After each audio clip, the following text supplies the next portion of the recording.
Oh, happy Tuesday to you all. We finally got there in the end. We actually have the recordings to be able to go through the games from the LAN. So that's what the plan is today. To make do, because obviously Friday was my birthday. Understandable to take that off. And then Saturday, I don't know, a very odd thing happened. Just some power outage issues, which is weird because like we never have power outage issues. Touch wood. Like it was the first time in a very long time now that I think about it. It's been like years. Even in and out, which is quite rare. So yeah, a bit weird. Hello, Coco. How's it going, bud? So we're going to be kicking off with Marine Lord versus B, and then we'll also be checking on Loose From versus Beastie. And then, depending on how long the day is gone at that point, like, we'll either look to cover the finals and maybe the show match as well, either today or tomorrow. We'll see how it goes. But I want to get through these ASAP before a patch drops and breaks everything, as would be no surprise to me. So let's get ready. Marine Lord versus B, G number 1. I'm trying to see if I can actually find the draft for this as well. That would actually be perfect. Give me a sec, because that's the thing I forgot to do, is whip up the draft. So also, Liquipedia needs an update now that I think about it. Account authentication problem. Eh? There was a problem signing into your account. Okay. Wait. Button. What? Loading screen. Oh, can Loading you guys in progress. Can you guys hear that? Pause menu open. Settings. I just realized that the accessibility settings are on. So the narrator is narrating everything. Dude, let's get rid of that. That's so bad. That is so bad. Oh my god. Honestly, let me double check it. Has it got the right camera angle as well? Because I noticed when and shout out to Cascade for sorting this, by the way. When I opened it originally, it put me on thingy, what's it called? Classic camera. Whereas I go panoramic, and then I kind of go halfway towards classic. It's annoying. There isn't like an in between. And what is up, Coco-chan? Thank you very much for the super chat. Appreciate you. Happy late birthday. Thank you, thank you. You were so late. You were 4 days late, which means now, like previously, that would have been enough to buy me a beer. But due to the state of the British economy, that now gets me half a pint. That's just the state of things, man. Next week, I'm going to have to sell a liver just to be able to afford a Milky Way bar. I can't even eat Kappa. Nah, but I appreciate it, man. Thank you very much. Right. My son is... You guys can see this. That's how my son sleeps, by the way. So... He goes ass up in the air every time. I don't know. He just finds it comfortable. Like... All right. But I think we should be ready to get underway. Let me switch us over. Fantastic. Am I on shuffle as well, my music? I am. It's just choosing unhyped songs. Like father, like son. Hey, man. Gotta get those tier 3 subs somehow. All right. One and all, welcome back to the channel for your daily dose of Age of Empires 4 action. I had to check in on this series. This is from the Homestead Cup LAN. Marine Lord versus B, a series that promises fireworks, which... I'll be honest, getting into this, I didn't know what to expect. Historically, I feel like Marine Lord always has B's number. It's very rare that B gets a game or two on the board, at least in recent memory that I can think of. But when I saw the performance that B has been having recently, it felt criminal not to come in and check on this. So, we've got Marine Lord opening up with the French and B on the Byzantines. An interesting matchup. Actually, the one that kick-started off the series between Marine Lord and Puppy Paw back at Red Bull Willow El Reinado, if I'm not mistaken. Or definitely happened later on in the series. No, that was French Deli. What am I thinking of? French Byzantine, we get it a lot. The reason, like, I highlight it at the pro level is because it's very interesting. It is a skill-expressive matchup. Either one can take it. And it really comes down to the ability to attack and defend. What's interesting is the roles have been reversed to what you'd expect here. Marine Lord has historically been the defending type. He likes to open with aggression, but then likes to fold into a more defensive formatting where he can exploit the fact he already built a lead to extend one. That doesn't really work here. Against Byzantines, you just want to keep pressing them because Byzantines, of course, benefit from any chill state. The longer the game is cool and chill, the longer they go with this buffed up gathering rate, which gets more effective as you have more villages, while the French get more villages by default. So this has been like an anchor point in this matchup for a very long time. And it means that usually you're going to see the French player just kind of constantly trying to harass and poke at this. What I'm curious about is what approach Marine Lord would take when it comes to the mid game, because we have seen a lot of French players actually starting to opt for these kind of semi-fast castle builds. And this is a matchup where you could see some value there, but it feels like you'd be giving Byzantines a lot of breathing room, which is less than ideal. We're just going to 2x on the initial rotation. Scouts are neck and neck. It's a 14-14 split. Yeah, so no one winning the scouting game. And then that means, as a result, we have to start looking at the initial spawns. Kind of an insane one for Marine Lord. Dare I say a Marine Lord spawn? It really is, isn't it? Double deer on the east side. One easily wallable. The boar is a little bit annoying, though. Really far out there is what I will say. In some ways, B got the better spawn. And I say in some ways because he's playing a civ that doesn't really want to touch deer. At least it isn't the #1 priority. But if he ever has to go to it, double deer, boar, all next to each other. Kind of a jackpot, really, actually coming in for B. Yeah, the only thing I'm looking at is where's his berry? Okay, wow, he got corner berry, here berry. Yeah, no, dude, he smashed it. For a Dry Arabia spawn, he's got to be really happy with this on the Byzantines. Grand Winery is going to be coming in. What is interesting to me, actually, is that Marine Lord didn't start deer at all. I guess he couldn't find them. I would have had to have rewinded, but we don't have that capacity. I imagine he didn't scout here until last, so he didn't want to gamble on being wrong about where the deer was. And as a result, he just kind of got nada. So yeah, a little bit surprised by that. He's going to be moving out now. Because like the idea is when you're up against any civ that isn't going to Dark Age aggro, you want to be going deer because it's just the better gathering rate and it allows you to get the good stuff instead of taking the risk. And oh, look at that. Emma's brought me my present that I already saw because I done what she done and opened her mail. She's very excited with herself on the side. Thank you. Love you. Yeah, she got me a wallet with my kiddos on it. I already had one, but Ezra is missing, so she wanted to make right. I feel like she done that more for him than me, though. Archery range is going to be coming in, so we are getting the 1-1 build. No surprise there. B should likely be going towards Limitane plus Javelins here. I mean, I can't really see him going longbow, right? More and more Byzantine players have been liking the idea of longbow, but because the tempo of French is one of those matchups where Javelins does still make a lot more sense than other ones. And on top of that, it gives you camel spam down the line. Just a few of them really nice against mass knight strats.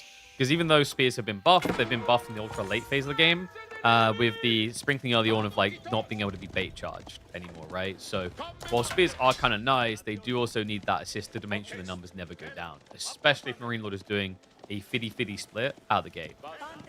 Radiant attempts are going to be a big fat whiff. Wait, did he get nothing done?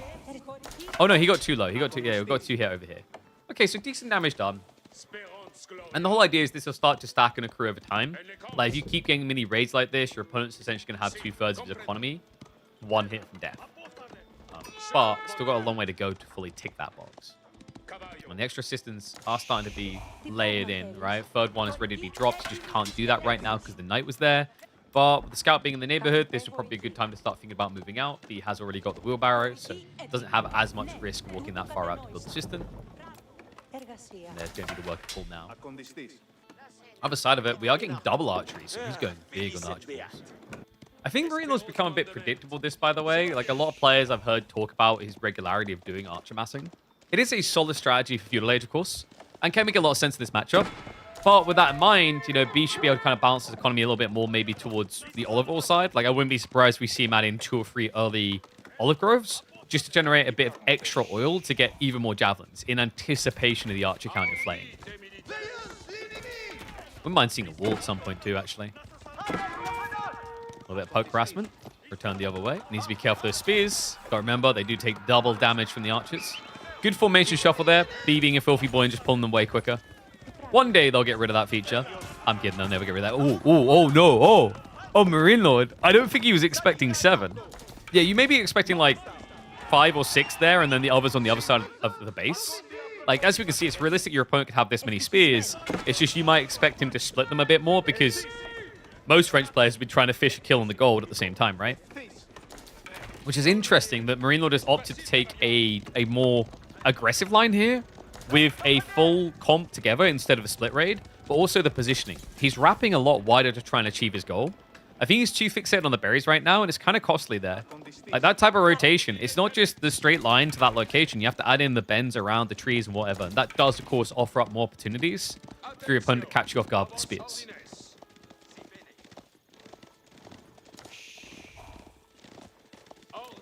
Speaking of which, I think B feels comfortable the amount he's got castle time. Kind of feels like it, right? He's got outpost on the gold, 5 still golding. And fortification 2, yeah. He's going for a tech up. Scout is going to come in and reveal that the ball has been played for now, but I don't think you really want to do anything about that. I think B is just content with the idea of aging up, and honestly, with what your opponent's done here, you might even be able to spin Cataphracts. Sounds a bit crazy, but like as an opening 1 or 2 is at least pretty nice here. Because like your opponent doesn't actually have that many knights, right? Like 6 is not a crazy count at this stage. Normally you'd be expecting, you could be cracking 10, right? If you just didn't have as many archers.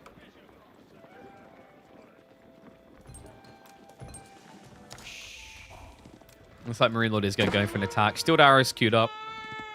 He doesn't have siege engineering though, right? I'm pretty sure I would have glanced that. Nope. No engineering. Doesn't take too long, but you know, you're going to be a minute away from that attack point of being able to set up siege. And it feels like you might be a little bit too late already. 9 on gold now. B. Probably going to try to sneak the Golden Horn Tower positioning on the backside. And considering he's already got spears in position, he knows there's not too many knights coming there. Not that high in the system level, but I actually respect that he didn't go greedy with this. Maybe just actually drop it close to the ground one. I mean, you could just hug here at the TC. It's front side, but with the way your opponent's rotating his army, it's less risky. And he agrees. It allows him to garrison if he now gets dove. So Golden Horn Tower on the way. And, oh, Marine Lord. Did he think he was going for berries? I mean, there is a snaky idea there, right? Is that you could try to sneak berries in the corner of the level 1 cistern, but pretty gambly too. If you don't have that inflated gathering rate, you're going to be out there at risk a long time. So Marine Lord does circle back now. At this point, it should be becoming glaringly obvious what's happening. Especially when you see 14. Huh, I think you might be teching, Timmy. Yeah, you don't say. Arislet's now queued up. He's going to start poking. Does get a worker kill, actually. Well played there. Feels really hard to garrison against archers. Just feels like most of the time you go to get in safely and you're dead. Javelins. Poke at it. He don't want to extend. Pulls back. Veterancy is being queued for the javelins. Mining for 2 workers now. It's a 6 eco lead. It's only level 3 system, but it's now a tech advantage is the concerning part here. And the veterancy is coming blindingly fast to Byzantines, even only at tier 3 systems, right? It's going to take about 30 seconds for the spearman. And he already has javelins upgraded. This is a scary army now. Does want to be a bit careful not to overly aggress now, just because it is Feudal Knights. Feudal Knights can still be a bit worrisome here. Your base damage is really high now, right? Like, you're hitting for 10 damage. Don't really care about this free armor. Even if he puts up to 4 armor, it's still going to be 60% breach on damage. And don't get me started on the spears. The spears can just melt mode you here. Yeah, just look at that. 32 damage per strike now. It's going to take him... Oh, what is the math on this? I always forget. I think it's like 6 strikes. 7 strikes to kill with those Limitane now. 7 hits and a knight is dead. Sounds like a lot until you remember he's got 13 of them. So that's like 1 knight kill every, what, 2-3 seconds? Obviously, that's optimizing for the perfect situation. You're not always going to be able to get on top of those knights straight away. But the point is, these guys can't frontline for you long. What worries me is that Marine Lord is just scaling more for an all-in time. I think part of what he's doing here kind of feels like it relies on maybe a bit of a slip-up from B, positioning-wise. But I do like that he's noticing this, right? The play onto the berries, the wider arcs here. Like, he's got knights, or rather archers circling to the back. He's trying to catch B with his hand in the cookie jar. Because with what he's doing here, with a lack of groves, he's going to need to secure more food very soon. Yeah, because the trade-off, like we said, you know, you get more of these systems up, you get more efficiency out of your villagers. Trade-off is you've got more villagers who are more efficient, means you're going to eat through more quicker. It's always been the kind of crux of these type of styles of play. It's why I always reference HRE. HRE seems broken until you remember they are absorbing and exhausting their safe resources quicker, which is actually a double-edged sword. Notches are going to start clashing here. Javelin just kind of standing their ground. Limitane do pull back. A lot of idle time on the villagers for B. Gotta be careful here, though, because with micro, B can completely destroy this fight. with the damage the javelins do and the amount he's got, he could be killing 3 archers every flurry. Yeah, and Marine Lord does start to back off. I think like it looked like he was maybe striking for 2. But remember, at this stage of the game, these jabs are going to be doing 19 damage per strike. So that means 4 of them will insta-kill an archer. Right? And he's got 16 now. If he was gold level micro in that fight, he could actually be sniping 4 archers every 2 seconds. You want B for Wololo? I don't know if we're going to get any Wololos this game. I mean, B has got a relic on the way home, right? Yeah, 1 already banked, actually. And tech up now on the way. Okay, so Guildhall it is. No surprise there. Most players don't like the idea of going Royal Institute because Royal Institute feels so definitive. If you're going Royal Institute, it's like you basically... You got no choice. Like, you have to go all in. Whereas Guildhall, you can start to kind of lose in the mid-game and still have a fallback plan. That's why so many players like it. You know, like, the idea of risk is fine, but it has to be kind of calculated risk.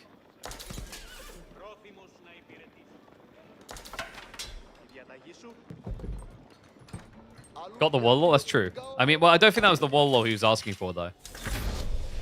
It was such a crap Wololo, I didn't even talk about it. Ooh, that overlay is a bit weird. I'm going to have to rethink that. What's the order on that? Oh, there we go. All right, Knight's now charging in. Camels are here with the debuff, and he did start going Cataphracts, by the way. This is a good time for it because the raid potential. He's already shifting out towards the boar. Dive into the base. Not going to achieve too much. Nice garrison out there, but the camels to get closer faster. Canada's going to force a little bit of out of time. These guys do not die easily. 360 HP. They will die easily if they stand still and fight 4 knights, though. That's kind of the exception to the rule. You talk to Bill Gates, you have the proof that B is map packing. That is impressive that he is map packing on LAN in front of admins. Probably playing on Beastie's PC. That's impressive, man. What happens every time Tommy walks in the room? Does he slip a 20 in his little pocket? I got you, boo.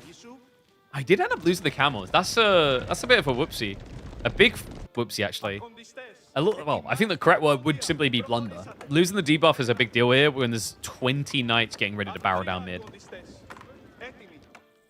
Oh my god, what?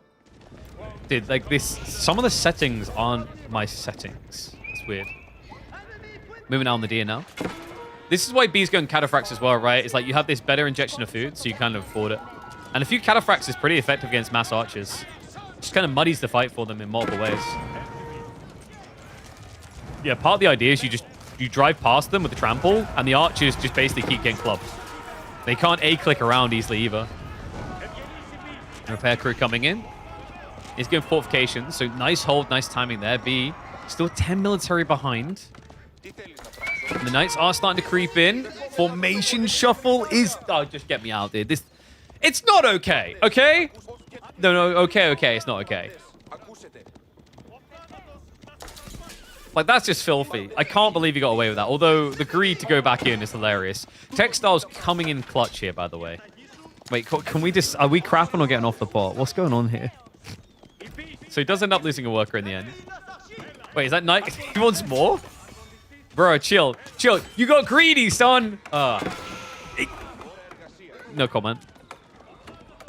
Is B still banned from Molo? My understanding is that he's not banned. He just doesn't want to play in them. That was my last understanding on it.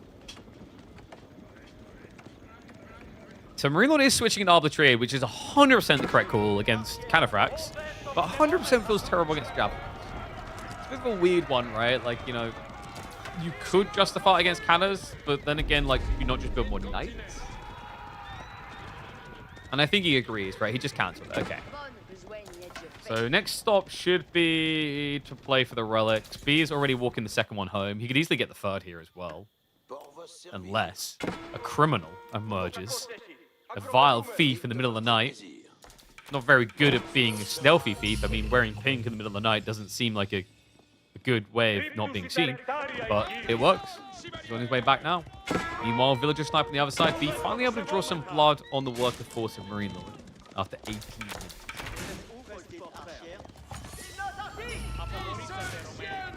Had a nice pull there, actually, from B. That was smart. I mean, the Cataphract, kind of rough if you lose him, but the idea is, like, there, you could have easily lost 6 Spearmen. They each cost 90 resources. The Cataphract's definitely pricey at 330, rather, but basically got out of everything instead of losing. I would have expected 4 of these guys at least to die. Every military ounce counts here. When you see the lead that's still extending. I wonder if there's ever a world in which B considers mangoes. It seems a bit weird against knights, but there's a lot of archers, right?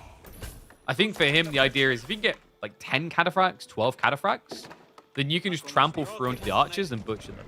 Because remember, these guys, they hit hard and fast. 28 damage every 1.3 seconds. So it's only going to take like 3 hits-ish to kill off archers. And with trample, what makes it so effective is you end up on top of them already. Like, you end up body blocking. So they then have to run around you. They get stuck on top of you. That means more time just standing still, hitting them in melee. It's just the perfect situation. Uh-oh. Guys, that is not the way to safety. Hold on a second, though. Could he rally and backstab? Knights are diving deeper. Look at the gold workers. They'll just self the few on the food. Beautiful behind. Mangonel placement is going to be the true toxicity of every Byzantine player, though, so it's going to force him away. Still, a little bit of damage done here, right? Marine Lord does have problems of his own, and that's mainly food. His food is kind of becoming terrible. Needs to find a way of getting more soon. Yeah, the berries are about to be exhausted. He's already tapped through the deer. He has got the castle down, so he's getting discounts in his base, but still. And now the clash. Camelonese coming in. Trample pass. He baits him! Sick move by B! That was perfect. He drew all the knights in and then tramples past them, so they've wasted all their time going around in melee to try and engage, just to then have to chase back. What a sick move out of B. He inched that on as well. He milked it until the very end, until he had a concave against him. Now the continuous chase. Camelonese making it hard for the knights to fight back, even though the count at Cataphracts isn't that high. Starting to reach in towards where the Arbitrator finally arrived. Maybe a little bit of extension here. I don't know. The Javelins with the right micro could still be the key factor. Cataphracts continue to charge deeper, baiting more reaction. Spears now reaching into archers. Knights have to pull again. They're not getting the breathing room for the heal. That's why B's pushing like this. He doesn't want a reset that gets the health bars full. Might be forced to leave now, though. Looks like the last of the Cataphracts have been bled. At home, we've got... Okay, God. We've got 2 olive groves. That's not great. We have got farms coming in from Marine Lord, so he's fixing the concern we had for him.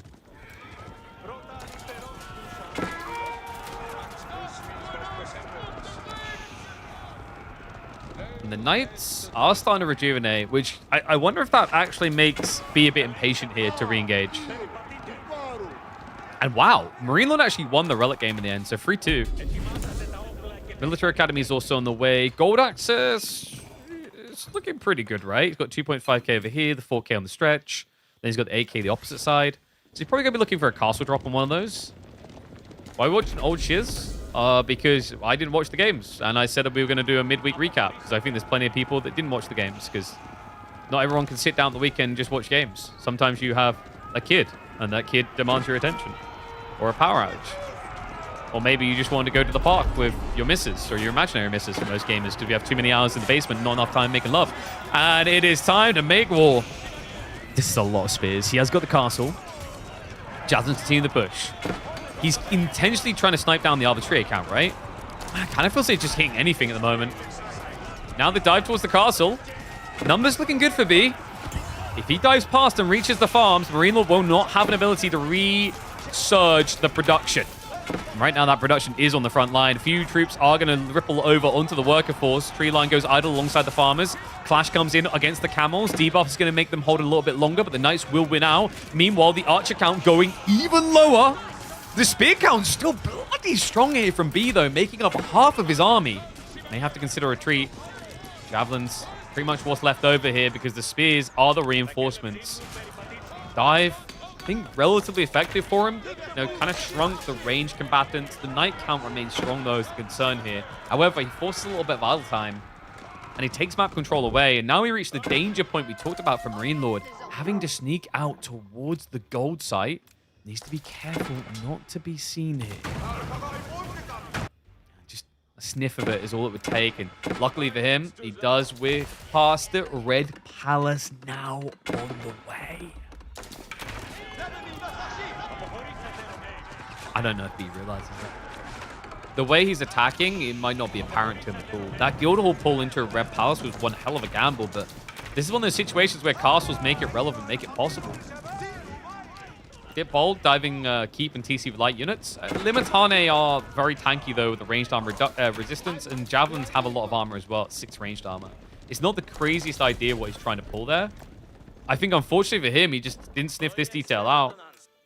Yeah, I think like to the negative of what B done here, he wasn't scouting the 8Ks at all. You're playing against French, you have to assume they're looking to secure the 8K gold at some point. Now tech up some fleet. What choice do you have as B? Your food income is abysmal. You don't have farm set up. You haven't really prepped for the olive grove state of the game. Like, he's got some coming out here instead of over near the Grand Widery, which is even weirder. I have a feeling we're looking at a classic French Marine Lord dub. Yeah, once those elite techs come in, it's not going to take too long. Even has the improved discount coming in from the enlistment incentives. Remember, he's already done farms. He's doing them extra in the corner now. He's set up. Let B set up for failure here. Was trying to produce more camels just to kind of insulate himself. But you know, even with the unease, once the elite is there, 1-to-1, you're not going to love life. Spearsing the last stand. Light's just going to pull away again. Elite is about to trigger. There we go. I like how blatant they make it. They're not even subtle about the fact they've just knighted up. Like, oh, look at that fancy honor. It is more conch and more gold. All that you really need to make B start and feel like a gold player here. In retreat with 400 food income. I think in hindsight, what B will probably feel on this one is he probably needed some sort of lock-in on the golds on the flanks when he was pushing his opponent. Because let's say Marine Lord is forced to, like, you know, Red Palace with 2k gold. Probably not a great looking situation for him. Even with Guildhall, it's a little bit trickier. I still say he can play it, but it's not as dominant a position. Now, you know, with the way that the eco scaled, and also Marine Lord just finding those worker kills along the way, it's hard to write the French. The back of the horse, or the B, shall we say, on the other side. Elite Archer is just going to carry this through now. B doesn't really have much of an army left to hold with, and he also doesn't have Mangonel outpost in his main base, so the dives will begin. And Snare Arrows just got queued up. A good old classic 26-minute Imperial Engineering coming in. Marine Lord pretty much doing what everyone would expect when he goes up against B, taking the lead early. The question now, the concern now is, can B strike back? Because, as I said, historically, I feel like Marine Lord has always had his number.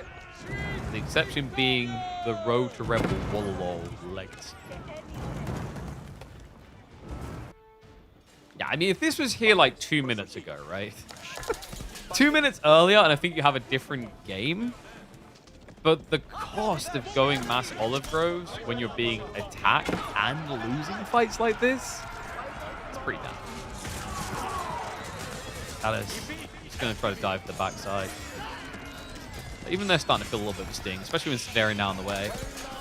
And Javelins just like, they don't really scale as well into the late game. We've seen that time and time again. Javelins feel best in Feudal Age. They keep some of their punch in Castle, but like if your opponent's in Imperial, ishi, ay caramba. It's a hard life.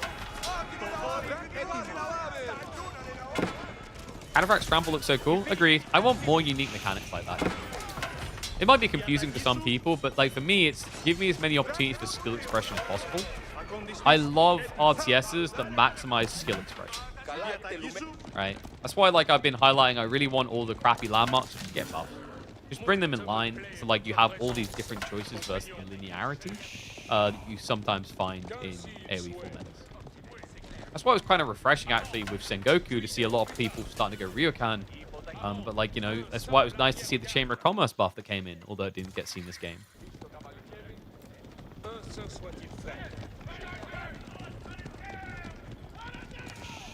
So Pete made it this far, but I think Marine Lord might have him. I mean, this is just classic Marine Lord, isn't it?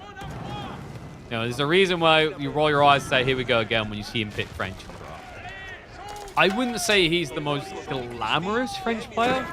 I give that title probably to Lucifer. But he is definitely the most consistent and reliable.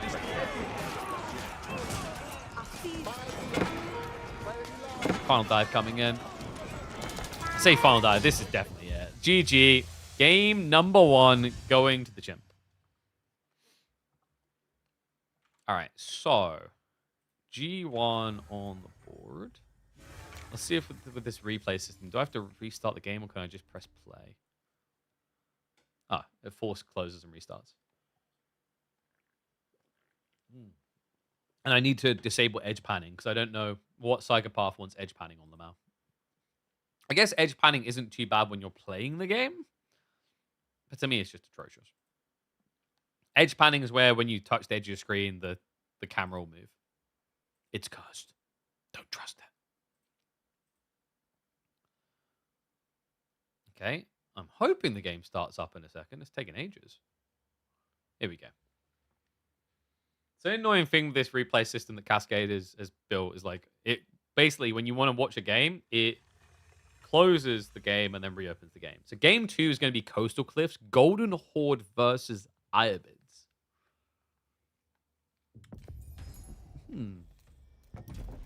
Interesting. I would have thought that he would have been drafting the Iabids in this series. Let me just switch over now.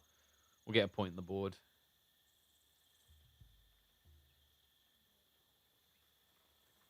And we'll get ready to get underway.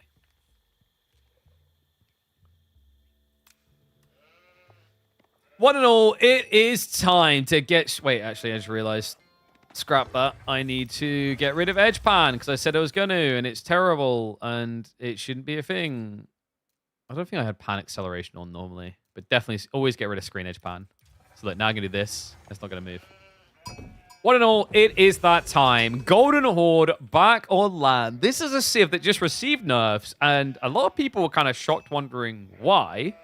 I speculate it was because of what they could do at the lower end of the divisions. But even in pro play against the correct civs, this is a bully of a civilization. Wonder if he feels that way about this, though. Marine Lord in the pink has got the Iabids, a civ that, in theory, has got the answers to Golden Horde's tempo timings around camels, especially with healing. I'm going to find out if that's going to be the case here for B, because he is playing on Coastal Cliffs, a map that tends to be quite frustrating for civs that like the stone, because the stone is so far out. But the cool thing about this matchup is B shouldn't have to worry about a Dark Age rush from Iabids, because the player playing Iabids isn't him. He's literally the only player who does Dark Age rushes in pro play. Marine Lord will just establish himself. Okay, we're going to do 2x just to the early game. Sheep rotation is neck and neck. Yeah, I gotta say, so far, RNG not really deciding anything between these two. Game number 1 was pretty tight. I think just 2 sheep in it. And looks like it's going to be the same for game number 2. His draft didn't look good compared to his opponent, but he makes it work. That's the thing. Like that's the power, though, right? Like if you are playing off meta, but you have a solid strategy with them, you allow yourself the flexibility to not only catch your opponent off guard on individual strategies, but the idea is like the way that they may be prepped for drafting doesn't make sense now. It's a gamble for sure, but that's the whole idea of like meta meet meta sort of type thing, right? It's something that I always loved. I think Dota 2 is probably the best one for this type of thing. It's like you have these players who just get into this environment and they come with their own version of what the perceived meta is for that tournament, for that strategy. It's completely different between the two, right? Like one side could believe that it's, about playing 5-man rotations, and the other could be it's all about farming with as many people as possible. And then they decide in the early points of the tournament what's what. What's more interesting, though, is I think when it comes to B, he just seems to be the onion of off-meta strats, right? You just peel back a layer and there is another one to discover. I don't know how he's going to do that with Golden Horde, though. Like, the only way I could imagine is if he's got something involving Kipchak, but Kipchak are kind of an irrelevant unit since they got fixed. I actually don't think I've seen one good Kipchak strategy since they fixed the technology that was making them do splash damage. Loggy Wing's going to be on the way. We'll just go 2x speed again. Just trying to be careful because, honestly, the most recent... I don't know if anyone else has had this. The most recent versions of the game are less stable than they've ever been. They kind of messed up. By kind of, I mean they definitely messed up.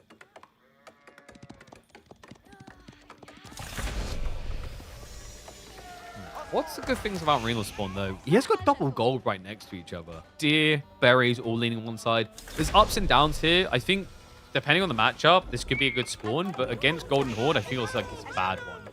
The problem with Golden Horde here is they're going to have every aggressive point on the east side. So that means when they play into things like just archer massing, they don't have to worry about being out-mobilized because they're always going to be shifting in one direction. Opening-wise, we are going to be getting that initial Desert Raider. With the Loggy Wing, it makes a lot of sense because you can just clash with the initial Khan and Torgud, the heavy cav of Golden Horde, and you can beat them. Don't play GH, but I always wondered if trying to rush the triple production would work with them. There was a time where it could. The thing you have to remember is they nerfed the crap out of that. The batch production you're talking about, the reinforcements used to be, I think it was 850 stone, then they increased it to 1,000. Rushing it just isn't that realistic, especially compared to the Torgud. Because you could rush it. Alternatively, you could keep producing Torgud 160 a batch, or 2, and actually do things to your opponent. So, you know, I think you need a very passive game, and the problem with the idea of a passive game is, like, when you think of the economies, I don't really rate their economy that highly, right? The Golden Horde hasn't got this crazy eco early on. They get value out of the stone, but the idea is that stone needs to be put to work. And at this stage in the game, in Feudal Age, you only get 120 stone. That's your cap, right? Which means it would take you about 10 minutes to get that tech.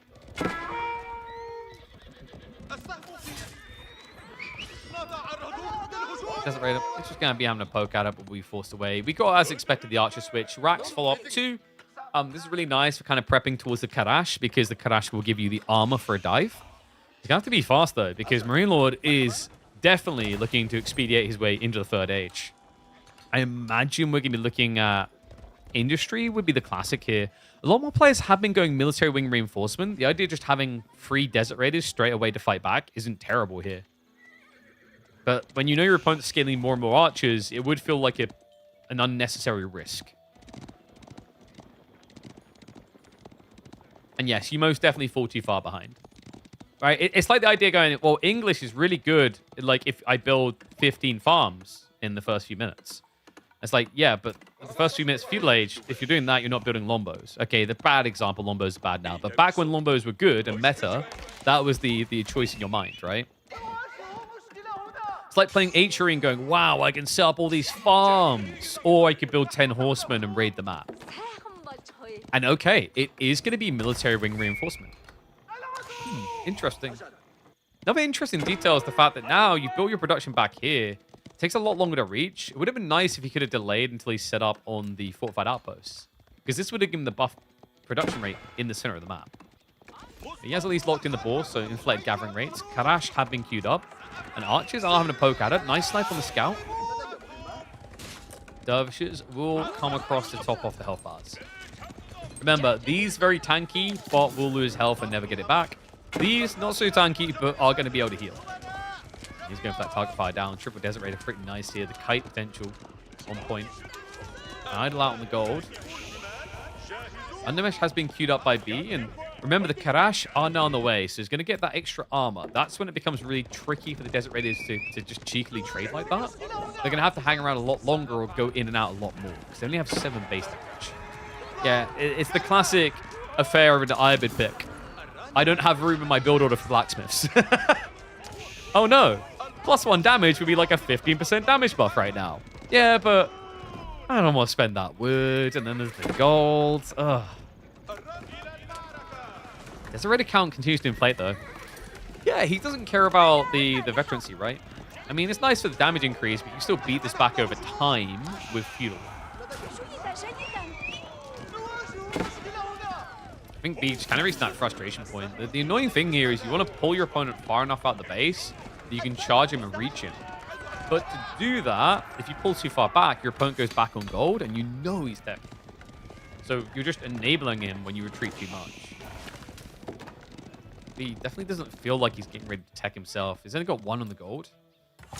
double archery now, so double. Remember, you do batch productions of 2. Nice spawn, actually. With the boar and the deer together, this is a nicely protected area. Veteran seat now on the way for the Ibids. Desert Raider is about to become a pain in the ass, and oh, he doesn't get the final touch there. Marine Lord, wait, Marine Lord? What? That, hello? Health bar? How did he get away with that? That should be -1 Desert Raider 9 times out of 10, right? A little bit weird. Shift towards the gold again. Really does feel like you're on the clock. The weird thing with Golden Horde, though, is they have this infamous dive point. They can be behind you and age for like 3 or 4 minutes and then still be capable of diving you. It's just all about blocking gold, because if you block gold, then a lot of the good things about Castle Age your opponent can't get.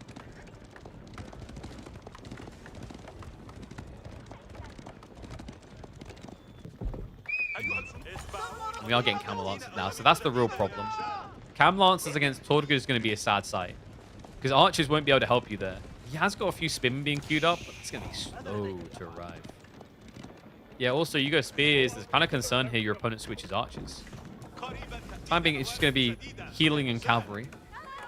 Yeah, that's the other interesting thing, actually, is he's just sneaking... he's just taking the relics from the side. Casual Golden Horde mentality. I don't care, you'll be dead in 3 minutes anyway. That's kind of where we're at. Wait, is he getting an outpost drop? Oh, I think he does. He's looking for it, right? Yeah, okay, this is cool. So blocks out the gold, gives him an anchor point, and also remember the Golden Horde have got an edict which increases the health. You see it right here. You get 10% more health on your units. I think it used to be 15%, but then they nerfed it down. Poke in again. Archers. They've got enough damage now to hit the Desert Raiders by the looks of it. So -2. Really nice trade there for him. Did cost him what? Tortgood.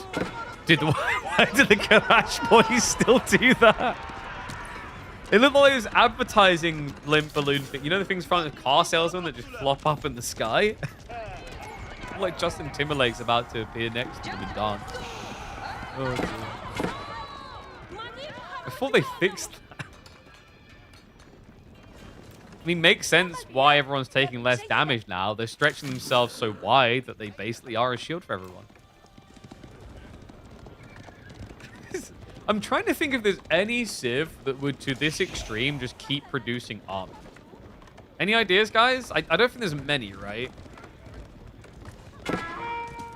There's, like, French would be the other one, I'd say. The weird thing is, like, French have an easier way out towards a tech up than Golden Horde normally do. Whereas Golden Horde feels more rewarded for just continuously doing this. Speaking of which, Marine Lord moving in position, so Spidey senses were tingling. Yes, the wacky waving arm flailing tube men. They are here to destroy you.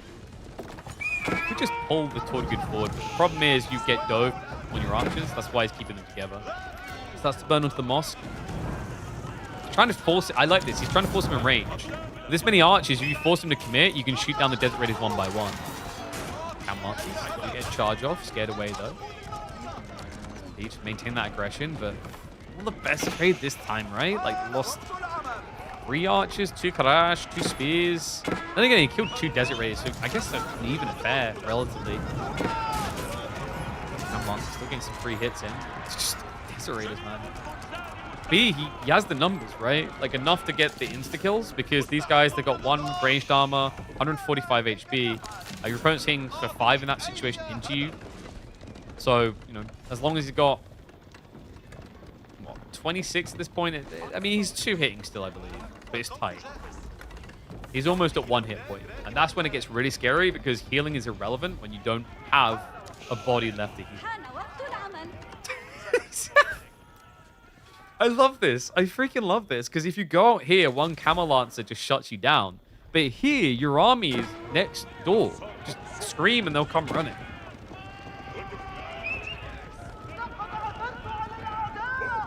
I think he's had enough of this crap. He's diving for his goal control. The villager... Hold on. Marine Lord. No wheelbarrow? Oh, no. Wait, why don't we have wheelbarrow? That's horrible. He only just touched the gold. Charge past this. He can turn onto the gold workers right now if he wants to. Actually keeps committing. Spear's following up too. It's just such a big suck. And now he's in stand ground. No, this is cursed. You can't stand still against this. It's a death sentence. Spear count looking great. Got 10 more in queue. Whoa, not going to work. Archers snipe him down straight away. Now the villagers with the shivs out. It's just going from bad to worst here. B's got him.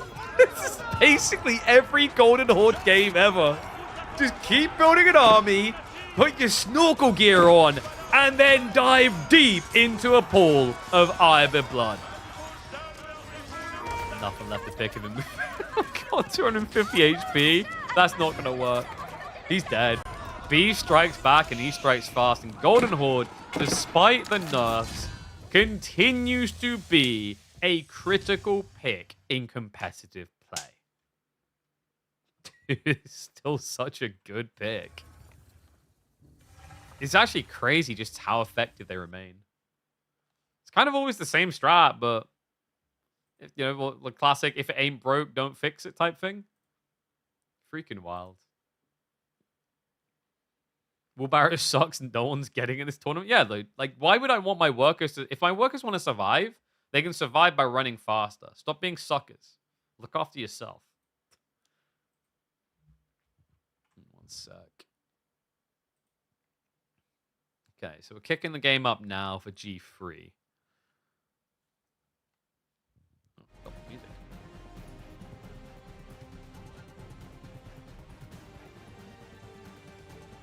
At least it's an interactive strat. That's true. It's just obnoxious how easily it can kill you, though. Ho. Old versus new.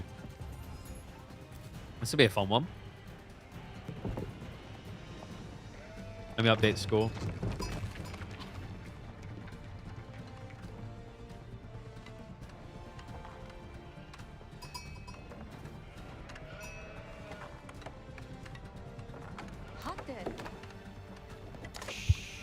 How the mighty have fallen. One and all, in the world of Age of Empires 4, it feels like the last year has been one constant moan. Japan is OP. That's right. The Ghost of Tsushima comes into everyone's game and ends their existence. But now, in this tournament, for the first time ever, both civs have had a question mark over them. Are they good? Are they still worth it? Or are they bait? Well, it's time to find out, at least, which one is the Jubei. Marine Lord in the pink plays as a Sengoku Daimyo, while his opponent, 3D Clans B, is going to be in the green as the Japanese looking to bring the Frenchman to his knees in this semi-final showdown on LAN. Welcome back, one and all. This is going to be a fun one. Don't get to see it too often, but Japan versus Sengoku, usually because Sengoku just gets banned outright, or Japan usually gets picked early on in the drafts. This time, on a map like Gorge, I mean, you're already seeing the flex that Marine Lord has with his Matsuri. Normally, you'd expect to see a Matsuri on the gold. He knew that Dark Age rush was coming. He didn't want to facilitate or enable it in any way whatsoever. So he builds his gathering building and his buff building, his way of getting hot dog stands on the tree line. Yeah, so B's not going to find value for this, right? He's got 3 spears so far. I don't know if he wants to inflate more. Also, the sheep game has been fairly even, 16 to 14. Okay, I guess we're going for like a perfect 16-16. And I jinxed it. Okay, what the... Wait, how many sheep are on this map? Am I getting mixed up? I could have sworn Gorge was 32. That's 35. So B does get a slight edge in the sheep department. Now he should be looking to tech up. And this is cool. It forces Marine Lord to react with spears. You could be a pro rapper. I don't know about that. I feel like... With the way that I rhyme, it'd be more like a poet. And I didn't know it. See? I speak real fast and good, though.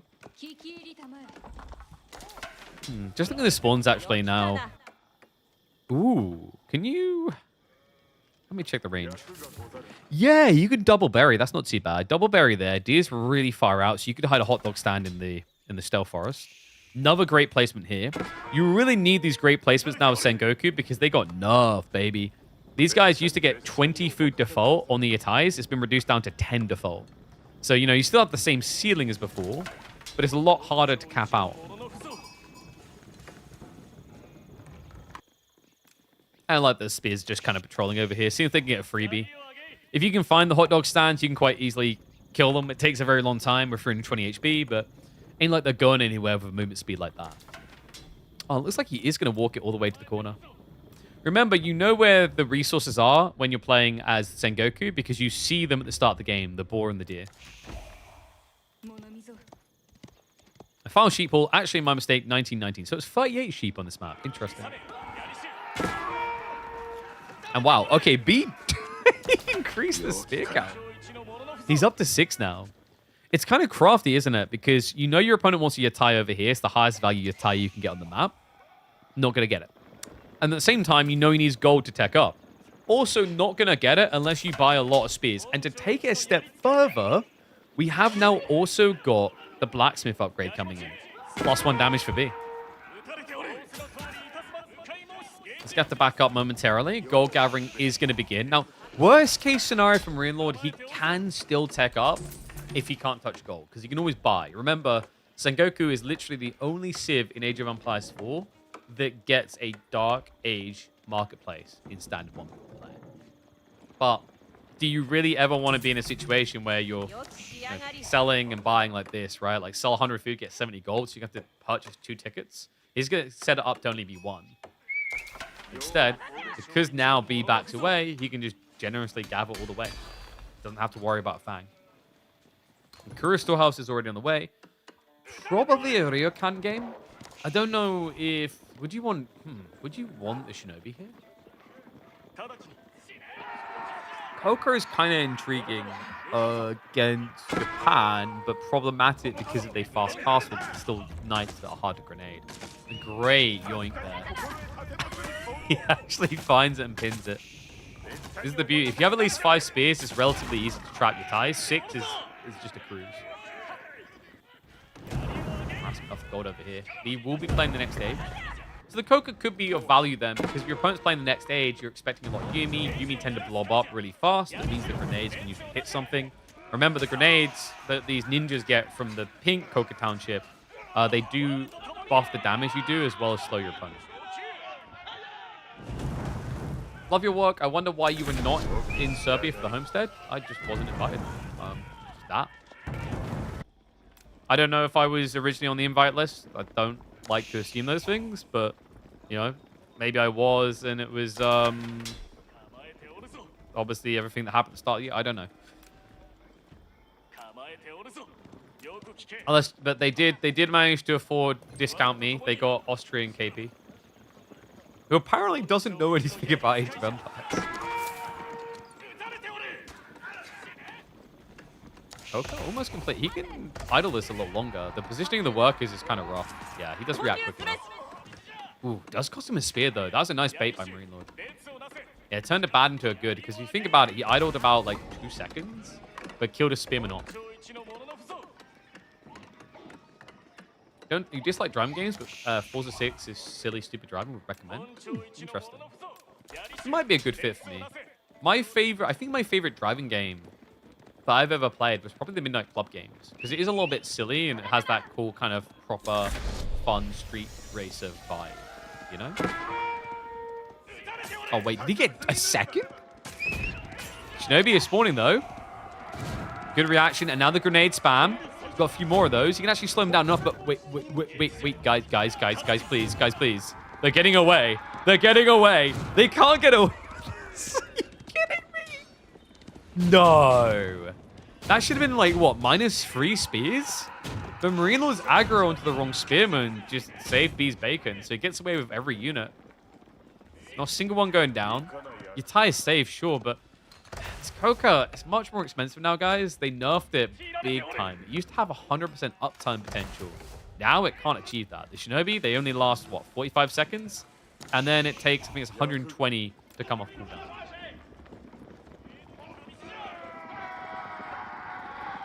Yeah, we've got other things in the work.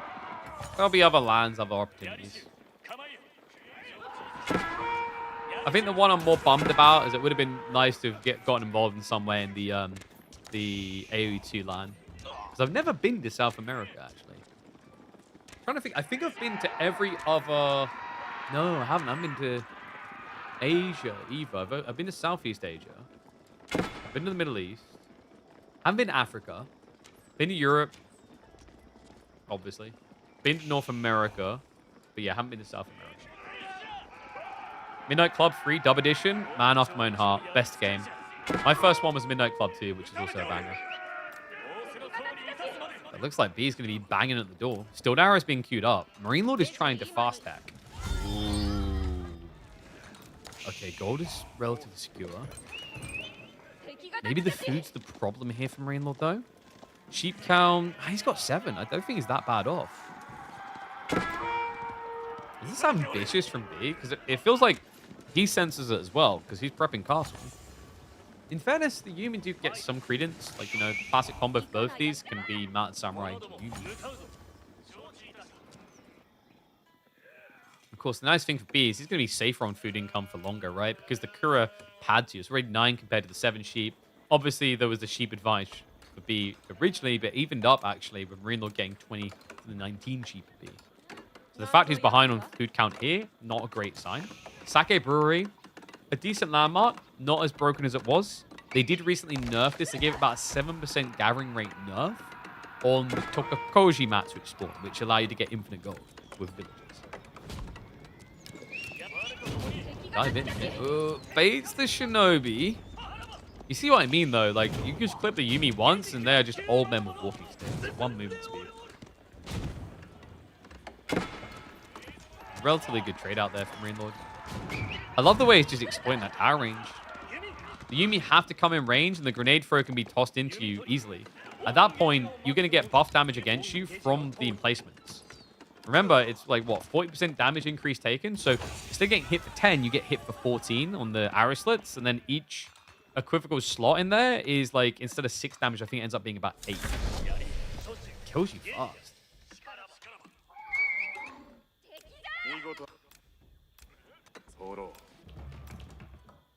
So tech up complete, but B really not that far behind.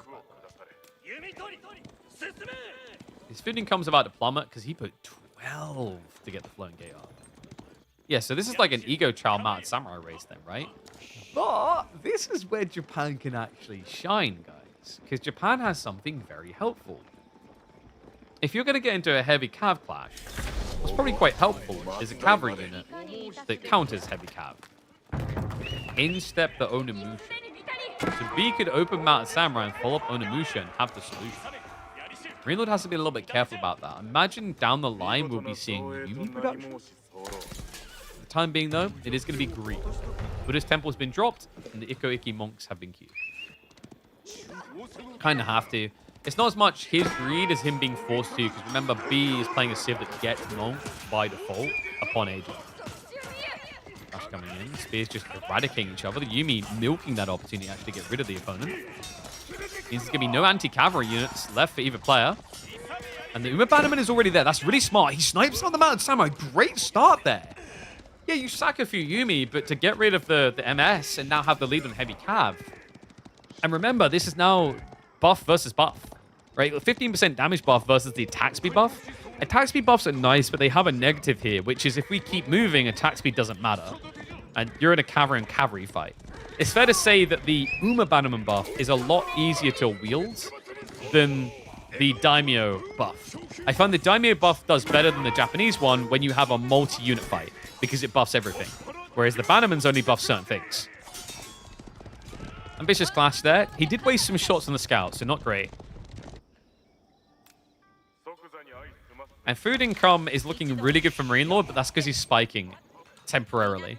He just drained the berries, and now he has to take bigger risks. And the knight was waiting! We didn't know. He was camouflaged as a bush. Shinobi spawn's going to come through. That should just about save him. 0.07 difference. Wait, guys? Guys, chill. Okay, well, the villagers are going to live. That's the good news. It's a little bit questionable. A lot of idle time, actually. Interesting. Marino just queued up Steel Arrow. I guess he's trusting the defenses to kind of hold him at home. And more Mount Cavalry are now on the way. Why do I call them mountain cavalry? That's like saying ranged archer. It's like, as opposed to melee archers? I guess that could be a thing. Nice pull back there with the injured Uma. He actually tanked the hit from the tower and then pulled away to just provide the aura. Still hasn't reached the berries over here. Look at the food income from Marine Lord. Atrocious. 280 food. He has shrunk himself back towards the deer instead. Although that has also been seen. And he knows that he's been seen. And the Ikko Ikki, in a bit of a sticky situation, will have to back. Uma does get sniped. We still haven't seen an Ona Musha switch, which surprises me. Yeah, like your opponent is only raw knights. Maybe he was worried that it was going to be knight archers, and now that he knows it's not, there we go. B switches into Musha. Knight is still idling so much economy, man. And that's how you get away with going Musha like this. Your opponent's food income is just kind of abysmal. It spikes and then drops, spikes and then drops. The spike isn't lasting very long. Other interesting thing about the timing here, and pause that thought, bye-bye, is that a lot of these knights are starting to get injured now. That's a really cool timing to be switching into crossbow horseback, because all of a sudden you have an easy way of beginning the fight and sniping out, too many enemies.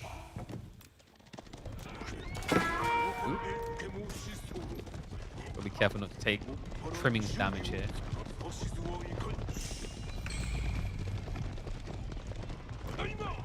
I think one of the big problems with trying to do raw knights like this, by the way, is like you don't have deflective armor, right? You get 11 more HP at this point, your opponent gets deflective armor. I would take deflective armor every day of the week there, even though it's been nerfed recently. Because with deflective armor, I'm going to get rid of one charge attack that is basically 40 damage. Right? 37. Whereas you get to tank 11 extra damage. It's not a great trade. And also, against high-level opponents, they can just micro away the injured ones. And then the deflective, the fresh one, takes over. An ambitious fight there, but looked like a good beginning. The problem is Marine Lord forced to hang around a little bit too long, so it ends up being 1, 2, 3, 4, I think 4? But now with retreat being forced, the Ikko Ikki being targeted, Shinobis are going to spawn the Stealth Forest bait. But good peel away there, gets the injured knight out of the formation, so the rest don't get slowed. Could have been so much worse for B. Good duck and dive there. Military lead now from Marine Lord and raw melee count, but we have got those ranged ladies coming through. Relic game is going to favor Marine Lord, however. So he's got 3 relics to the 2, and he also does have the infinite gold gen from the Tokakoji maps. Yeah, his only concern is maybe food, but right now, because there's no harassment on flanks, that's not really a chief concern. I think B needs a really big win in the next fight. Horseback ladies are there now. Snipers coming through. The Shinobi are despawning, so this would be a good time to re-engage. Yeah, double, make it triple knight down already. And he already has Kubota queued up. This is huge, guys. With Kubota, you'll be able to chase them down. You need it because you can see Marine Lord just got the movement speed on his cavalry. He buffed their movement speed, so it is difficult to actually get in range with his Onimusha unless you have those whistling arrows. Ambitious begins to clash there. Onimusha with a snipe out. Nicely done. Gotta be careful. Kubota is about to complete soon. Military lead in this fight actually is with B. Needs to be careful with the ladies, though. The Onimusha! You're frontlining with your backline, sir. Oh, no. Another healing. The healing! Oh, that's sick! The double injured knight! Survives in the center. East side of the fight is looking bad, though. And he's going to have to sack the Shinto priest. Oh, my God. If he had the crossbows at the back there. He's trying to carry the fight right now. Targeting down the injured. Good Lord. And more Onimusha to come. Careful. Let's not get overextended here. Marine Lord, how are we looking on food at home? A few farms coming in. It's starting to look pretty nice, actually. Matsuri buff is at 20%. And we've got, what? Tier 1 still. No Tier 2 Daimyo. And more snipage. More crossbows than there are actual horseback melee now. Which is kind of cool when you have Kubota Yar, but you need a front line. These knights chase way too fast. 1.71 by default, over 2 when they charge. So you can't really trust these horseback ladies to keep their distance. 8 more knights in queue for me. an active production of Shintos coming through, by the way, from B.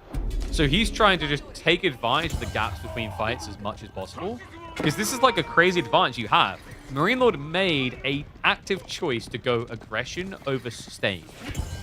Kind of weird for him because, like, I would say Ryokan could suit his playstyle a bit more, but obviously you get the micro ninjas like this. Hold on a second, he does get the clip. Needs to slow them again. The stagger grenades would be perfect here. Catches a few of them, nicely done. So what I was talking about here is the healing, you only get it with the ninjas, with the monks rather for Sengoku when you fight. So your monks, when they attack, they heal nearby troops. Otherwise, you have no healing capacity. That's a big disadvantage if you get into raids and you get into poke fights. That's why Marine Lord keeps headbutting. He needs to headbutt. He can't slow roll. B, frontlining the Shintos again. Grenades are coming out, though. Starting to despawn. That's all the grenades, and maybe a slight overstave is welcome there. Still, it's a lot of knights. I think at this point from Marine Lord, maybe just slip 1 or 2 into the economy. Because if you find your opponent out on the flanks, boom, jackpot, right? Then again, like, B has your Assurance. It's not just jackpot. It probably feels like you need to be. Yeah, otherwise you just fall behind indefinitely, right? Backstab. Onimush count good enough to snipe these boys down now. It's going to be a pullback still. And he's done it again. B is so good for this. He's playing against Marine Lord. One of the best micros in Age of Empires 4. This is like the third, fourth time we've seen one unit save the main comp by dragging aggro. Twice in this game now. 4 or 5 times in the series. And we're only on game number 3. Like, B, he is just showing and flexing his micro skills, his quick thinking independence, a small microscopic detail in the fight, a tactic, if you will, instead of just a strategy. But these tactics are saving him from abysmal trades. And now the strong arm has arrived. And here's the ladies flexing it. Onimusha count at 20. I'm a bit worried for Marine Lord. He's still only building raw knights, and now we're at a point where those knights can just insta-die at fights, right? I think Onimusha damage is like 4 off of an insta-kill. And this would be good if you can get a clip. That spread! The knights may need to re-engage just to buy a bit of time here. He says to hell with it. Just trust that the Kubota Yard can get him away with the increased movement speed. More have arrived. Knights. Front line, it's interesting he just keeps refusing the front line, actually. Because I feel like if he gets down a delayed clash where you just like block, attack, then retreat, these win, surely. We need to win soon because Marine Lord, look at what he's trying now. Yadi Cavalry on the way. This is the light cav, the solution to Onimusha. It's super effective as well. I've seen this similar strategy from Japanese against Rus when they used to do like mass knighting, mass horse archers, and it's the point that destroys them, honestly. And not just that, these are improved horsemen. What's interesting about Yadi Cavalry, they are the perfect counter unit against Onimusha. They're faster than you, they get bonus against range, they also get bonus against cavalry. And these guys, these gals rather, are categorized as both of those things. Sprint on placements are kind of killing the momentum for B right now. I wonder if he just bypasses them entirely. Oh, he has. Knights in the north! Finds the gold workers, idles it out. Dive towards the main. Does see the Yadi early. Knights going to need to buy some time here. Because there's Yadi. They're chasing fast. It's a big ball of pink. The Shintos get sacked, though. Hold on a second. That buys a lot of space. Recommend the Knights. Onimusha now. Start to let loose. Yadi is sneaking by. The Knights need to be reacting to that. The count is getting more even, but for good reason. Marine Lord is losing Knights, replacing Yadi. What's weird is at this point, B, a switch to Spearman could just be a punch to the throat. He has got a Rax already, but he's going to just double down on Knights now. Yeah, he sniffs the weakness, right? He's just been given the opportunity to win the Knight count, and he's not going to stare a gift horse in the face. He's going to ride it. Onimusha. Gotta be careful. Grenade! It touches! Line formation to try and disengage. Nice stab from the north side. Yadi are being given access here, though.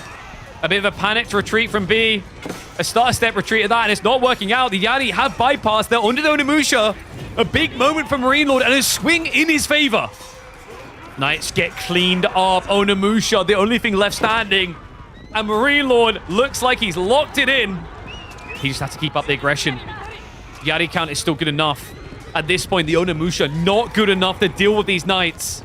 And with only 700 food income, how does B ever get an army together quick enough? I don't think he can. I mean, even against Knights, the thing, Yari, they kind of work against both. Light counter into Mount Samurai. This dive now starting to reach the economy. It's been too free for too long. About to be shackled. Marine Lord showing you why the Yari cavalry, even in Castle Age, should not be slept on. It's just so effective, especially with the Daimyo. That damage booster at this point, right? 15% attack speed. No slouch. B, nowhere to run and hide. Marine Lord letting us know that Sengoku Daimyo is still worth its weight in gold and worth a pick early in the draft. Japanese maybe just feeling that deflective armor nerf a little bit and feeling the pain as their new and improved brother takes the win. Interesting. That was a cool game.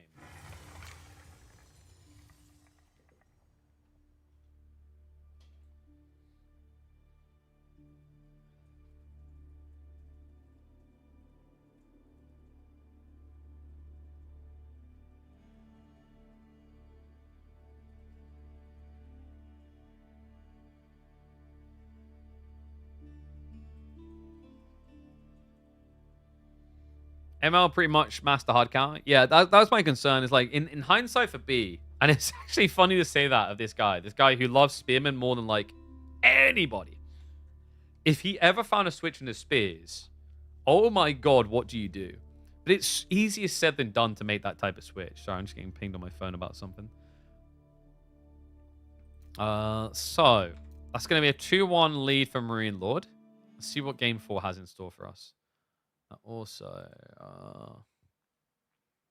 1 second. I need to check the price of a train ticket into London because I can't remember.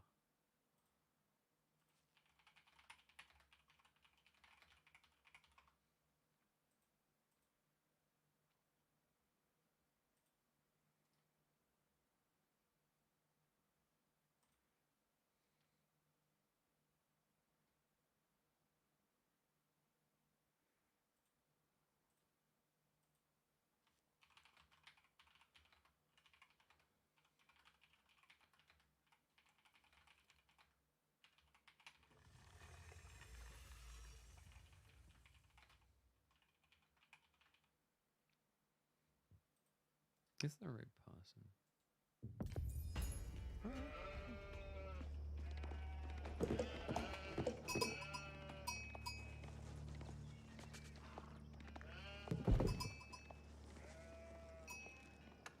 Got someone asking about me going to try out a game that's releasing.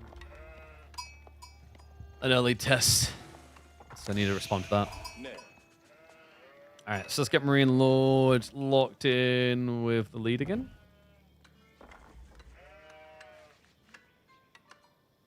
Great macro play. Yeah, I think where B has been shining through has been more on the micro side, like these small moments that can be definitive, whereas macro has like a macro strategy has been really the key strength for Marine Lord so far. All right, this is going to be an interesting one though. So we've got Macedonians versus B. Game number 4. So G number 4 in semifinals. Marine Lord takes to the field with Macedonians on board land in the pink. B with the Delhi in the green. Trash Civ, right? Is what people were probably thinking until this tournament. I think this Beastie in particular was just winning constantly with Delhi in the group stage. And it's kind of shined a light on these guys again because I think Delhi were getting neglected and ignored in a lot of drafts with some situational draft picks around, say, maps like Frisian Marshes, weirdly enough. But we're not on Frisian here. Kind of a cool map for Delhi, actually. Board land, because of the spread of the deer, the ability to pro scouts for free down the line, and also the need for your opponent to spread wide to gather it, usually can give Ghazi a huge advantage here. But you are playing against one of the better cavalry civs in the game. Imperial Hippodrome coming in to ensure that for the Macedonians from Marine Lord. Remember, with this pick, with this approach, just allows him to get these inflated damage horsemen as the age drags longer, in conjunction with all the armor increases, damage increases, etc. So I don't know if B would just want to guard it up. In theory, he can because of the healing factor you have, where you come home and you get your scholars to kiss the boobies better. We'll have to see. And yeah, just to clarify, sorry, Wolf. Yali do indeed get double bonus damage against range cav. It's lower though, so you get like +9. So you double your damage against range, and you get an extra 2 against cav. Is the way it works. But what was really good in that last game from Marine Lord is he actually chose to get the 2nd tier Daimyo upgrade, which gives another, I think it's +2 damage against cav for your Yari, which just tore open B's entire strat.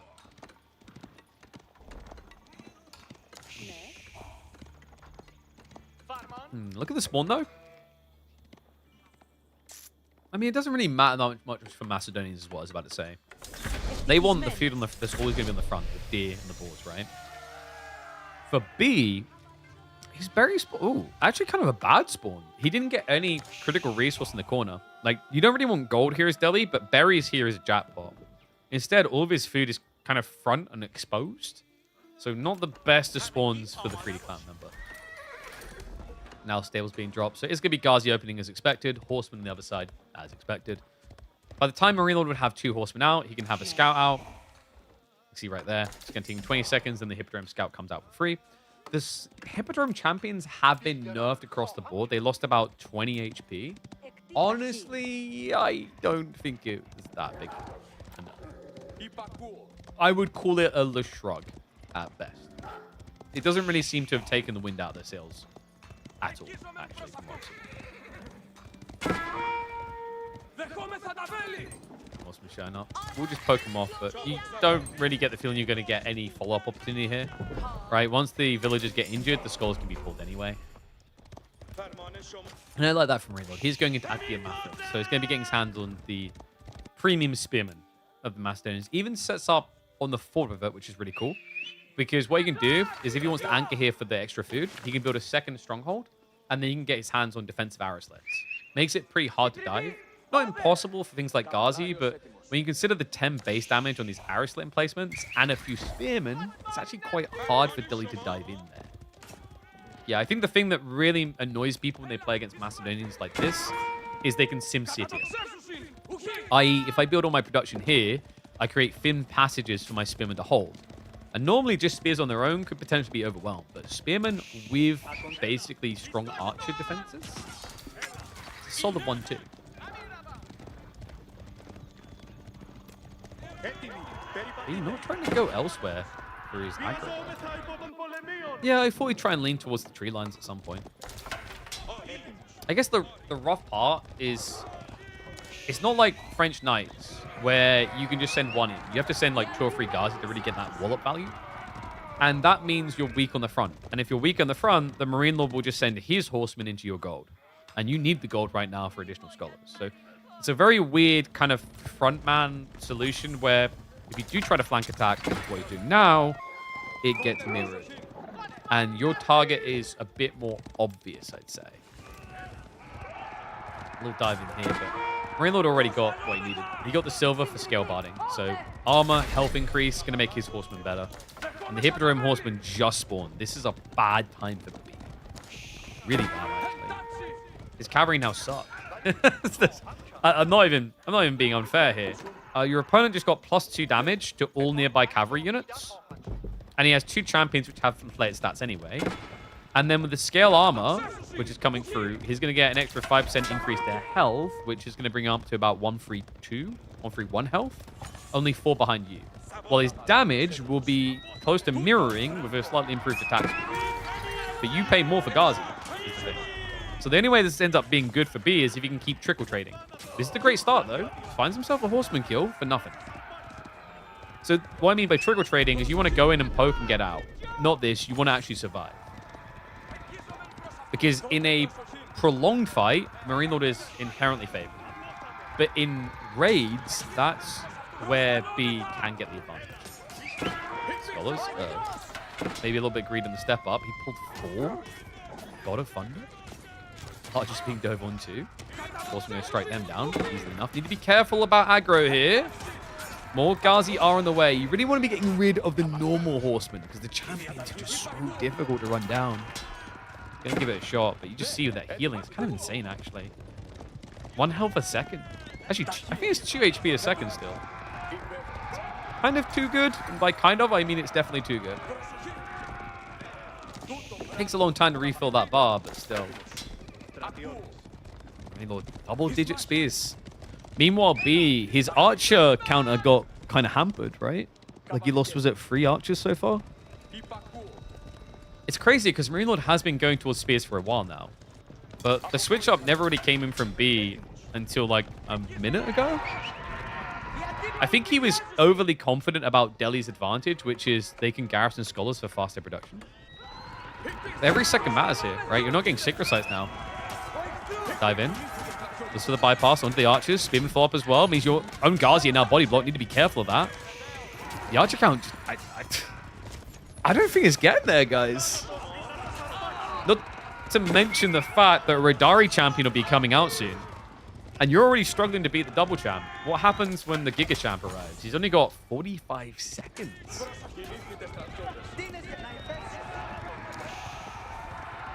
Yeah, I think Marine Lord is pretty content with this. So, unless we can do something soon, this is going to be Frenchman on match point. And that's when series can get really dicey.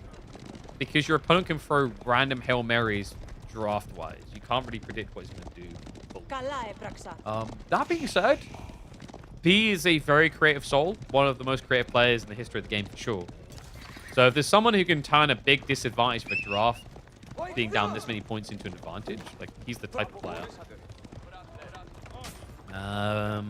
But you won't be doing it in this game. That is he just doesn't have spears, and quite frankly, at this point, kind of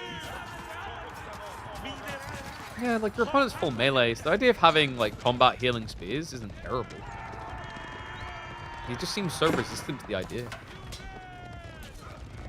Which is weird, because that would make this the second game in a row where reluctance to add in spears has like been the downfall of B. And there's like good reasons to why he wouldn't rush towards spears, right? I'm not saying that, but it is a pattern. And the hilarity is B is probably one of the best utilizers of spearman strats. So it's odd 2 games in a row now to not see them coming out. Definitely there's reasons, like I said.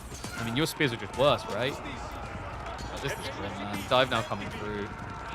Archers just can't stand still and fire for a second.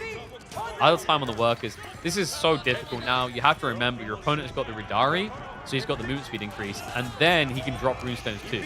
Like, the kiting potential just doesn't really exist at this stage. The only upside is like the Akir Mafur aren't getting many hits and kills right now. If they do, then you'll start to see runestones flooding. Instead, you're seeing Marine Lord just flooding the banks with food and gold now. He's getting ready for attack. I think B probably senses it as well. There's no reason a Macedonian player would back off from that position unless he was greedy. Because like if he was investing all this into an additional push, Marine Lord's going to be up by about 10 units at least with inflated stats.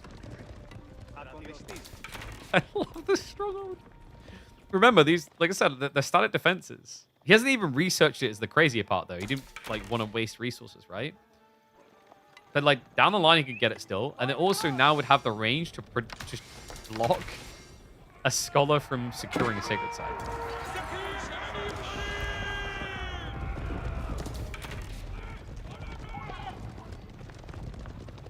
Series of the best? Yeah, I would expect as much. I heard rumors that this was a banger.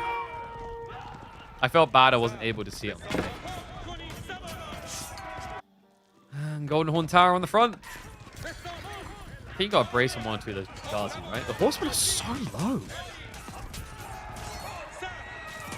But this is kind of ideal for Marine Lord. It looks really bad because, like, yeah, a lot of injured Ghazi go home heal. But because you're attacking, like, do you really want this horseman when you get Castle Age? No, no, no, no. You'd rather have Ridari, and you'd rather have your opponent with health bars like this when you have Ridari coming. And the pathing. Just go the other way! Okay. That's -3. That could have easily been -5, actually. So you kind of got lucky there with the aggro, those 2 spears. There's still your opponent is teching while really not being that far behind on military now. And my biggest concern, the reason that's kind of disastrous, is like the Ghazi here, you're only front line against these horsemen. I said they aren't that important, but if they can get a freebie fight on the archers, they'll hell take it. He just goes in. I can't blame him. This game felt a bit cursed after that opening. Dude, I think Delhi actually secretly struggled with Macedonians a lot. There's a few different strats that come to mind, actually. It's weird because when Macedonians first came out, I thought that Delhi was a hard counter because you would mass melee as Macedonians and that wouldn't work against healing. But the players got really good at adapting and playing around certain timings. And since then, I think Macedonians have looked a lot better in that matchup. So, game 4. It's now going to be a 3-1, isn't it?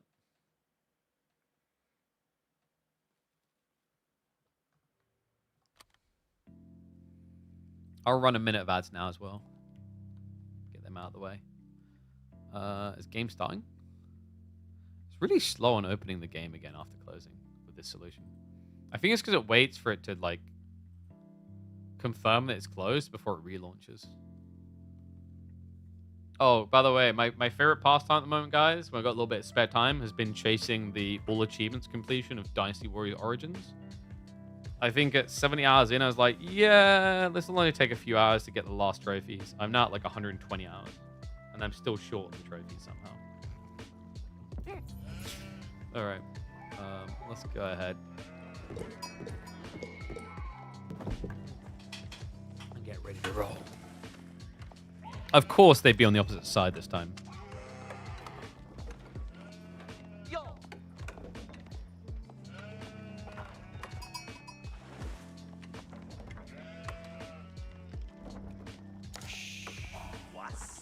Surprised Macedonians isn't a permanent ban. I don't think they're that good.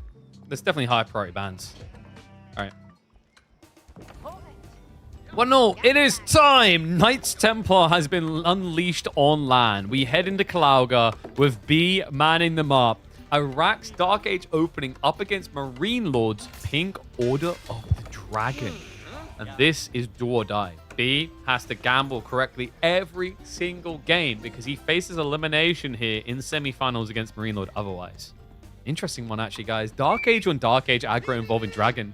Kind of rarer these days, I want to say. I don't feel like as many people engage with it, but B, he seems to value the Knights Templar's ability to pump spears and also probably is worried about the fishing. A fishing map like this, you always have to be worried about your opponent going Dark Age onto this to get the food booster. Looks like in this game, though, both players are going to be deprived of that value point.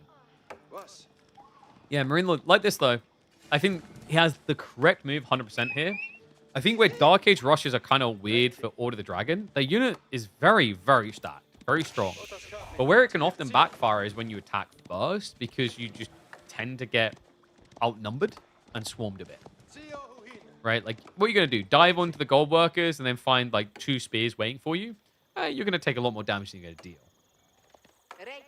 Instead, he waits to receive, but B has no intent of reception here. No, he's going to tech. He's scouted out the gilded spears and says, oh, hell no. No, especially if he's committing more, I don't want a piece of that. I don't want to slice that pie. So instead, we are now going to be seeing B moving out onto the gold 2 and looking for a deck. And yeah, he'll just use the spears. It's like, okay, I built them. Got to get value. He'll shove the deer in. Nicely played. Yeah, because I think, like I said, the way this backfires for All the Dragon is if you aggress a bit too fast against a civ that has like some sort of efficiency around spears, because they can just outnumber you. Because the whole idea is like, this guy very hard to kill, but if there's 2 here and you start attacking one, I pull that one back and then I attack the other one, I get some free hits in and you just don't trade damage. But once there's 2 free spearmen, these guys are giga stacked. And when you're talking about choke point fights, they're unrivaled. But very expensive. I mean, the investment so far at this point has been pricey. Yeah, he's spent... What does it end up being? 360? No, it's 160, right? 320, 480 resources. To make matters worse, this wouldn't make a very good outpost rush afterwards. But that's a good timing. Oh, yeah. B doesn't have the gold necessary yet. So Marine can keep pressing. And he kind of wants to. The more he invests in spears, I think the big problem you run into is like what happens if KT gets age 2? With a little bit of gold access, they just add in a few of the Knights Templar Hospitaller, and they have healing on their side in a melee fight. I think that's the scary point in Marino's mind. Looks like he got back onto it, so gold's been gathered. He's looking to get the rest of the Spearman upgrade now, which he's been allowed. Okay, yep. Perfect situation for B. So he can afford his tech up. He can afford Hardened. Marine Lord now needs to rush his own age up. 4 on the gold to do so. How interesting. And what's more interesting is we're playing on Kalauga. We're now 4 minutes in. There's been no dock attempt by either player. No, because now what B's doing necessitates that Marine Lord does the same. If he chooses to greed onto Pond, there's a backlash that occurs here towards his gold. This has been the interesting thing people discovered Kalauga over time. Originally, there was all this focus on just fishing and maybe blocking fishing. But as things have developed and flourished, I think we've seen a lot more people lean towards the importance of the opening on gold, because this map consistently spawns you with exposed golds. Right? Deer, sometimes at the back, sometimes at the front. Even the tree lines, actually, aren't fully protected. This one's far out, but like even the primary tree lines you see, they are on the very fringe of being out of range. So Rainlord techs up, has got Doc coming at the same time. Hospitaller is going to be a cool one, guys. Gives his villagers independence because they're harder to kill. And allows him healing potential in these fights. Spears. We'll go to prime the Harden. B isn't going for healing, though. Yeah, look at the gold. He hasn't got anyone. And Hospitaller, almost 50% gold. They're actually more than 50%. Yes, 50 food, 60 gold. They do have a weakness, and that is they hate ranged units. In theory, all of the Dragon players can do Gilded Archers, but I feel like it's a rarer comp at the moment, which is odd considering how effective it would be against what Knights Templar could try here. I think that's probably why B isn't going for the gold workers. It's like there's too much hesitation, there's too much risk. Instead, he'll be going Archers himself. Yeah, because this is like the downside of the whole idea of Knights Hospitaller, and why it usually gets picked for just its perk instead of its unit, is you may be able to get your hands on healer boys, which are decent melee traders, but they are weak against ranged units. And if you have access to them, it's because you already built into probably Spearmen, which has already given your opponent a reason to build Archers. So you see the problem there? It's like you're building 2 unit types that would get countered by the same thing. Marine Lord, man, crap will get off the pot. He can't. Oh my god.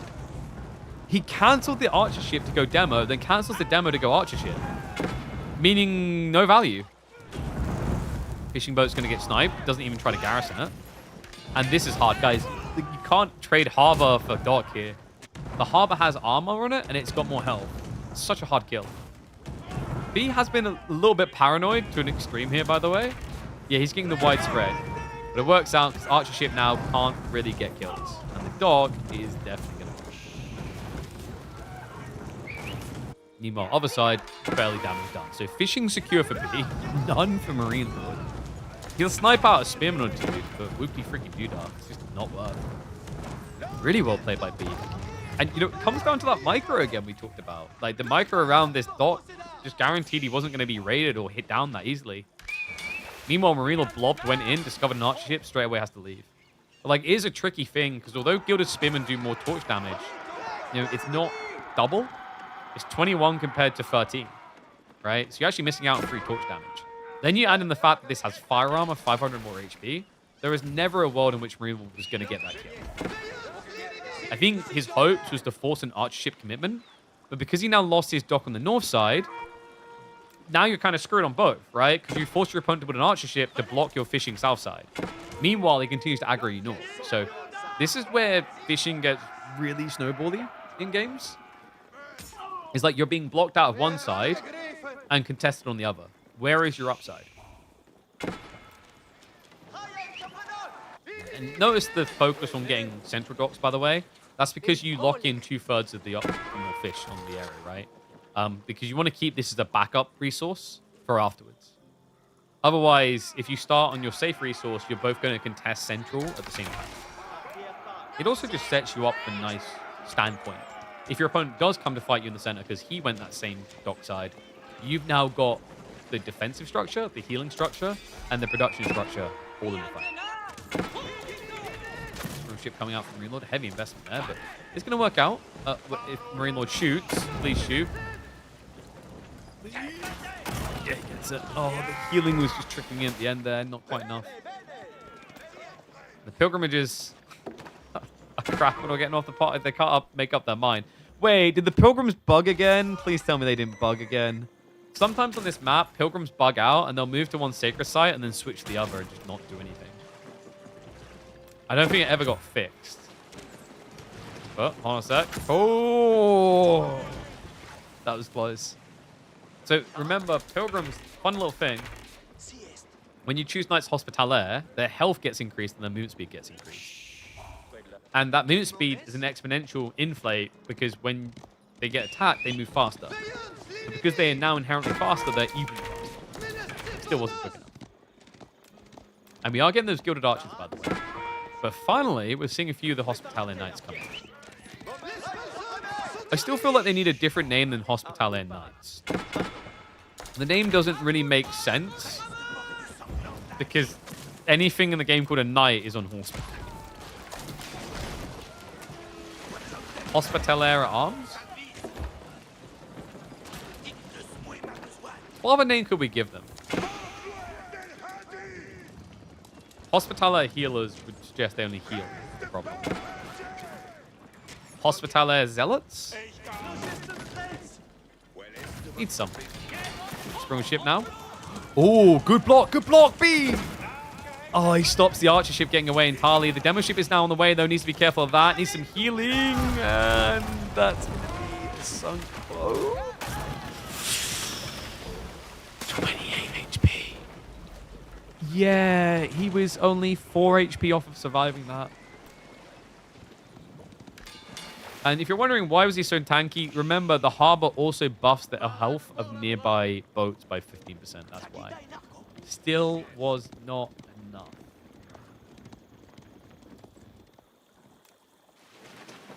Marine Lord. Camped up over here. Has got the archer ship still to protect him. I like what B's doing. He's got mass archers. There's no point fighting Springle ships. They're free range armor. Terrible trade. But a direct fight? In theory, you should have the better numbers. Like, the weird part is as you bulk up like this, you're never really going to overkill these Gilded Archers. They're going to overkill you. The thing you've got to be really careful of is fights that stand still. Because Gilded Archers are insane when they don't have to move.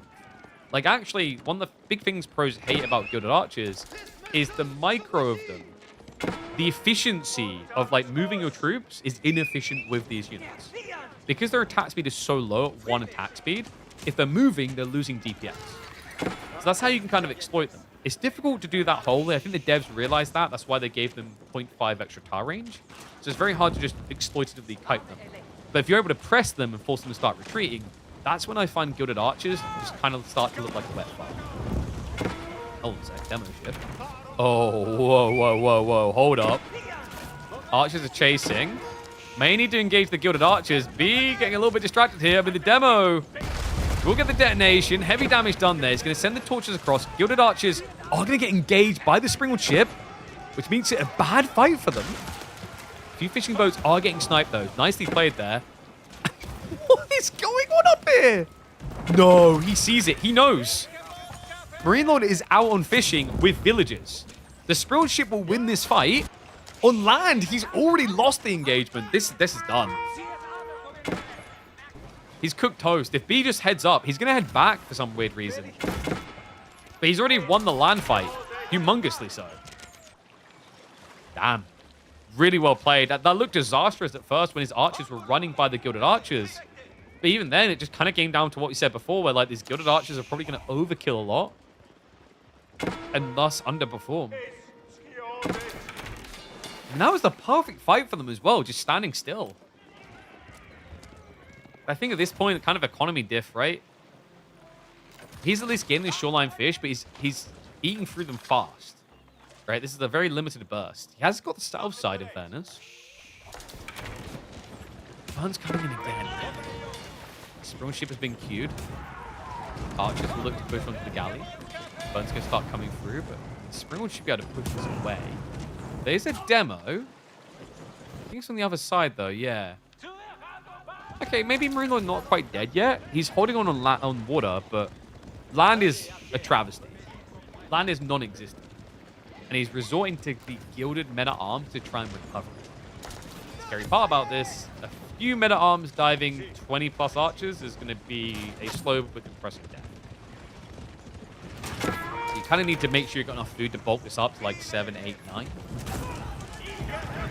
Now, oh, the demo. Hold on a sec. But he gets the denial. Oh, I cannot believe that. Be a bit greedy rushing in there. If he pulled it wide, it's a denial of the shot, galley, and he gets the kill easier. He'll get it anyway, though. Despite the fact that Marine Lord played that right, it's still irrelevant. Yeah, because I think the other thing that's interesting here is Marine Lord never had undermesh, so he's taking half damage from all those archers. Remember, Hulks have free ranged armor by default. So much harassed. Feels like we've never really seen that happen to B throughout all this game. Very rare has it been that he's felt pressure on the eco. And yeah, that's never worked. Like, this is... I think B's choice of Knights Temple on this map in particular was very smart. And you just saw why there. You can tank a demo to the face and not care. And usually with the way that this map plays, these river-based maps, one demo is the difference maker. One Springwood ship is the difference maker. That health on the defensive is crazy. And now, that separation even crazier. Gilded Archers having to deal with Horsemen. Not going to work. He separates the meta-arms from the main force. Archer's going to push this away. And his own Hospitality Knight just kind of stand their ground. They're gradually losing. But what really matters here now is Marine Lord has got no food income. Yeah, he's at 80 food in that. So this is one army and then done is the scary part. Why do you go on fish and not deer? Deer can be visible in the fog of war. Yeah, and well, it's also just like the fishing has a better gathering rate on villages, right? Shoreline fish, one of the best gathering rates in the game. It's like, you might, if you don't feel like you can get it, the logic there is like, if you're going to lose water eventually anyway, A, you get this better gathering rate resource by rushing it down, but B, if your opponent pushes you off of water, you're taking away a third of the food from that river that you can get. So, like, there's two valuable reasons there. But now, the alternative resources just feel further and further away. Like the boar, the deer, it's not attainable. Dive in here, he's always just sniping out these good archers. I think he knows food-wise Marine Lord can't keep up, and GG is gonna get called. B ain't dead yet. Nicely played. So keeps his dream alive. Let's exit game and get ready for the next one.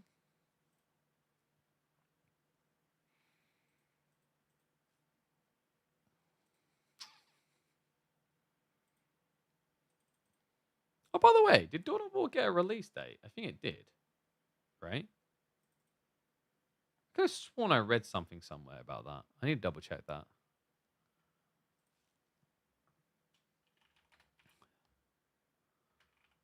It came up on my feed the other day, but I didn't read it. Wait, still no... I thought it did. Or did it just get more trailers? Must have just been more trailers.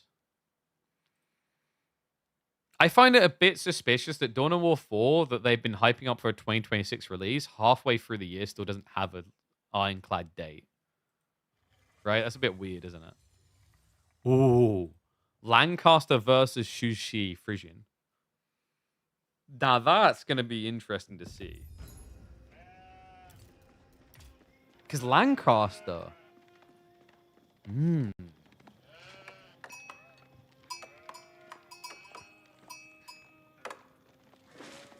And of course, they're on opposite sides again. Every time.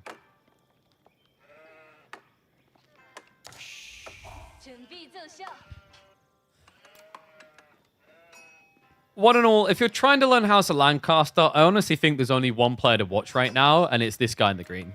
He impressed me. We've seen him do the 2TC strat that I've dubbed the most toxic way to play Lancaster right now.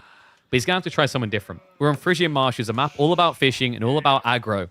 And he has picked House of Lancaster in the green to face off against Marine Lord Shushi. Shushi, a Civ that recently was buffed, especially with a target towards the Zergy gameplay style with the new Jiangnan.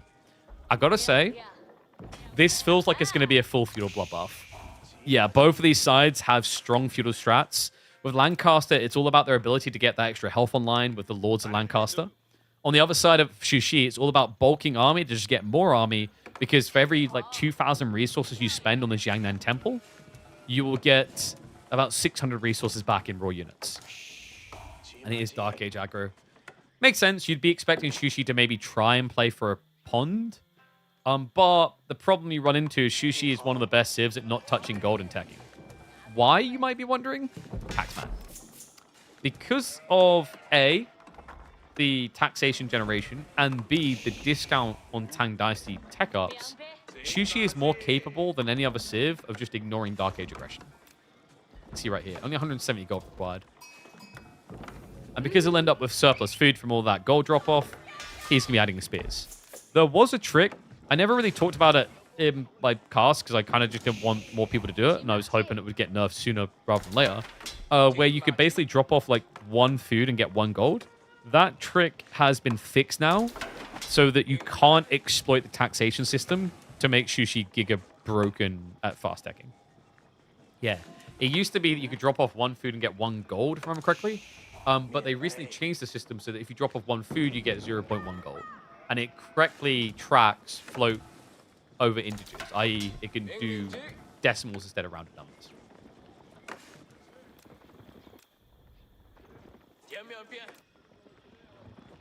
And B, wait, is he trying to bait me? Okay, yeah, I think he was hoping that Marine Lord was going to run out and he'd be able to catch like 1 or 2 spears in the Stealth Forest. Gets a hit though. Marine Lord, he was looking for gold. I don't think he wanted to hang around too long. For a good reason. B, look at what he's doing. Moves out for fishing. He's 1 more wood drop off and ready to roll. Now, Marine Lord can win this Dark Age battle, by the way.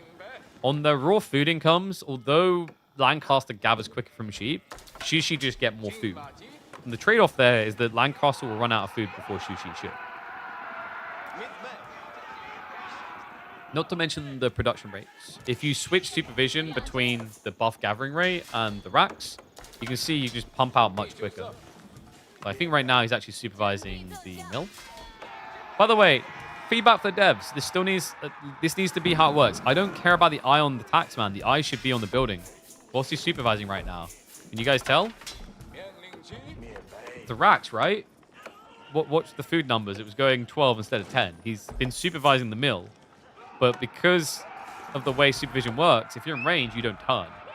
So, like, for example, if you had him standing here, like, no, actually here, and then supervising the mill, but then he switched racks, he wouldn't turn around. It's a really dumb interaction, and I don't know why the devs haven't fixed it. All you need to do is just add the eye to the building as well.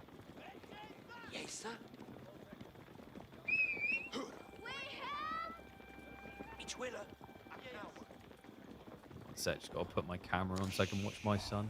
Make sure he's sleeping soundly. I think he's ill at the moment, bless him. Been confused too many times? Dude, for real.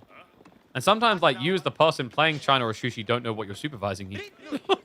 Because you have you ever, like, it's not even just for the attacker. Like, when you're the Shushi player and you look, you're like, oh yeah, that's the mill. That's definitely the mill. But that could actually be the racks right now. And it is going to be Jiangnan Tower. So, as expected, remember this landmark, I've got the overhaul now. By producing units from buildings near the Jiangnan, you will produce extra units for free after a delay. So every 2,000 resources, you get 600 resources back in free units for free. Pretty damn good deal. And you can choose to get free horsemen, free spearmen, or free Chuknu, free Chuknu.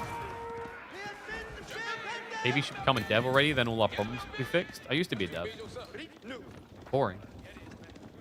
Yeah, sadly, I ended up in blue chip software dev, which pays really well, but is boring as well. I don't know, man. I think the dev industry is just not something I would aspire to be involved in. It's an overbloated industry that has way too many studios that basically just most projects end up failing, and then you just get laid off after spending double the work hours of someone else in a standard job just to get paid less anyway. Problem is everyone wants to be a game dev. Yeesh. Problem is, everyone wants to out-micro B, but it just ain't working today, M-Lord. I mean, numbers are against him, right? But come on. Harden status, and you are more of a floppy disk than Harden. Damn. He's going to catch up with the spears now. B in retreat, but that pads him for the Aviv King's timing here. And he does have some fishing. He's setting up for the second dock, too. Yeah, like, let me give you examples of rates, by the way, so you really understand this. When I was looking to get in the game dev world, right, I'm looking at graduate jobs. I almost got my dream job at Splashdown. And I think they were offering, like, maybe £23,000, £24,000 for a London-based job. Alternatively, I could sign up for a blue chip software development graduate course for £30,000. But the realistic numbers are like, go do some sort of SharePoint crap and get 30K as a graduate, or go and do game development as a junior games programmer and probably get like 19 or 21,000 pounds. It's a big haircut to do the thing that you love. Yeah, I always advise that against people like who want to go do game dev. Very hard to break into and very badly paid. Damn. Pay down that dock. Marine Lord gets the shutdown. Still got some way to go on the free army. He has got a toggle to Chuk and Palace Guard. Pretty lofty, man. Actually, I think it's more like 650 or 700 to get. Anyway, Clash coming in. Spears. Nicely done there. Oh, that was a sick fight. What? Scout, 4 spears, 5 spears going down? More than the cost of the dock. That is disgusting. How the hell did B get such a good engagement? I think Marine Lord just kind of misread the health bars, and worse still to come, guys, because now when he pulls back, top him off. Full HP. Unusual fight out of Marine Lord. Now things should get scarier. Yeoman are getting queued up. This is the answer to pretty much everything Marine Lord's doing. Counter spears, counter Cheek, because Cheek can't reach Yeoman at all. Even Palace Guard, they have 2 ranged armor and 3 melee. They're weaker against ranged. He's got the solid idea. I think for Marine Lord, he needs to start thinking about Horsemen soon, but how do you ever think about Horsemen when you see 13 Spearmen? That's the weird part. Is like, actually, the one category Shushi's better in here is Horsemen. Because Lancaster has weaker Horsemen that recently got nerfed, so people don't really want to spam Poplar as much anymore. Whereas Shushi gets standard Horsemen that get buffed with an attack speed out of the Blacksmith. So they're even better. On the Yo's are down, and the backstab from the spears. He's going straight off the Chug. He's just trying to get rid of the burst. Now surrounds him on both sides. Ugly fight. Look what he's doing B. He pulls Lord north side, so the auto attacks would focus on him. So he scares away the army. Yeoman are going to chase to make sure the Chug gets shut down. He eradicates the melee force, and that is now over a double military fight. Make it a triple for B. And Marine Lord is trying to cheese Gnu his way to victory against Choman. That's the closer I get to cheese with Yeoman. You guys hear the guy who voiced Cho'Gall died recently? Okay, sorry. Sorry to make things depressing. But you know what? That's still not going to be as depressing as watching Chuknu try to beat Yo. I don't know, man. Like, you need... If you have 4 pawns, you can probably go Horseman. But he has to be feeling like any amount of docks he drops gets mirrored now. And also, he has to worry about defending those docks against the spears. Because now B can just defend against Chu with Yeoman and burn docks with Spearmen. This is hard. Game 7, anyone? I feel like we're getting a G7. That sounds like a summit. It's not. Yeoman overstayed the welcome a bit there. So a little bit of a slow micro. Love that. B's like any unit is every unit. So just pulls off the injured, heal them up. Archer ship coming out soon, but that's going to be a burn. Right? Like you could hang... Oh, really? I guess, does he just go Blacksmiths then? Because I think he could have burnt that if he spread a little. Maybe he's worried there's a stable switch, which there is, in fairness to him. And he has not toggled over, has he? No, he's still on Cheek Palace Guard, which is a bit odd. I guess the problem is, like, do you want 4 Spearmen? Probably not. Right, so, like, getting 3 Horsemen good, getting 4 Spearmen bad. So for that reason, he just takes the Cheek and Palace Guard instead. B. Just switches over to the other dock now. Starts the burn. He's going to force another archer ship, isn't he? He's trying. Chugar stepping up. Still down the lane. Vegan Chugs versus Chad Yeoman. Pretty much. This is like Kobe versus like a 6-year-old who needs stilts to reach the ring, you know? Just can't do it.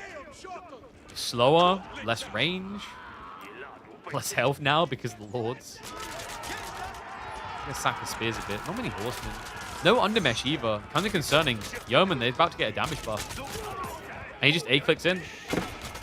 I like this. Like it's the right timing with the Yeoman upgrade coming through. There you go. Steel Arrow complete. 6 damage on these guys. Horsemen still going to get wiped out. There's a few spearmen left over. And these Lords are just obnoxiously tanky. Maybe the Yeoman need to split off a little bit here. I think we're getting a bit ambitious. There we go. Get some away. So Lords will just bog you down on the spot and create the space. And now Yeoman are able to trade with that backline. He's even switching Hobbler. I guess when you're like this far ahead, yeah? Because now it's like if your opponent dives you, you dive him. And the Hobbler have higher ranged armor. So these Chug do no damage at all. Whereas the Yeoman can still penetrate the Horseman a bit. Line formation's coming in handy again there. Nicely sniped. Love that. Micro on the left side. Every yo count. A little bit of a slower dock expansion by B. That does open an opportunity for Marine Lord to come back. Yeah, his fishing count. His 4 fishing boats ahead. Mass Horseman makes a lot of sense here. Hobbler does get revealed. Undermesh is about to complete. But Marine Lord already has both techs. Ranged armor, ranged damage. Goes trying to trade out. Cheek, target far. Lords slow to arrive here. The Horsemen are wasting all their time on the hobbies. Looks like it's a race to 0. Yeah, but the Lord's kind of a difference maker here, right? Like, if there's only 5 units left alive, this thing will beat the 5, is how it feels.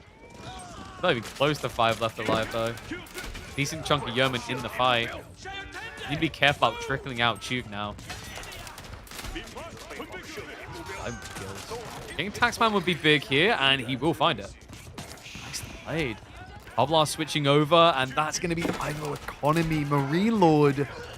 You know what the crazy thing is? Like, thinking back on the cost of the archer ship, kind of the difference maker? It's minus 3 troops, and those 3 troops would have been enough to spawn another army. That's kind of nuts. Like, that one archer ship really did make a difference. And now, you just can't produce. Right? If you build a Chug, it's going to die. If you build the Horseman, it's going to be half HP, just escaping. I think he's doing this to trigger the army. Yep, there you go. He gets the army out. Nicely played. New Horseman wave is here. Hobbler's spears going to be engaging, though. And the Kings, the Lords, very tanky. Just go for the trade in the back again. Kills the one Lord to snipe out the Horseman. And that looks like a dead hold again. All right, so that was your big ace up your sleeve, is getting those 6 units for free to recover your production area. Failed. So now what do you do if you're Marine Lord? Because your alternative is to do this. This is terrible. If you're producing back here, remember the way this Yan'an works, it's only by buildings in influence range. So he's not going to get contribution towards this next army by building horsemen out here. Meaning he effectively does not have a feudal landmark at all. This is bad. Really bad. Throwing everything at the wall to see what sticks. It turns out like this is one of those special material walls where everything just like dunk, slips all the way down. It's the type of walls that Trump wishes he could like get the material for. Like no one will get over my walls because anyone who tries to climb it just slips down. A ladder against it slips down. Someone tries to fly over it, they slip down. Wait, what?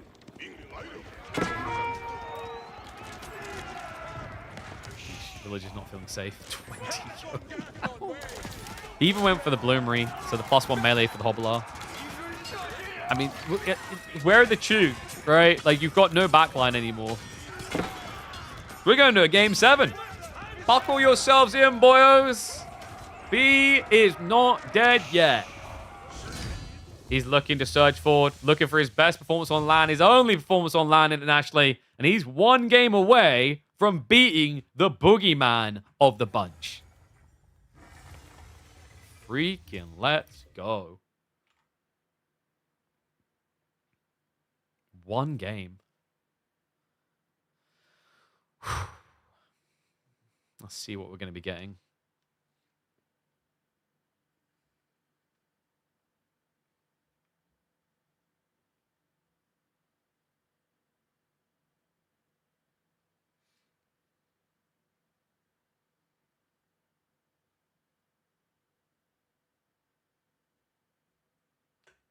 No, music, sorry. Sorry, game's slow to open up again after this.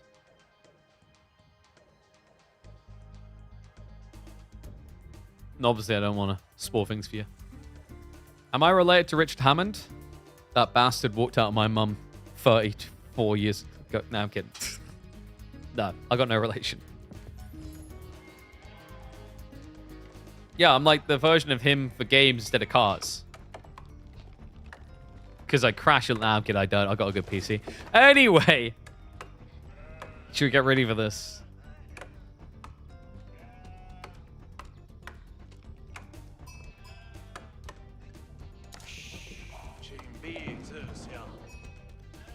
Ladies and gentlemen, we may be about to see the greatest comeback on LAN in Age of Empires 4 history. After being 3-1 down, Marine Lord is now at risk. B has come back from the abyss. He is forced a game number 7 and on the verge of, on his first international LAN, making it to grand finals. And he trusts the Mongols. Of all civs, the Memegles coming out on a hybrid map makes them anything but Mimi, a serious threat. However, somehow this happened. Marine Lord had Chinese up his sleeve all along and gets it in a deciding game. Guys, this is incredible. If you guys haven't been catching this, if this is fresh in your mind, this is the Homestead Cup. This is the LAN that was hosted in Serbia. A rare site where B would actually be able to attend. And he has exceeded all expectations. I wasn't so sure that he was going to do that well. I know him as a creative player. I know he's capable. But at the same time, when you looked at the performance of people like Marine Lord, Vortex, Anatan, they seem front runners. And yet, B is one game away from denying the favorite. And then it's just a matter of beating Beastie or Lucifron, which, no offense to those two, I think they're very talented. But compared to Marine Lord, walk in the park. And we are going to get the dot coming up. Looks like B. Oh, no. No. Wait. Hold on a second. He can block with the sheep. He can block with the sheep. He needs to. Wait. He gets pushed away, though. He doesn't leave sheep there. I mean, you can't, right? Because you'd have to hang nearby. Otherwise, the scout snatches them. But he does force Marine Lord to pull a second worker to wall in here. So a bit of inefficiency there. And he can still do things with this, right? Like, technically, you could still dock drop your opponent's side and then transport ship to burn down the dock, right? And secure his pond away from him entirely, which sounds expensive until you realize that, you know, you're always going to do the spearman detail. The dock investment, 150, then the transport ship is going to be like an extra 100. But if you then deny your opponent on this pond entirely, that's 150 lost. That's 50 you gain from the burn, and the denial of fishing boats too. So it's not like the craziest idea in the world. I think instead he might just simply go for a burn through and hope it's quick enough. Tricky though, very tricky to be quick enough when you consider that Marine Lord already has 5 on the gold, and he could always just be a bit less greedy on the fishing. Yeah, the other problem with like just doing spears like this is you know your opponent will pull the worker to heal, right? Because he intentionally dropped next to a shoreline fish anyway.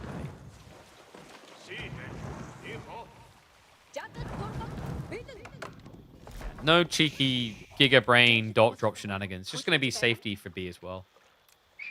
Was this worth it? Keeps a villager out here, forces some idle time occasionally. I don't feel like this is worth it for B. Because you spent a lot, right? I mean, you do have the Uvu to negate some of the cost of going for 4 spearmen. But it still puts you notably behind on economy. And you had to be knowing that your opponent was going to semi-rush feudal, because when do you ever see Chinese build a taxman in Dark Age? If they're not going to do it, they're going to want to be feudal quite quick, because that's a huge eco booster they'll be missing out on otherwise. In fact, he's gathering a lot of gold. What is he up to? Maybe wheelbarrow? Unless he's rushing extended lines, which would be a little bit surprising. And maybe the spears? B. Ooh. Ooh. Getting cheeky.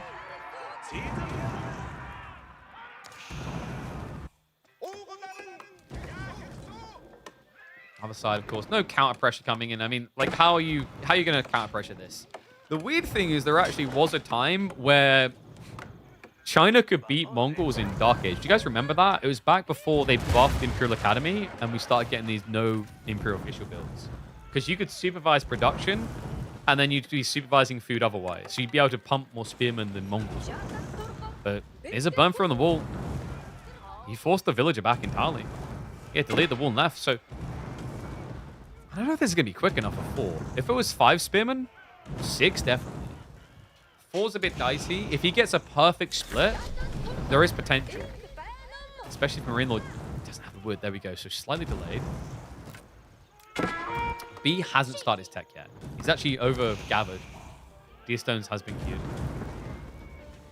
E. He starts splitting the spears early here. So like the whole idea is you burn, move a little, so you don't lose any DPS. He could set it on fire. Looks like he's maybe just going to have to run away. Yeah, it's just a bail. He ends up minusing 1 spear. Not great. Still forces the defensive reaction. And also in the process, you slow down fishing production. Like preferably actually what you want to be doing here usually is instead of queuing the galley straight away, a lot of players will build a fishing boat and send it over here. So you scout when your opponent would try and say dot drop you, and then you build a galley.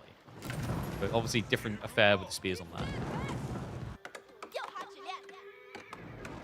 I want to see this recap so much. That's why you got to have notifications turned on. That's why you got to join my Discord so you don't miss any of these important details. It's critical.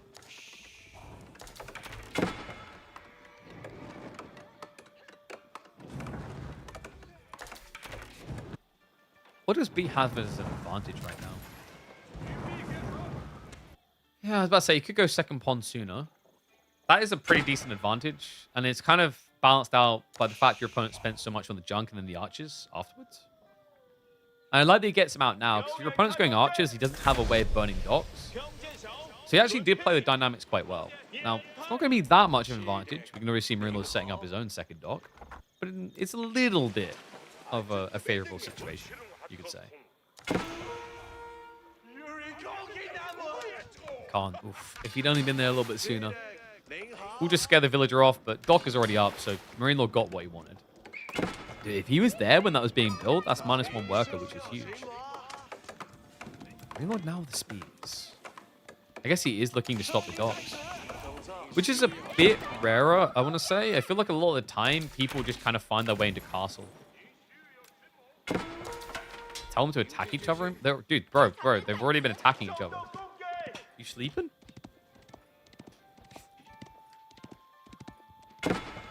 Are you just one of those people, it's like you get in a game, you're like, well, I'm at 40 villagers now, select all army, A-click.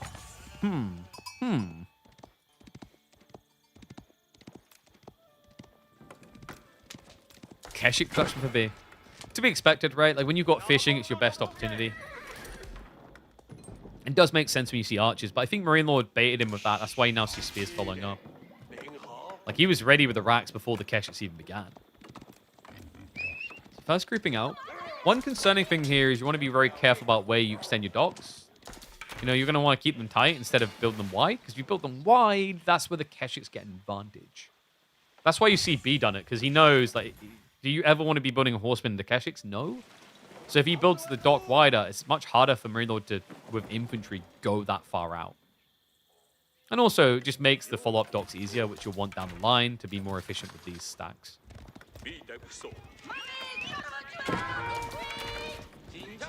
This is from the Homestead Cup games we played on the weekend.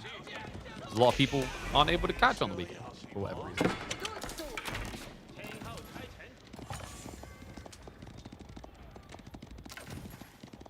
He's just popping under mesh. It's just raw cav at this stage, I'd expect. I mean, he has archers, so maybe on a delay we see him switch. Like, archers don't help you shut down the dock. Interesting that Marine Lord was trying to sneak onto deer. No way he's thinking age up, right? That'd be kind of crazy. I think he just wanted the extra influx for additional spears.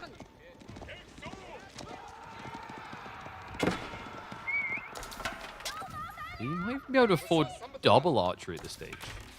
Not the worst idea in the world, because supervision kicks you in the nuts here. Look at your opponent producing archers every 6 seconds. This is why China's just so nuts on hybrid maps still. Especially ones that don't involve fighting. Like, this is, I'd say, still a pretty good map for China because they're able to put that food to work so easily. Other civs would be like, oh, I need another production building and another one. No, with this civ, you just get your cheap attacksmen. You build up to the 4 point. When you're at 4, like, you actually have too many because you're going to have one on supervising wood, maybe one supervising gold, one gathering gold. That means one guy to look at production building. That's where this civ gets kind of crazy. You see already on the archer count, 14 plus the 11 spears, numbers against B. Forced retreat here, steel arrow queued up by both sides. Rainlord can also supervise that. So all of a sudden, this timing advantage could just disappear. He hasn't chosen to. Just there we go, switched in. There, are you kidding? Look how far along those bars are, and he's about to finish sooner. Okay, I say that, he pulled away, but he would have finished sooner. That's the thing that still to this day baffles me about Chinese economy and the research times actually early game. Just kind of feels like taxmen do too much. Keshik's looking to do a lot too. Hello. He just bypasses. This is interesting and quite smart. Your opponent doesn't have undermesh and his army doesn't have armor. They don't want to dive a TC. But you have got 4 ranged armor. Cool idea. Unfortunately for him, spin and production is real. Yeah, and Keshiks are made of plastic, which is a problem. B? Did he not see? There's no way. He's got a falcon. What was he trying for a short-range charge? I'm actually confused. That was not worth. That was expensive, actually. Normally, you get away with that on these type of maps because you can go and heal off of a fence or a dock. But if you look at the walls, look at the dock placement, like, there's actually not many burn opportunities available for these Keshiks to heal up. At least not many safe ones, right? Your opponent can guard him. Oh, Marine Lord gets caught going to gold. -3? Greedy. He didn't have enough to get the final hit. So -2. Archers are going to back off of their own accord, actually. They had numbers still. For good reason. You can see there's a backstab coming from Marine Lord, so B will have to shuffle away. He's prepping for an age up himself. This is a great timing. Like, seeing the workers go out to the gold like that, you're probably thinking, yeah, definitely a tech up. What else does he need that gold for? Like, he has taxation protect. He doesn't need anything else. And also, the punishment of no wheelbarrow still from Marine Lord. I mean, you don't feel like you need it as much on a map like this because, you know, mainly it's just the wood line, but even that would have benefited this stage. Especially when you're worried about Keshik raids. Marine Lord. The crazy thing is, even if you're later to start gathering on a tech up, you know you can be there quicker than Mongols. Just courtesy of the better economy. And also just so many more fishing boats. 21 to the 11. Moving into idle up the gold. That's what happens with low elf Keshiks. Imperial Palace queued. Good news for B, he can go Kortai. That's going to be able to buff him up. And be careful with the bracket link, by the way, remember. You will spoil things for yourself.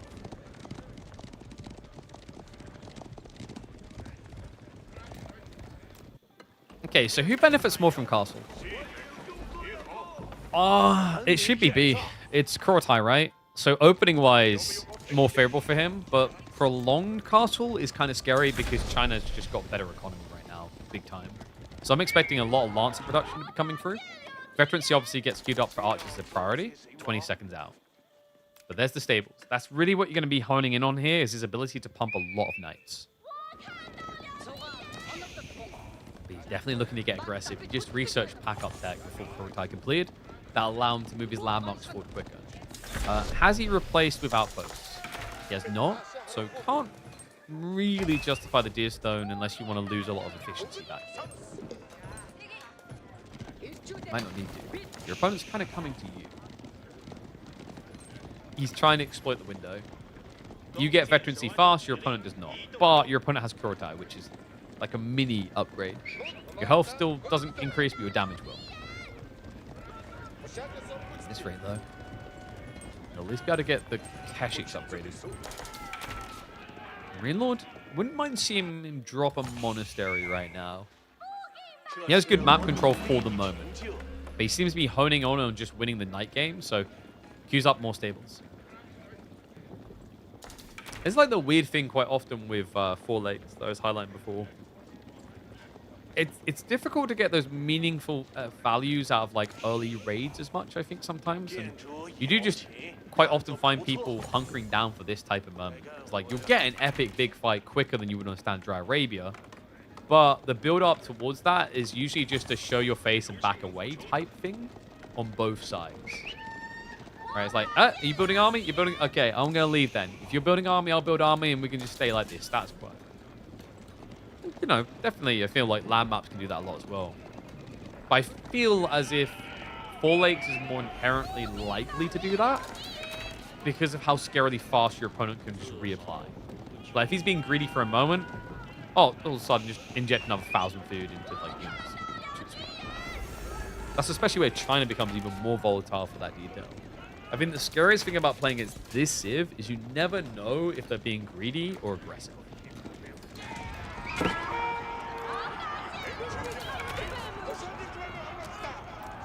Archers stepping up the Kurotai now. This is a little bit spooky. Steel Arrow 2 also coming in. Needs to make sure he's finishing them off. Otherwise, the healing's going to start to kick through. The Keshiks are almost full HP. Archer advantage for B. Lancers trying to force the matter a little bit, but they can't really hard commit to this many Keshiks. Kurotai packs up to move even closer. This is tricky. I don't feel like Marine Lord's getting the best trades right now. No, with this much damage in the archers, they can even snipe Lancers as you just saw there. Spears get baited into a brace. Defense arrow gets activated. Keshiks hold the line. Forces the full engage. Archers have to disengage from it. Spearman count looking pretty low. Pretty worn down. Only 8 remain, but the Keshik health bar's not great either. Archer ball is really what matters here. It's so fat. The crazy thing is if Marine Lord had gone for a clock tower build here. 1 nest of bees. A little bit annoying, but could have been a difference maker on backline trades. 3 nest of bees is the break point. Maybe it would have been too difficult on gathering the gold necessary, though. Either way, that gold is now a problem. It's gathering on the north side.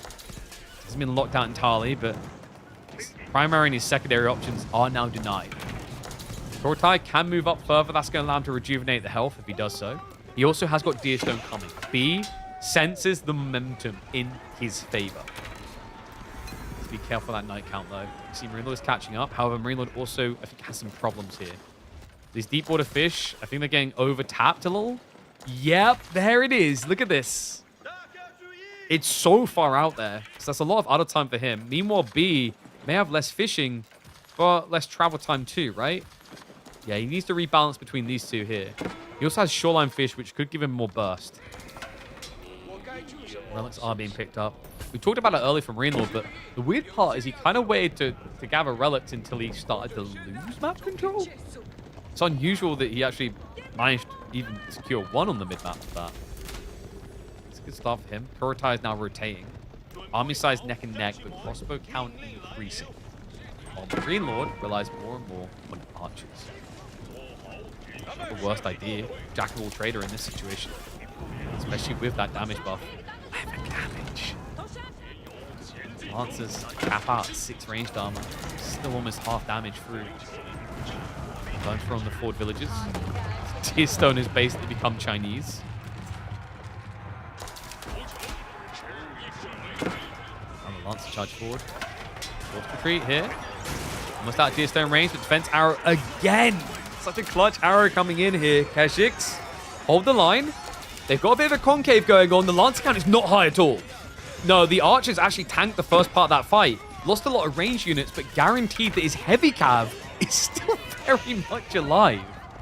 A ballsy and dangerous maneuver, especially when you know your opponent's doing crossbows. But it allows momentum on his side. It means that Marine Lord can't flood out now. It also means that Marine Lord moving his economy out becomes a humongous risk. And you see that B's trying to exploit that. Over on the side. Force the reaction. It's only... Okay, there we go. I was about to say, it cannot be single. It's triple archery production. Kurotai moves deeper. Keshiks looking to intercept reinforcements. Nice idea there. Fight them where they're weak. Sun Tzu that crap. Goes to the burn on the monastery. Hello. He's depriving gold. I mean, Marino doesn't have much gold to work with here, right? It's just a 2.3k. And he's trying to mass Lancer crossbowman, which means a lot of gold, please. I'm impressed by B's positioning. It's just showing you Kurotai's strength, by the way. Like, look at the raw economy count. Marine is up by 18 with relics in the bag. And yes, still, B continues to stick it to him on the edge of the base. But more archery ranges over here. This is 5 range worth of production, I believe. At this point in the game, he has the economy to maintain that if he chooses. And just denial of more resource opportunities. Takes out the marketplace. Gets paid for doing so. Clash underneath the TC with double buff here for B.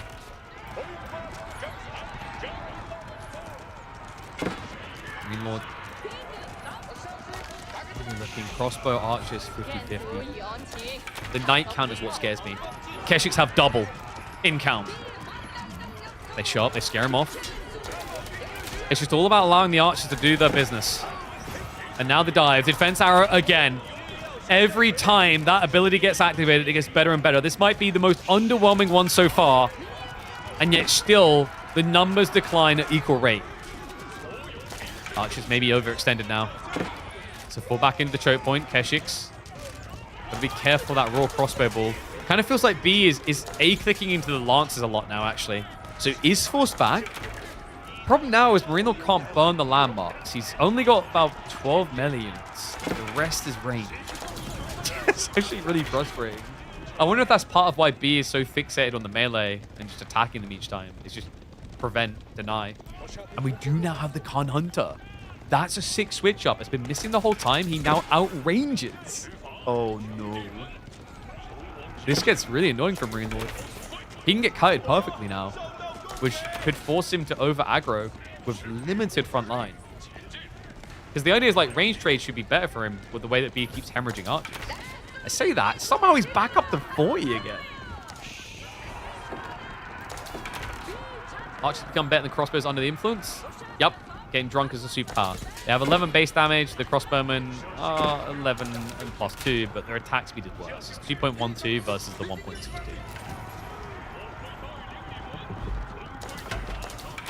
Kurotai's moving over. Marine Lord is starving. How does he have 31 fishing boats and still needs more food? That's the crazy part about this game. Meanwhile, B's food eco is like 600. It's the healing. Healing is a crazy superpower, guys. And now all these buildings, thank you very much. Just burn them for more healing, burn them for more gold and food. I mean, at what point do you just get the additional bounty? Has he got it already? I don't think he did. It's definitely worth it at this rate. Your opponent just keeps giving you little nibbles. Slice of apple pie, slice of banana pie, piece of cheesecake. These are how I see buildings. Don't ask why. Questionable position for a fight right now for B, but he has got landmarks. UI bug for relics? No, it's just down here. Marine Lord is the only one playing for relics. Got the third one on the way home. Beast finally looking at it.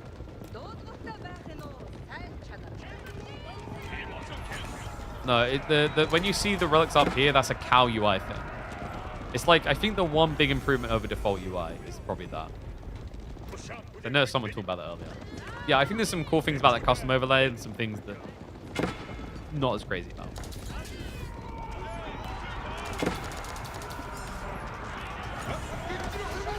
Keshiks ready for the big fight. Here we go. He's saving for Imperial now. Right, you start to see the food accruing. 24 in gold. When a horseman switch from Marine Lord is a good idea, but it's now 30 Keshiks. Bloody hell. I mean, where did this food injection come from, right? It's because he went tier 2. He played it in his own game. And the mangoes. When was the last time you saw improved siege engineering? It's back. For good reason. Your opponent, half his army is ranged. And not just that, these mangoes, they get damage buff twice over. They get a 20% damage buff to their base, but they also get a damage buff to their bonus. So pretty good at sieging buildings, which they're right next to, and fantastic at destroying backlines. He has his answer to crossbows. A little bit dicey against the horseman, yes, but... Oh, no, I agree the relic should be on this UI, by the way, just to highlight that. It's just I think there's other things that have been changed and tweaked and altered that don't need to be. Now, Barbican now. Yeesh. Reeks of desperation. Like, perfect example is I still would love to have the income and the village account be an interchangeable that automatically rotates every 10 seconds. That, to me, would be an improvement over this. This is a lot of info, especially if you're a casual viewer. It's too many numbers.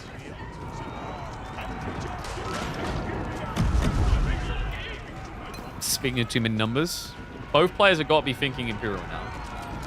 Nestabees is queued up by Marine Lord. He realizes it's a siege game, he needs to oblige. And the archers, wait, hold on a sec, what is he doing here? He front lines with the archers, backs up now, defense arrow gets activated again, and now the mangoes can begin to strike. Reloads are coming through, Keshiks are breaking the front line, Marine Lord! Where are the bodies? They're hitting the floor. Keshiks are going to reset, there's still a lot of crossbows here.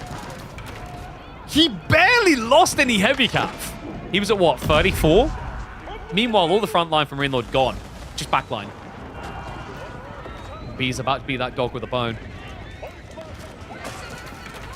You can feel it. Inches away from his biggest success in Age of Empires 4. White Stupa now on the way. In a deciding game number 7. To knock out the most accomplished player in Age of Empires 4 history. Coming back from 3-1 down to do this. The victory's so close he can taste it. Nestabees counters at 3, shows a bit of respect to it. Marine Lord still not with the military lead really here. Not into a Kurotai. He pushes up with the Nestabees. Mangoes can't trade right now. The Keshiks! They see the opening. Forces him back. Marine Lord needs a win and a big one. All it takes is looking away for 2 seconds, those Nestabees are gone. And now the big upgrades. Elite Archer, ranged armor free. He doubles down even though there's Nestabees against him. He's respecting Marine Lord's firepower here, right? Kurotai is just going to leave, though. Oops. Defense arrow. Wait, that was... Okay, that was definitely B's worst defense arrow of the entire game. They've kind of been getting progressively worse. The good news is he's been getting progressively better. Now, Marine Lord is prepping for a tech up himself. He can do it very fast. A Great Wall Gatehouse would be a great boon to try and survive here. My worry is he's going to try to drop it somewhere aggressive. Like here. And you can already see that B is going to get an early warning about it. Rushing over for an outpost drop. A few horsemen slipping around the back. The main army ready to engage. And this is big. Look at all the upgrades coming through. Elite on the way. Step Lancers in 40 seconds. The elite tech for them. For those Keshiks in 30. He has the timing here. If Marine Lord goes for attack up, he'll go for a dive. A cost drop now from Marine Lord. A good call in this situation.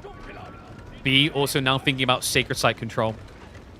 To begin that ticking time bomb. A very difficult objective for Mongols compared to any other civ in the game, as they lack castles and they lack walls.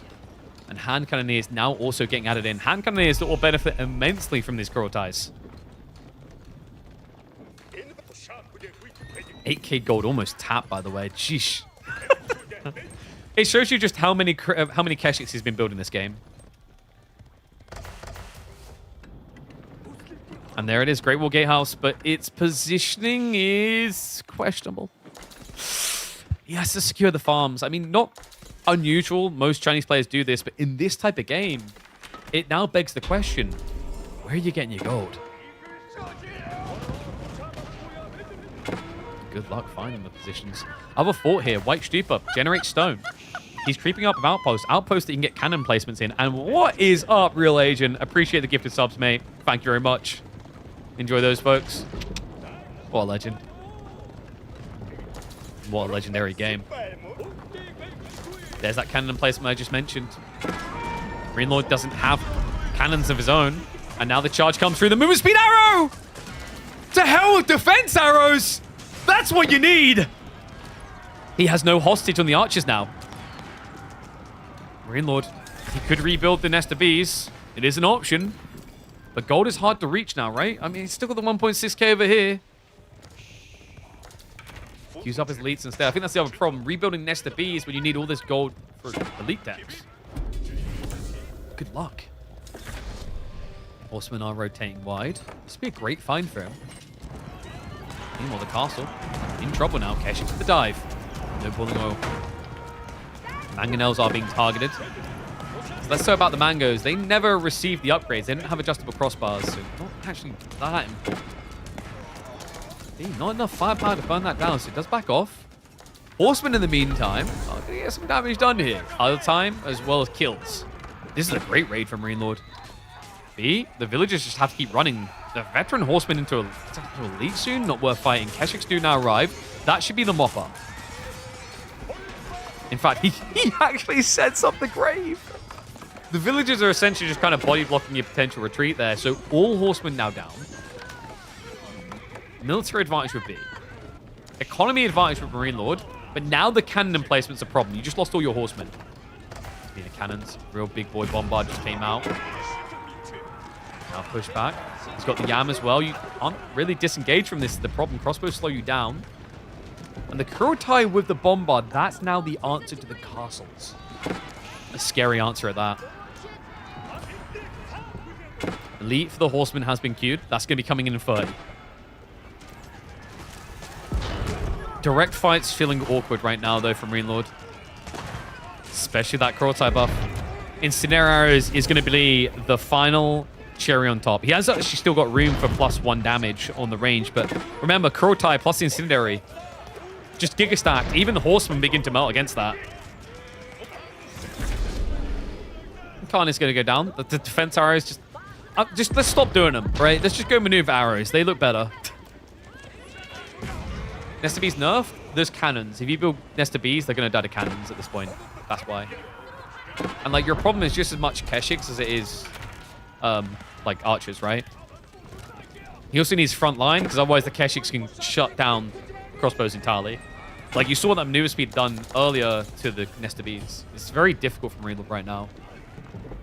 And also, it's just more things that go into gold. Like, anything you buy into gold has to be worth it now. Because although he won the relic game with 3 banked, and he has got taxes, his ability to burst gather gold is low. That's why you're seeing B adding in cannoneers, for example, but Marine Lord has no interest. Horsemen just keep trying to cross-rotate. Speaking of gold, that's the other 8k now being tapped into. Kurotai is going to need to leave to Shui and barely gets away. 300 HP, but it will stay alive. That's important. Bombard towers can now be denied. Marine Lord not dead yet. His income is pretty even between the two. Long term, though, you can definitely get that feeling that Marine Lord needs to get something more out of the map. Keshik's now with the charge in. Have to front line with his back line just to keep those bombards alive. The body block coming in. He's done. But the military numbers tell a different tale. Marine Lord, where's the army? 50 compared to 80 now. He's going to show respect to the bombards, but one thing to really just keep an eye on here is the idea that with the Kurotai buff, in a direct fight, his bombards beat the enemy bombards. That is important.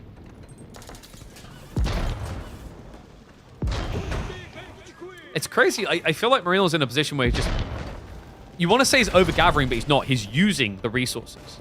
But it's costing him a direct engagement, right? Because this is where Kurotai is already difficult enough, but Kurotai and the fact your opponent has got a military lead of about 20 to 30? Over 30 even. This is hard.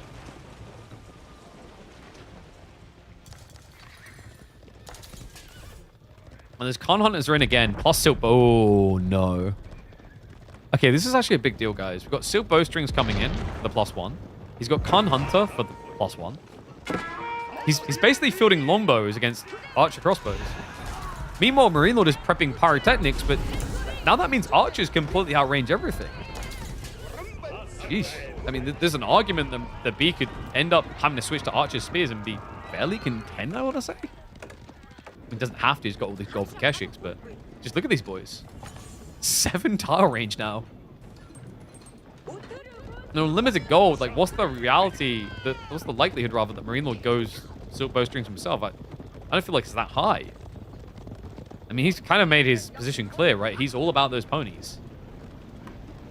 And most Chinese players are all about the hand cannoneers when they can justify it, but that's what makes this read by B so good.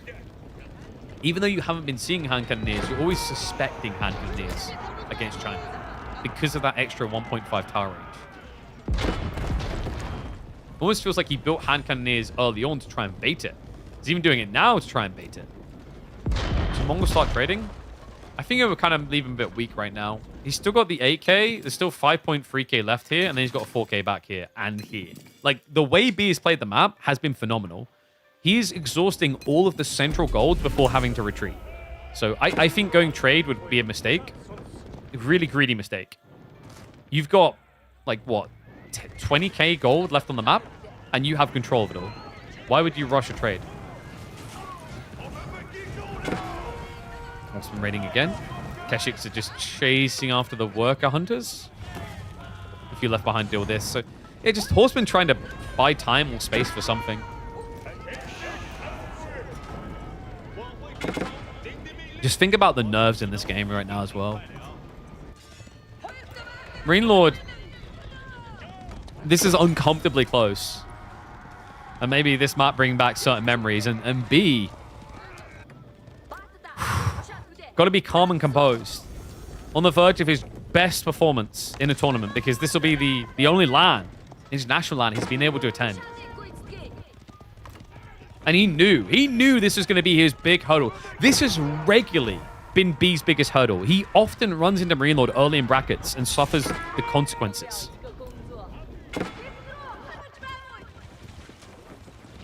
Horseman just kind of helping. B should be saying thank you right now. He's got so much resource in reserve, over 5,000. So losing a few villages is not actually bad here. Bombards continue to push in. We'll have to start retreating with them. Good choice by Marine Lord to be sniping out this outpost. Not just about the cannons, it's about the yam. The opponent already outmaneuvers you. You don't want to make it worse. The Sacred Site is down to 3.5 minutes. He's actually doing this off of the Sacred Site timers. He's not getting baited into a dive. He's not looking to go through castles. Marine Lord is looking to use Age of Empires 4's unique mechanic to get the ultimate dub. A B, rather. And Marine Lord is struggling against it. I mean, how do you move quick enough here? Like, more horsemen? Is that really the solution? Maybe he sends 50 north and tries to cap, but that's the beauty of B still doing Keshiks. He has the maneuverability to get there in time to block a decap on a Sacred Site. Why don't delete fishing? Isn't villages better? It depends on, like, your farming situation, right? B doesn't want to have to set up a pasture transition. For China, yes. I mean, China's got plenty of that anyway, so they balance it out. Beam. 10 minutes away now. Melee tech upgrades also coming through. Hand cannon is also getting queued. You're never really seeing Marine Lord build up a reserve of resources here.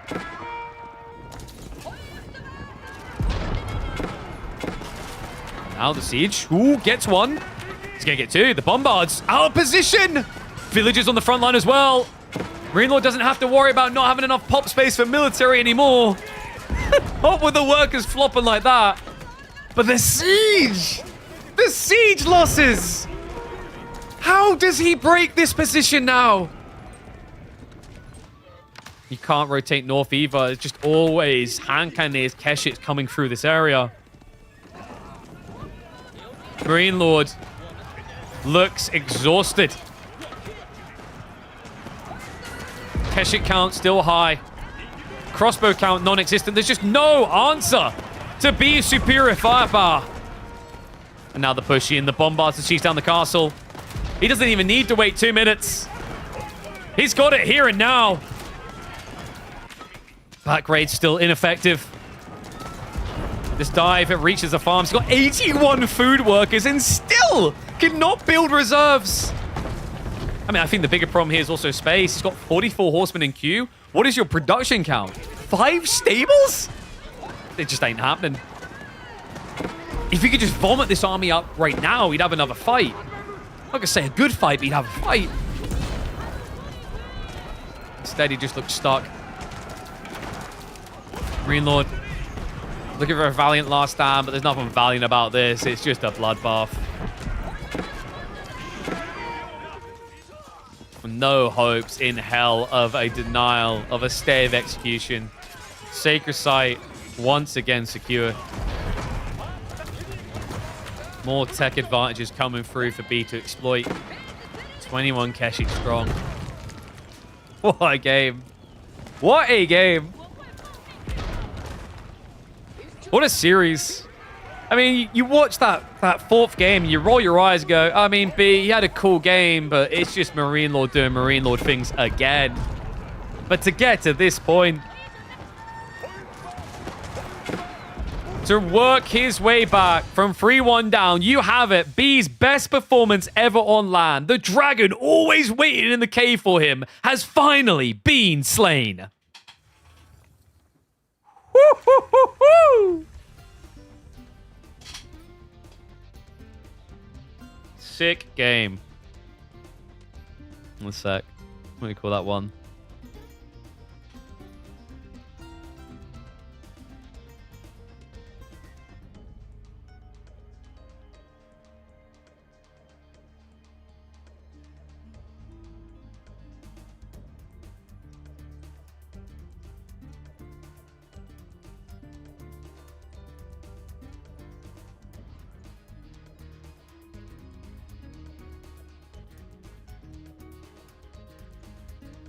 I'm gonna call that one. He always gets denied by the world's -- Semi-finals, that was, by the way. That wasn't even grand finals. That was freaking semi-finals. Semi. Which means we get more fun times. So, we're gonna check in on the Beastie versus Luceron games.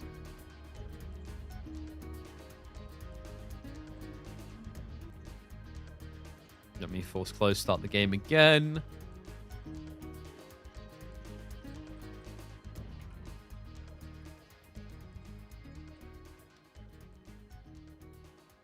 Proving that Red Bull Wallow issue was a mistake and B was super legit. I mean, like I said, I just don't like to bring up the past of it, right? I think it was messy on all sides. I told B that straight. Like, I remember when he done the interview at the time, it's like, you need to get your head straight and not just rush into, like, saying things. Take it for someone who's had that experience. Because, like, I think in the, like, mistranslation, it almost sounded like he was admitting something. That didn't help, right? But I'm glad to see that he's just able to come in and flex and prove that he can just do it. Hey, Frey. I know. That's my present. Thank you. It says your name on the back. Does it? It says Daddy's name. Just in case I forget it. Yeah? You come sit here quick.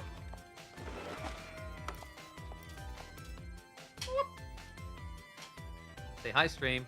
Hi, Stream. Ah, look what you all got me for my birthday. Let me get this from the shop. Yeah. It said Daddy. It said Daddy. Yeah. And then there's Rabbit on the back. Yeah. Thank you.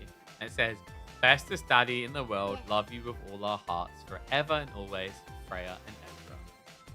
Oh, isn't that nice? So that says That's just where I put my card. why? Because it's a wallet. You put all your cards in. So it's the new wallet for you, daddy, so that I can spend all your money out of it. It's the new wallet, and it's for money, so it keeps safe. Yes. Yes, for cards. Let me Yes, reset we this. gave them. Yeah. That mummy bought it from the shop. I don't know which time it is. Oh, okay. You don't know which time. Shall we watch a game? Ezra? Freya! Yeah, Ezra Freya.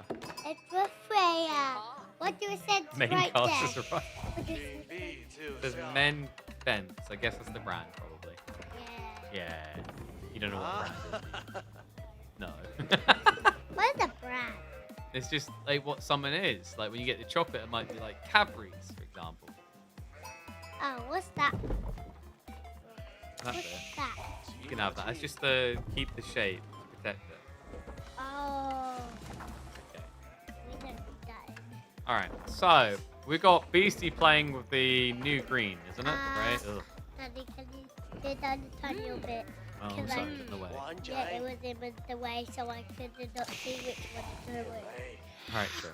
Who will win that? I don't know. We got green and we got yellow. I think I know which one you're gonna say is gonna win. What will I say will win?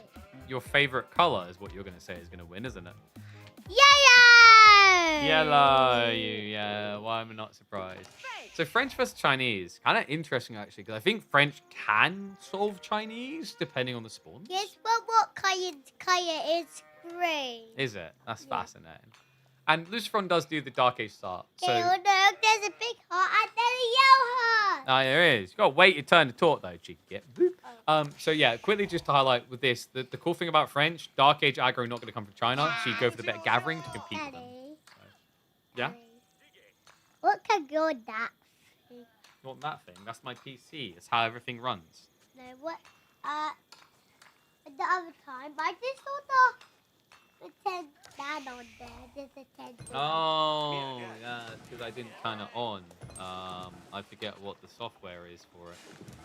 Guys, what's the name of the software for Corsair's, like, Oh, I saw the red fan thing on control? That. I saw the red thing on that. Did you? Saw the red thing? Yeah, I saw the red. So, with this spawn, by the way, like, Beastie, I mean, maybe he tries to pro scout here. It would make a lot of sense with the flank deer that Lucifron got on the fourth That's side. your new one. That's your Yes, new that's my one. new one. Are you going off, are you? All right. Oh, you gonna say bye to stream? Say bye, stream. Hey, Adrian. But I need to go now. I need to go to Mummy. We're gonna have dinner now. All right, I love you, darling. Give me a kiss. Look what the square Yeah, I know. Give me a kiss. Mwah. Love you, Snotball. All right, off you go. No, you said you're going to eat, not your bike. Cheeky git. Well, you can't sit on your bike and then go and eat. That doesn't work out. All right, you do you, Waffler. I'm busy. Imperial Academy coming through. This is, by the way, this is Lucifron's best civ. Like, I was impressed by his French performance. I think he's actually the best French player of the tournament. I said that. Even with Marine Lord there. You want to take my wallet? You going to take it inside, are you? This is like the friendliest mugging ever. She's like, can I have that thing? I just want to hold it. Okay. The sock almost complete. Dude, when are we going to see some Chamber of Commerce? Did you spell Freya correctly? You did. Well done. Yeah. We had the ink in our pen to afford the J. I really, really love it. Thank you.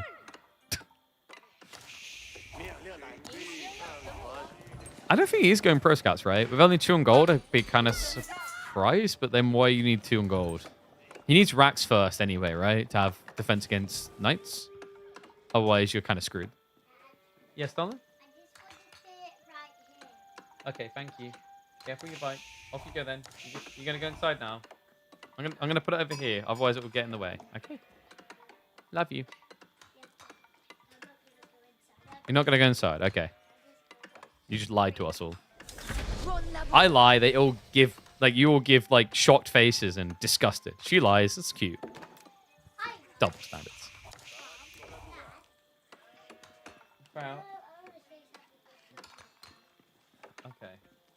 Yeah, that card's from ages ago. I keep it because I like it. Don't ruin it.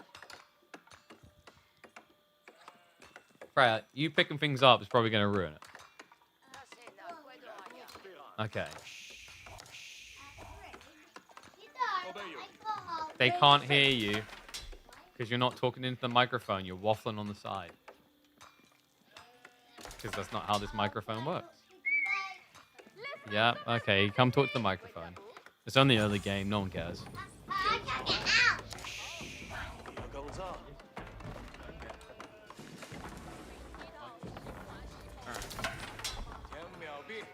Sit down a bit. Just move it a bit. Goodness sake. Try out. You know, Yeah. no, I'm talking this way, not you. Fine. You know, there's a heart on this. It says I have you.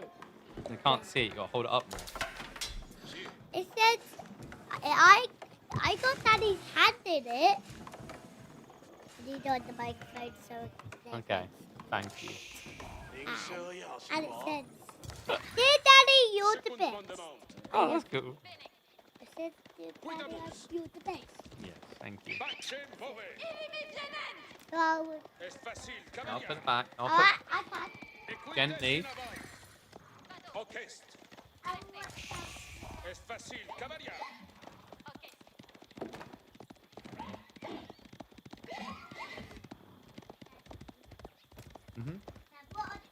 Don't touch those cards, Brad, please. Because they're not for you. They're just for me, okay? Please leave it alone. Wants to touch my limited edition cards. Okay, anyway. What are we looking at here from Beastie? It's been a bit weird, right? Because he didn't get Pro Scouts. He hasn't got out of the base. He's going Pro Scouts now? It was fairly delayed. Because he was forced into Spear plus 14. I don't know, man. Luciferon's army comp looks spot on for what he needs. Oh, no, here we go. Right, one game and then you scrap, okay? Because you're uncomfortable. They know about the Waller. Tell them about the game. What's happening in the game? You know, why are you fighting? They're fighting because he wants to win. Both do. But look at Yellow go. Archer's already getting the counter trade. Spears get baited into a fight. Nice micro there. Just leaves one behind slightly to draw attention and pull away. Green is this gonna fight? Yeah, but Green's going to lose this fight. Look at it. It's not looking good. No. Yellow. Yeah, Yellow's pretty happy. The spear count is very low. He can commit the knights now. No, Green isn't very happy. No, he's going to be a bit grudgy about that. That's a rough fight. Beastie losing all the spearmen. Look, I made it into a house. You did. You made my wallet into a house. Well done. Daddy, you can tell you that is. There we go. No, that. Okay. Finish. So this is like problematic now, right? DC has to play the age. He can't try to skimp out the castle because his gold is blocked his time. But he's now playing behind on military full with melee. Oh. I just touched that for 1 second, but I didn't No, touch them. yeah. Don't trust the mouse. Remove the camera. This is brutal, guys. Like from this position, villagers as well. Jeez. The problem right here is if you want to play mass melee strats, you have to have numbers. Daddy, Yeah. Mommy sees me. Does Yeah. Just sit, mummy. Doesn't want to get rid of you. Oh, I didn't see that. Daddy, stay like that. Stay like that. Okay, you go play with Ezra and mummy though, okay? He'll be awake soon. Okay. I love you. I feel so bad. Did you guys hear the okay? I feel bad. She's like, why? I was like, because I want to get rid of you. Okay. Which is exactly what Luciferon's saying to Beastie. That's 3 worker kills now, and I'm struggling to see the plan here. Okay, Horseman raid, that's not a bad idea. Problem is there's only double Horsemen, so villagers with shivs can win. Learn some of my signature phrases like hand too deep in the cookie jar or thread in the needle. Oh, yes. I feel like I have more of those sayings in Age of Empires 4 than I had in any other game I cast. I don't know. I need like ADHD brain, more stuff happening in AoE 4. That's what's missing.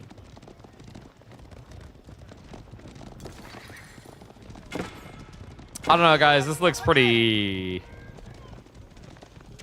I don't want to say done, but close to. What does Beastie do? I guess, like, Horseman isn't the worst idea. He just needs to kind of try and raid. And the Knights? Okay.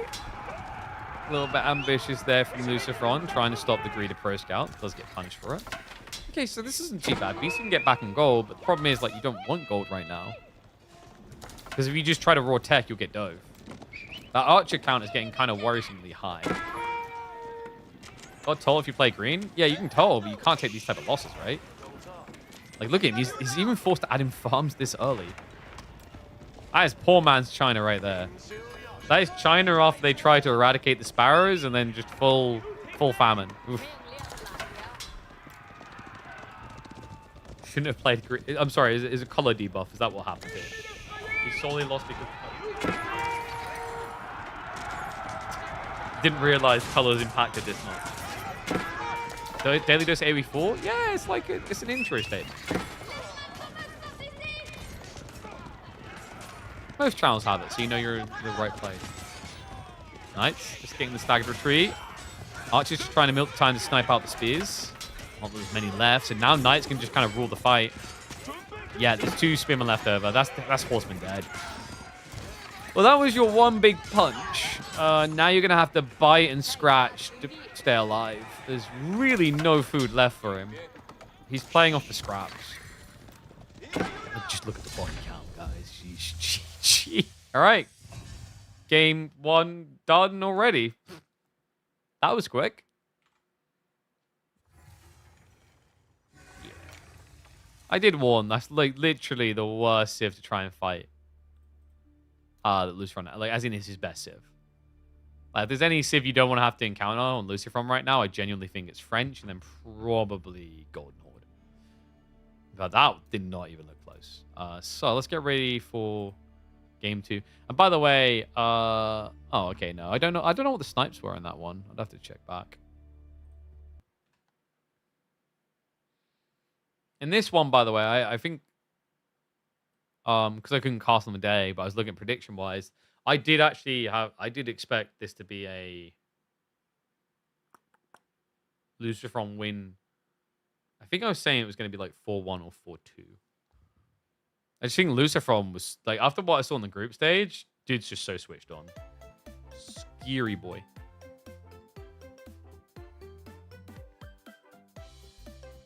Let's see if we're getting G2 though. Front range, Golden Horde versus Japan. This is like really hard for Japan, actually. So Beastie unloading with one of his strongest civs, actually, I'd say. But free win, Omega Lol? What do you guys think of this one? I can't figure out what you're really meant to do as Japan still. I was a bit gutted because we had an interview on the LAN where this kind of came up, and it, like, I think it was Anatan and Beastie, and like he basically said like you can't just fast castle, and then I went, okay, but what can? Then my thought was like, okay, but what can you do then? But that never got asked of the player, which I think is like such a missed opportunity, because like this is, to me, this is like the biggest question mark matchup. Predicted B to go out in the group stage, yeah, and then I admitted at the end I was wrong. Coming in the tournament, I did rate him the lowest, and I rated Vortex one the highest, and then Vortex. The one that I flipped on was B, and I got that right. The one I didn't flip on that I still thought was going to go out was Vortex. He really impressed me getting as deep as he did. You make it out like I want to be right all the time. That shit's boring. Dude, okay, like, this is like one of those things, you know, I think being right all the time is going to be up there with living forever. It seems really cool at first, but does have really big downsides. Oh, the ball? That's cheeky. Yeah, so this is the standard thing Japan does a lot, right? They Dark Age rush the Uvu because the Uvu always spawns outside range of TC. And when Golden Horde first came out, Japan was having a lot of success with this. The problem comes a few minutes down the line. AP is wrong a lot of times. Yeah, well, you know what? I've been present on more grand finals than you, Philosopher, so checkmate. Take that, check it, cashier's check and check. Arnold Korgud coming in. He surprised most people? Absolutely. And that's why I won. I hate the, oh, well, going against statistically blah blah's going to win. Boring. I remember feeling like a Chad for just doing the flexible option of predicting Alliance to win on like day one at LG Stockholm. And they did. And then the owners, like, they came over, they thanked me, like, we need to get your shirt and everything. And they never did get it. Anyway, Kura coming in. So this is a fast castle then. And this is the build that we said doesn't work against Golden Horde. Maybe the difference in Lucifer's mind is he did snipe the stone and he's blocking the stone, which is very smart because your opponent can't walk out and UV drop this as long as you stand in range of it. Yeah, he's doing it on both. Okay, so this is Luciferon's brain swelling up. This is his answer to the problem of how do you FC against Golden Horde. They don't have any stones, so you'll be able to FC. Does force Archer commit straight away, but I mean, the delay is annoying as all hell for Beastie.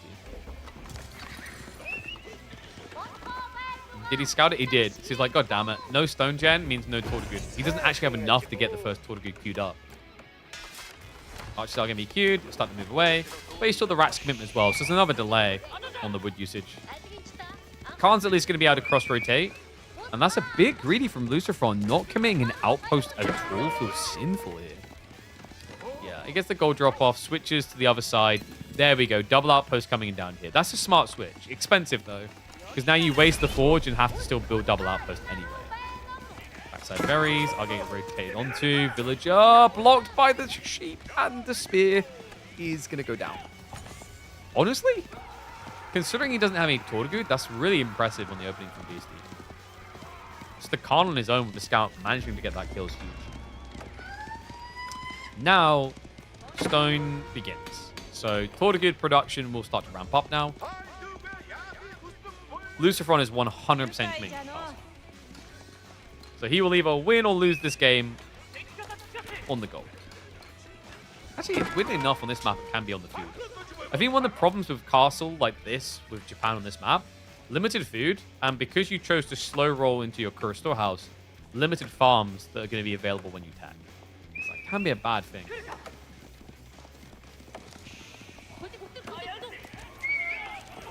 I like to learn from chat and pick the winning side from the viewers while switching their view. Nah. That's not true. I've never once screwed Phil's Berto, so... Explain that.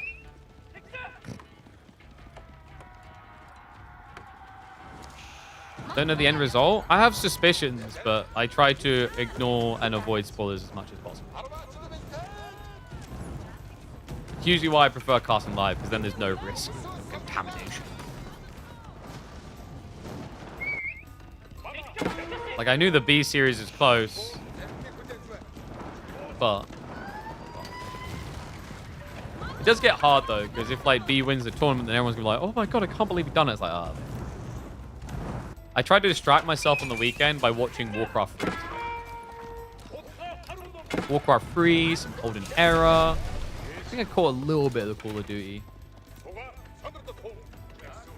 Okay, so at the 10-minute mark, Castle Age has been reached. We're going to slow things down now because this is the dive point we've been building towards. It's been kind of casual raiding, nothing too hard a commitment, whatever. Now we get the Scuba Gear King slapped on.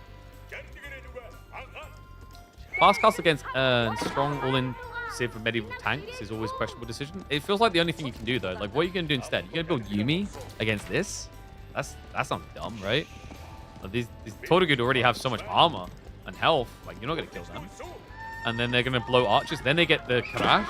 So, like, Yuumi is usually the way Japan looks best in feudal age, but you can't Yuumi against Golden. It sounds rough as all hell. It sounds terrible. Burn and Beast just denying the gold. Meaning Luciferon can afford, like, what, 5 knights total? He needs Yuumi, actually. The thing that I just said is terrible to build. Because how else is he going to answer 10 spears? His only option would be the cross raid, but you just can't really do it from here. But this is the exact way that we literally watched a player lose on this map in this matchup the other day. I'm a little bit surprised Luciferon went for it again, but in fairness to him, the difference was the denial, the Uvu denial. He clearly thought he bought enough time to stop the Tortugud count, because normally it's like 8 to 10 now, right? So he did slow it down. But then at the same time, you built 4 spearmen.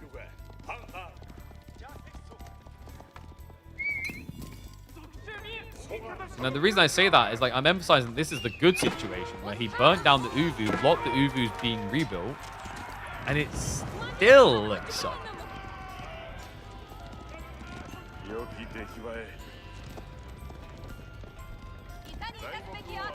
This new pink is really good, by the way. It's so abrasive, but I like it. I used to have a shirt this color, and I really liked it. Samurai is the answer with Odachi? Right, so you want him to have Sams, which means he's not going to be fast castling. You want them to reach castle and get Odachi. I think people underestimate how hard it is to get Samurai into Odachi quite often. Maybe with the buffs to Samurai Men-at-Arms cost, it's a bit more feasible. But like, if you're building Feudal Samurai, you're going to lose to Tortube, right? Especially with the deflective armor nerfs. I'm not convinced on that one. I'd like to see it. It would be different. But like, I think Tortube plus Karash and Archer, that sounds like, to me, that would still be Samurai.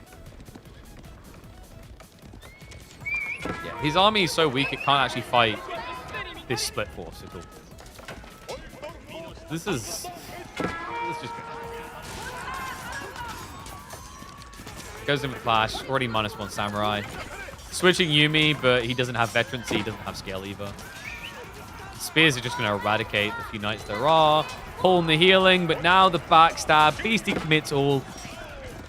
And we have arrived at Golden Horde's dive point. Jazz hand. Da -da -da -da -da -da -da.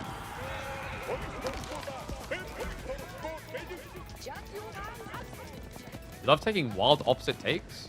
I mean, I just said I want your take to work, but I have not seen anyone try it, let alone succeed with it. If you want to go try it and prove it to me and send the recording, we'll check the game. I'll be like, damn, Philly, that was a cool idea. But like, I'm not convinced the math adds up. At 120 a popper to get plastic swordsman. This feels like probably Japan's worst matchup in the game right now.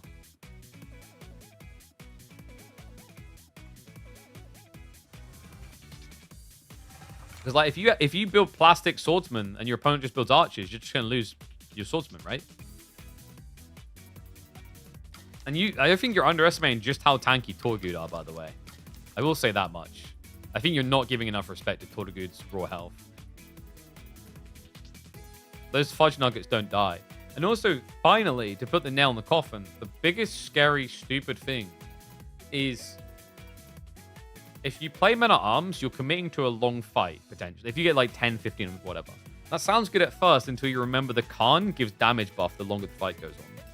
I've seen it so often where Golden Horde kind of look like they're losing the beginning of the fight. And by the end, they're all winning it because their DPS increases over time. It's very weird. When you play Men-at-Arms, like, it's not like when you play Knights, you're like, I'm just going to pull away and then I'll come back in.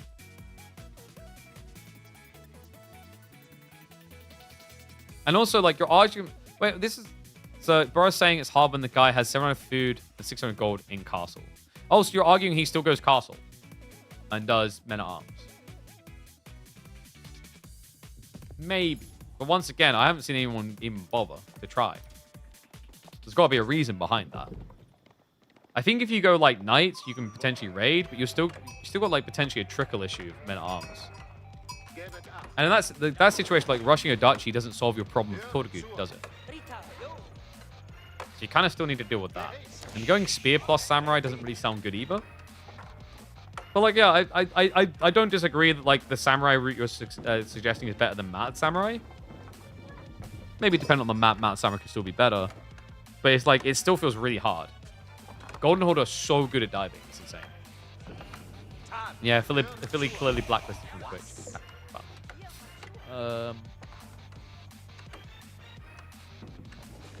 Alright, let's get ready to go.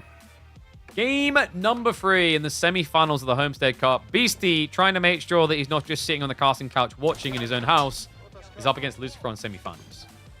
HRE in the electric pink, going up against Lucifer as the Mongols in the yellow. And this is cool. I actually really like the HRE pick here. HRE sometimes seen as a bit Omega lol these days. I think BC recently, memefully or truthfully, said that HRE OP still. But they can be here. Mongols tends to get advantage on this map because other civs have to like act as if they're going to Dark Age. And then what a Mongol player does is he just builds up pawns and wins. But in this matchup, because HRE has good opening economy and has movement speed advantage on their spears, they're the Dark Age aggressor. So what does Lucifer do? He has to just chill pill and wait and choose to take.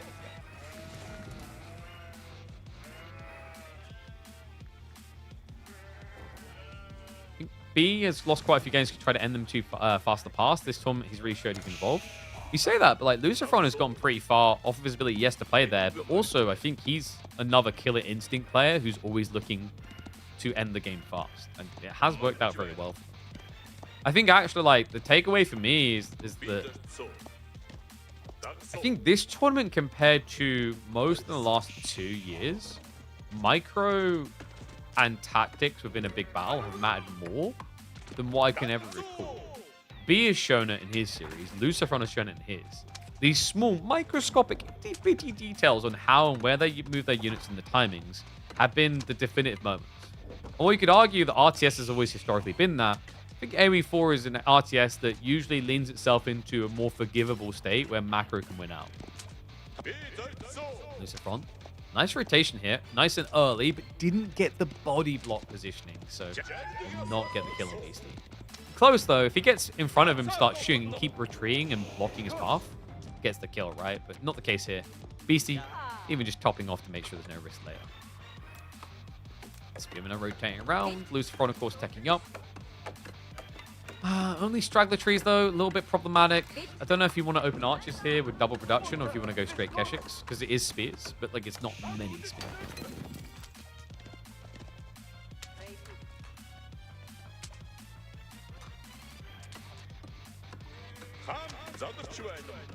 B added more fastest than wasn't typical of him before. I think it's also like there's something to be said for new patch and the effects it has. Even though they were minor patches, but like new civ gets added, all that kind of stuff. I think one big shock for me is like I don't think B has at any stage picked Jin. All right, it was Anatan who tried that. And I going in the tournament, I predicted B to be the one to get experimental, but the lab coat on didn't happen at all.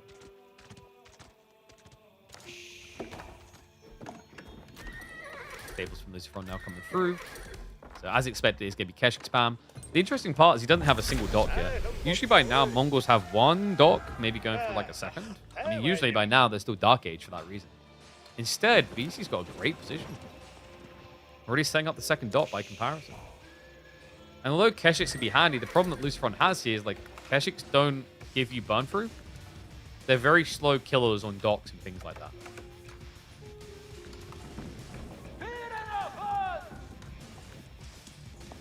Also, the other thing with Philly saying earlier about taking the opposite opinion of something said, it's kind of fun to open a discussion. Beats being a yes man, because it's like, even like, this is the thing, even when I'm like there casting someone, they say something, you should never be afraid to say why. Like, now explain to me, justify why that's the way. Because that's how you actually get real insights. You ever had like someone casting and they just agree with everything being said? It's like, you don't learn anything. That's like the worst kind of teacher I had when I was like high school and everything. It's like the ones that like they would just come. I remember there's a guy in uni, he would do this for a bunch of students who never actually improved at all. Is they would like, he would come over and fix their code and then walk away. If you asked him, he told you, and you actually learned a lot. But a lot of people didn't want to ask because they just wanted to pass the coding part of the course. Wow, did he really not get that? Okay, he will now. Yeah, he punted the Falcon. There's no getting away. So Beast is going to be -1 worker. He drafted Jin as the last Civ pick in the Ooh, okay. But no, I don't know if he'll pick it. Why does the Scout deal 10 damage to the Khan to balance him? Because otherwise he'd be kind of broken. He's a ranged unit already, so that the Scout has to kind of have some sort of edge there. That's the trade-off. You want to be ranged, you don't do much to Scouts. Like, what are you going to do? Let a Khan do 13 damage per range shot to a Scout? That's insane. Look at the damage you do now.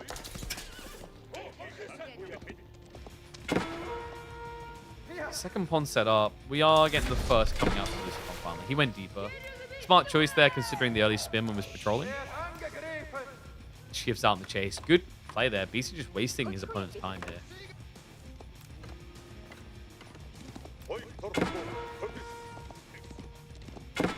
What are we missing? I mean, Beastie, with this type of economy, you'd be thinking Horseman, right? He went Mine Work. Oh, there you go. Like, Stables plus Racks makes a lot of sense. All Pikes as a setup is beautiful here. And it's... I don't mind his timing on this. Like, you don't have to hardcore rush it because your opponent is A, only building Keshiks right now. So, better you just build spears. And B, he's only just started to set up those docks. So, what you want is your opponent to spread out a bit with these docks, and then you start going ham on Horsemen. Because then you rotate around and burn them down. And the 20 stands for the Homestead Cup you seen on the Wikipedia page. Just be careful.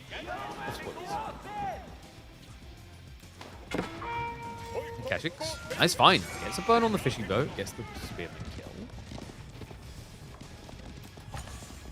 No archer switch still, right? Yeah, I don't think we're getting it anytime too soon, right? Because now he's got the second dock. He wants more fishing boats first, so no archers queued.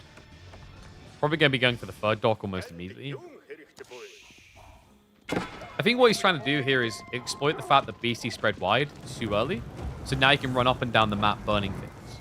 You don't have to worry about, oh, I need archers to kill these things until they show up on your doorstep. And they're not going to show up as quickly as this.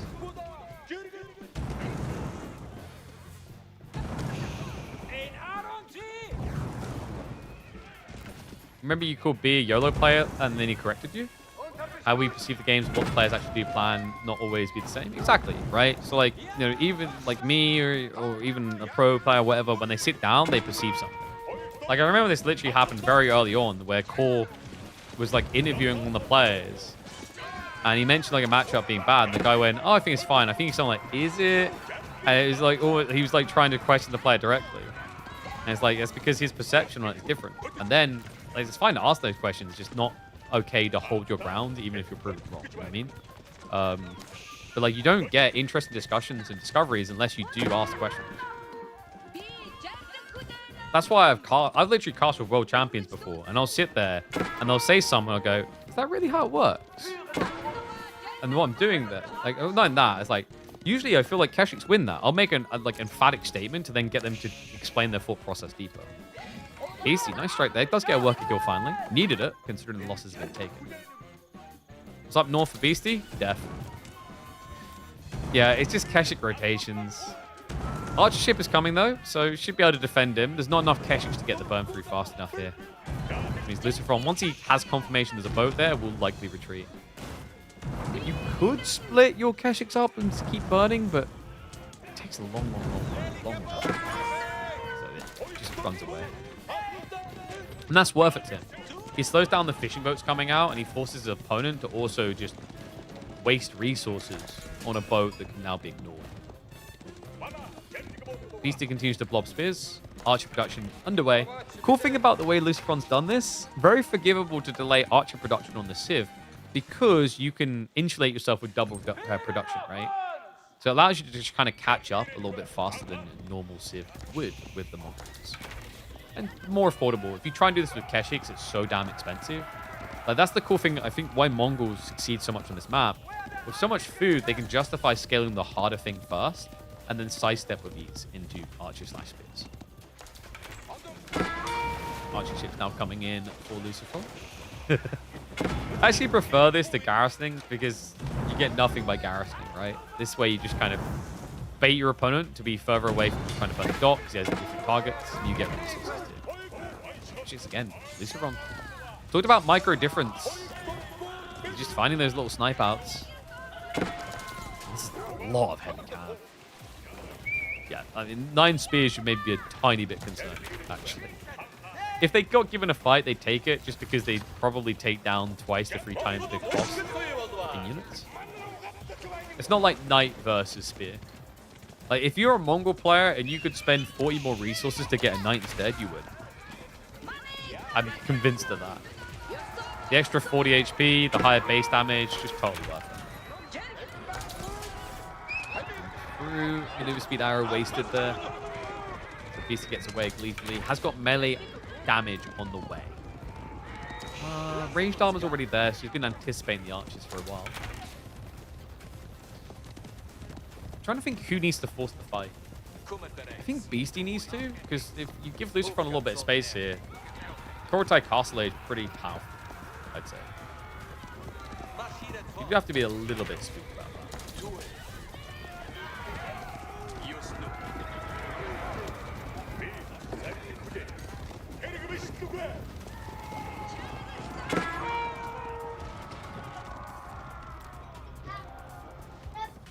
Try out. Daddy's working. I haven't got time for phone calls, darling.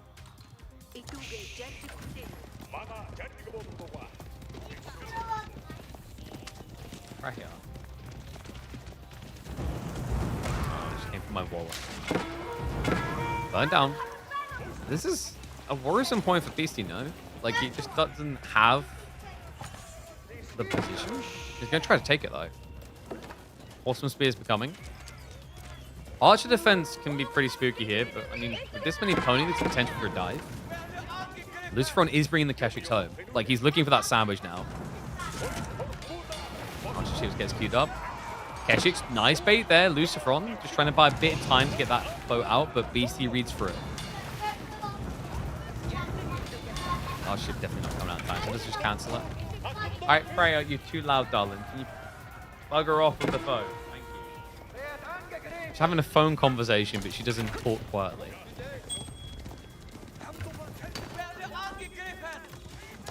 Blacksmith too. Okay, so yeah, because we're missing Stordara the whole time. I wonder if melee armor is worth it at all as well.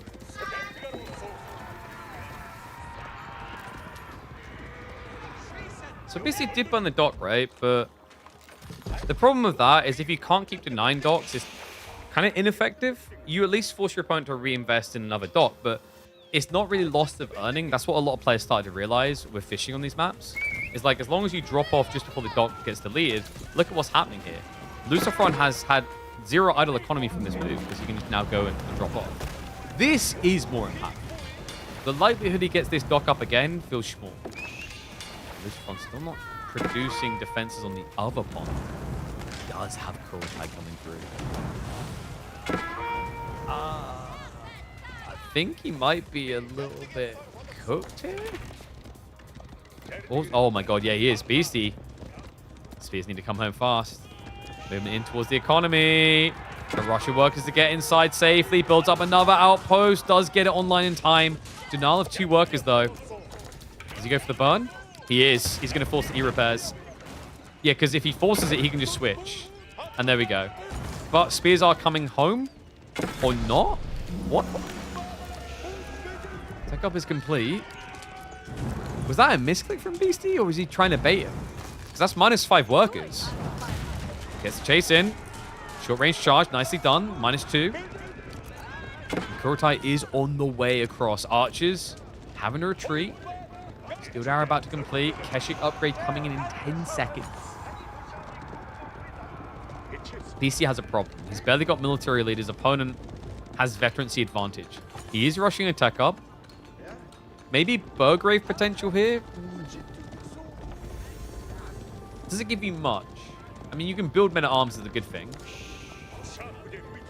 Regnitz can feel greedy, yes. But I guess the question he's got to ask himself, if he goes Burgrave, does he win the initial fight in such a big way that he wins the game? And if the answer is no, then Regnitz probably feels better. Oh my god. Quadruple! Alright, get me out. The amount of outpost spam from Beastie, nah. He's cooked. Outpost denied. Archer's frontline against spears. Horseman raid on the backside, but he knows when he's toast. He tried for a gambit and a raid, but Luciferon calculated, knew exactly what he needed to win this. Yeah, sorry. Freya came out with the phone. On the phone to her nan, and she's just yelling. I don't know if you guys could hear on the side. She was yelling very loudly into the phone at nan.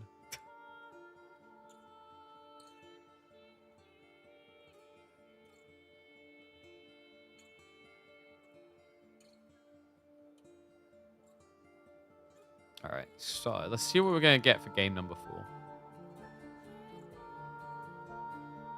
I'm trying to think if BC could have done something different with HRE there. No, I think it's like timings. I think Luciferon's just a bit cleaner. Freya, what you want? What? You dropped something in there? Well, we'll have to get it back later, won't we?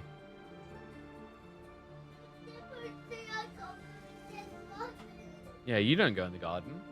One of us will have to. What? One of us will have to go get the thing that you carelessly put in the garden later. As in not now. As in scoot off. Yeah. Oops. All right, one sec. I need to move this bike back because she keeps cramming the bike up against me and then buggering off. Basically, the other day, she was using it as a seat to watch Daddy play a game. The problem is, she's fucking annoying on that bike because she just basically rams it into you all the time. All right. One sec.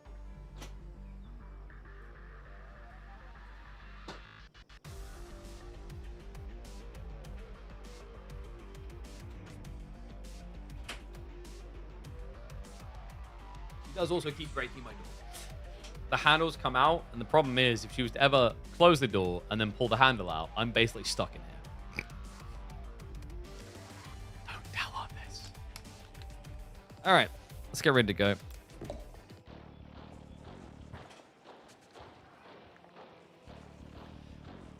Oh, this man just cannot get enough of Germany. No surprise he invited a big, tall German into his house. Beastie with Order the Dragon on LAN in game number 4. He is down. Let me flip that around the correct way because he is actually trailing 2-1 up against Lucifron. Lucifron, something a bit more expected here. We head into Four Lakes and we head in with the holiest of orders. It is going to be the Knights Templar coming in the yellow. On a map featuring water, they've got to be happy. The question mark is, what does Beastie have in mind? What is his solution to this threat? Because we just saw him try HRE, and it flopped hard up against the Mongols. Most people would argue a Knights Templar pick is more valuable than a Mongol one. No Dark Age aggression. We'll just stick to the 2 to 4 XP, because this should be just greedy openings. So OTD should be looking at fishing soon, right? Yeah, Arden first into fishing, presumably. Lucifron is just going to be fooding up. Is there a world in which Beastie just raw castle ages? He has got the back gold, back tree line. D is also pushable. He can push it in range to Arden. You could neglect fishing, but it feels weird to do so. So yeah, he has got fishing coming in now. On secure. If he's going to castle rush. Against Knights Templar. I could maybe see where you're coming from. Is Castle Rush less valuable now for all the dragons since the change to speeds? Because now you can't bait their charger tools. You always get pinned, right? And, ooh, Kingdom of France. So we have a few people that believe in the way of the Knights Hospitalier. And weirdly enough, a few people have been championing Kingdom of France. I feel like Kingdom of France has been performing quite well on Full Legs in particular. So we're getting cheap knights against potentially good knights. It's going to take a little bit of time to get there. Beastie is still acclimating towards the fish. So double pond setup. Meanwhile, it's just a solo for Lucifron so far. I'm going to stick on the 2x speed, slowing down now. And it looks like it is going to be a rush of spears across to try and deny. Interesting. So what, knight plus spear against presumably gilded archers? That feels really good, no? Something that really is important to hone in on is the idea of just going... Wait, is he just rushing? He's rushing castle. This is minute arm. Why did we... Why did we bother with French Commandery then? I mean, in fairness, French Commandery saves you some gold, doesn't it? It discounts gold slightly. So it made the men-at-arms more affordable. It's going to be adding in a few units now, but like with the macro, it kind of feels like Castle Rush.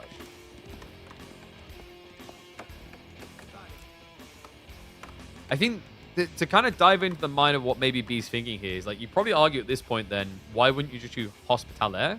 Because you make your economy more efficient and you get access to men-at-arms and feudal, which sounds great. I guess the problem is that if you start building those men-at-arms and feudal, your opponent will build their men-at-arms. And then, although you'll be able to get castle men-at-arms if you sneak castle, you can see where we're going with this. Your opponent will now have a very good men-at-arms defense against men-at-arms. So you won't just emphatically win. But if you can bait your opponent onto things like gilded archers and spears, and you come in with men-at-arms over the top, it's stronger. And I think we're seeing now an adjustment from Lucifron because of what BC's trying to do. So he adds in the double archery. He will be looking to raid directly onto the gold source, as it seems like Beastie wants to greed a tech up too.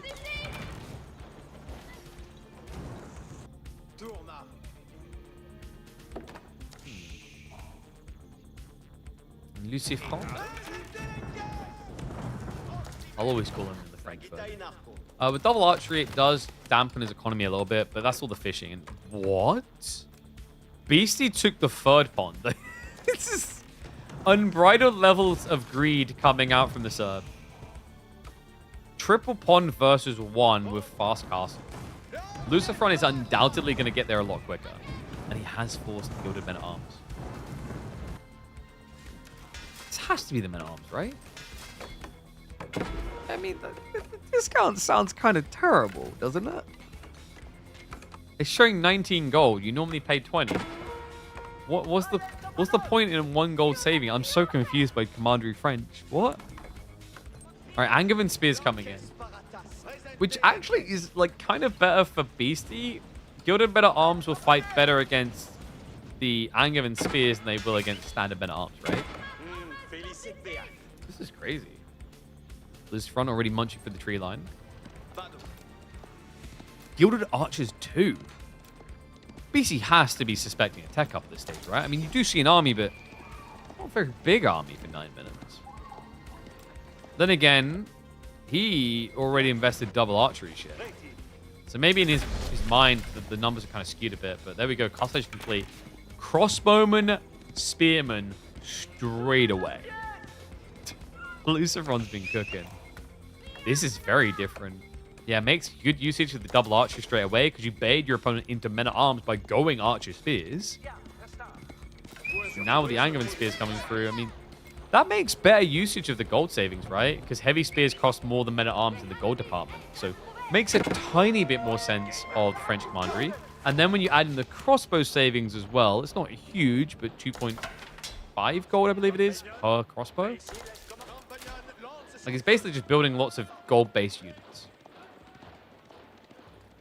I don't feel like I've seen French Commandery used in a while just for its perk, though. Yeah, normally it's for the active. So this is... I think part of it you have to keep in mind is that BC would have scouted him early and then seen the French flag and assumed that it was an aggro. So that's a very important detail to have in your mind. BC's not building cav. It doesn't matter. They're cannon fodder. They're just very tanky units to frontline with. And if your opponent does go cavalry, your crossbow's now protected. If he only goes men-at-arms, your crossbows kill the men-at-arms. If your opponent goes archers, the heavy spears still win.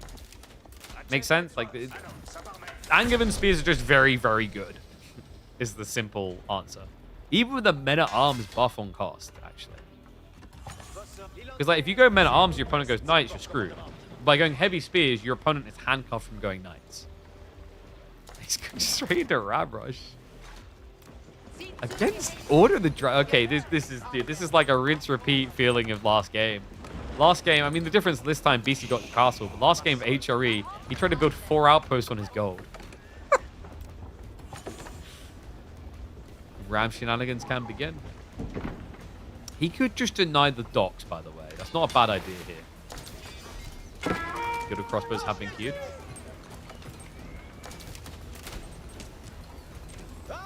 Ram is going to be going for the dock. Makes a lot more sense. If you go for the outpost, E repairs, and then you have to go for a deeper outpost, you're just going to get burned.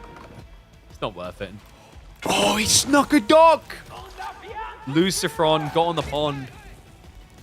I just realized I left the music playing by accident. Whoops. Cursor having the headset off. Stringles is getting hit up by the demo, but the beautiful thing is pretty tanky because of the harbor. Has got his own Stringle ship coming out. That's going to be -2 fishing boats. Archer ship, a bit questionable when you probably wanted a demo ship. What? Other side, Ram has blocked out the docks. A Beastie. Oh my god, he's sneaking another one? Lucifron is contesting every single one of Beastie's ponds. Demo's going to come out. That'll be a denial against the Hulk, but he needs to react. And that was not the right time. Lucifron did not know it was quick enough. He got distracted elsewhere. Ram is now moving towards the gold, though. This is an uncomfortable game. Oh, he denies it. Beastie scouts out the dock drop just in the nick of time there. That was the villager returning, I think, from this one, though. So he's going for like a double dock value point there. Go to men-at-arms. I'm going to scare away the Ram for now. He's going in with the commitment, though. Forces the fight. And the Gilded Crossbow count is non-existent. This is an ugly affair for Beastie. Burn's going to come through from the Gilded Villagers. E-Repairs was forced. Just take the opportunity to snipe out the army. I mean, a great trade here for Luciferon, considering the expense into each of those Gilded Men-at-Arms. He's standing his ground, weirdly enough, but does get rid of the crossbowman as a result. Cleans up the Men-at-Arms, hangs around to idle more, but ultimately will have to now leave. Okay, pretty good dive, I want to say, for Luciferon. Double ram to follow this up now.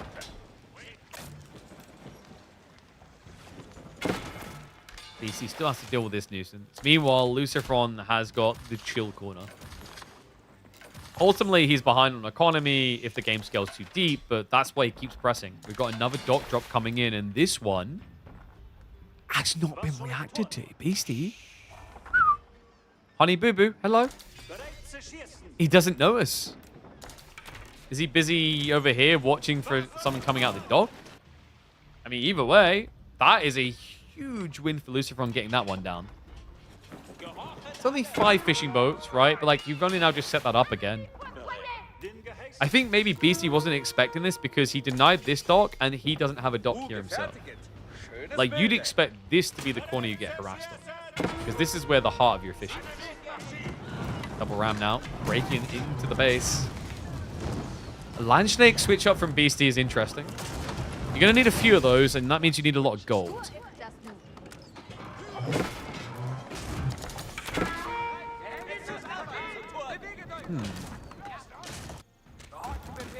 And yet, revelation there. So loses the archership. Fishing can now get harassed. Beastie doesn't really have the bandwidth to scale army land and defend sea, by the looks of it. Especially now with gold denial. Do you really want to put your limited gold into boats? He's moving out for berries. Bloody hell. Luckily for him, Luciferon's dock wouldn't see that. He's going to dive into the base. Huge idle time. Ooh, no wheelbarrow either. Land Snake, he already got sniped out, so no cleave damage. Going to seek shell to come through the workers. The problem is the numbers here are deceptive because a lot of his pop count is actually into, like, boats, I'd say. Still, we have to remember double the value to each of these guys. With this many crossbows, the men-at-arms tend to drop like flies. Is the problem. Also, the quality of army. You know, it's archers compared to crossbows, and then the men-at-arms compared to the spears. So Luciferon has that kind of valuable edge. Just needs to show a bit of respect to the men-at-arms in particular. And TC Fire was targeting, I believe, under the crossbows. Gilded Archer is doing a lot of work there. So Luciferon will get pushed away. Still, the idle time is kind of crazy. You know, the one stuff with the TC, the walk around the base, without wheelbarrow as well this whole time. Definitely a kick to the nuts. Like, I think this is the thing about efficient work time. It doesn't really show the full picture. I'd say it's worse than this. Rams will now get cleared up. Okay, so the question now is, did Luciferon overdive? Because rotating around the back of the TC is ambitious, to say the least. Dangerous, to say the best. I think as long as he secures the second pond, which he has done, it's worth it for him because it balances out the economy game in a game where he's now ahead. Because now I believe he's been going relics this whole time, right? Yeah, already free bang. Wow. And he could potentially yoink a fifth later here because of the positioning. He's got the safe relic to take as well. Maybe a good time for Luciferon to contemplate a castle drop towards the sacred site, just to inflate his gold further. How are heavy spears versus normal men-at-arms or golems? They should be worse off because your 11 base damage and normal men-at-arms, I think, was 12. Then your 140 HP compared to 155. It's like normal men-at-arms should be, and they're also less expensive. What gets interesting about Angevin spears, though, is if these heavy spears fight near a harbor, for example, that increases... I think it's harbors or castles increase their stats. And that's where the spearmen can get quite spicy. Rams moving over the west side. No good answer to this for Beastie. And oh, wait, no, what? That's almost half of his fishing. Dog denial here is huge. Beastie's leveraging a slow-moving army, so hard to react to. I think that army is now in the base of Luciferon. He's buying time. He's got horsemen scaling. Spears actually rotating around into the base again. A ballsy maneuver, a bit of a gambit from Lucifron. But the Horseman defense, he's feeling confident. I mean, Men-at-Arms counts how high? 6, not too bad, but the Horsemen, they rotate around the back, and the Men-at-Arms positioning a little bit questionable there. Good crossbows just getting sniped down. Great trade here for Lucifron. Wipes out the Ford army. I say wipes out. Hold on a sec. Obnoxiously tanky is definitely the word of the day. The backstab raid, it does force more idle. Please don't shivs them. There's a lot of spears. Okay, so that is... Wait, fishing? Re-established temporarily, but double ram dealing with that now. Men-at-Arms are on the way. Full army retreat. And now you secure this side for fishing. Dude, Lucifron is just... It feels like he's a step ahead with the way he played this, right? And what is up, Benjamin? Thank you very much for the raid, mate. Hope you had a good stream. Welcome, one and all. We're doing a recap of the games because I didn't watch them and cast them on the weekend. We already had a crazy set. You feel free to check the VODs for the B vs Marine Lord series. That was pure insanity, especially game number 7. But this is a pretty interesting one. The way that Lucifron played aggro into retreat, into basically fishing. Step by step ahead. Now pond on pond aggression. Docky's low but still alive. A second one creeping back in. Beastie will not give over his fishing that easily. Base a little bit riskier though. Yeah, like the economy is running out of safe points. I think he's like stuck in this corner, which he's actually, funnily enough, now walling. Anywhere else not feeling so safe?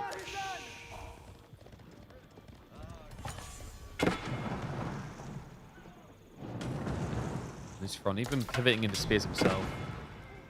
Is he expecting horsemen? I guess it makes sense. He's got a lot of crossbowmen. What's interesting is Beastie isn't really trying to compete on crossbows anymore. Or archers, really? I mean, he's stopped at 10. It's always a weird thing when you watch Order of the Dragon. You're like, 10 gilded archers isn't a lot. And you're like, actually, it's 20. That's quite a lot first. But that dog denial is going to be coming through the villages. What are they up to? Would it be a simple burn down? Can Beastie afford to defend this? I don't think so. It's a 5-relic game, by the way. Lucifron did take this. So my concern here is like raw eco count plus relics. If you try and commit to a clash here on the enemy side of the map, you're just going to get wiped. Especially considering your army's so slow to move. With Ram coming up. Wait, can we please... There we go. Villager gone. Ram comes up. All tension should be on the main fight now. 31 crossbow. Then again, BC finally has spears, so who cares? It's still DPS on the back end is the scary part. And the Horsemen, they're going to wrap super wide here to try and reach towards the archers. I mean, you either go archers or go economy, right? And it's a short tree line route to come around the back. Uh-oh. Gilded spears. Hit hard. Crossbows are just going to be left to the trade. Horsemen now go for the backside. I love this maneuver. You don't have quick burst against that the Order Dragon army, rather, right? But your crossbows will win over time. The Horsemen go for the jugular.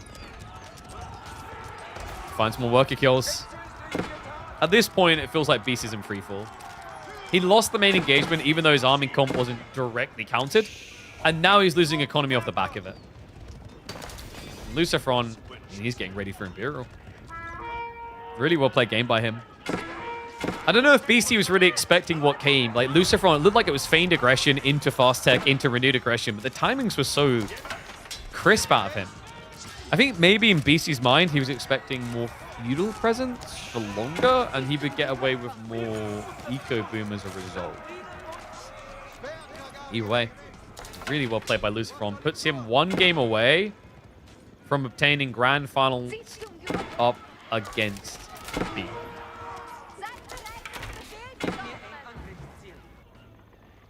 And the ball's been found too. No doubt about it. We're going into game 5 with Lucifron on the verge of making finals. That was a cool one. What a cooler one is like, not sure if fast castle or all in. Maybe. I don't know. I'll think on that one. All right. So let's get ready for the next game. So into G5. G5. I think this tournament has, in my mind, been very refreshing too. Like, it's been the... I think in terms of, like, player performances, it's, like, been the closest tournament, right? Which is really freaking cool. I'm trying to think if we had a tournament that's been more balanced and close. Can you guys think of any? Or is this actually the closest?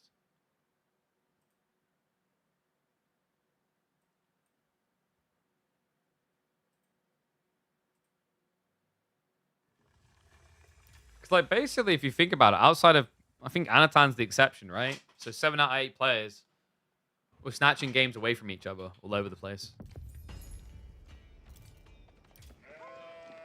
Eesh. You kidding me? It's a bit of a rough one.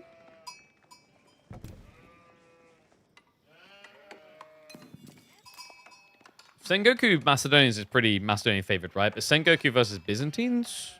I'm not so sure on that one. Need some water.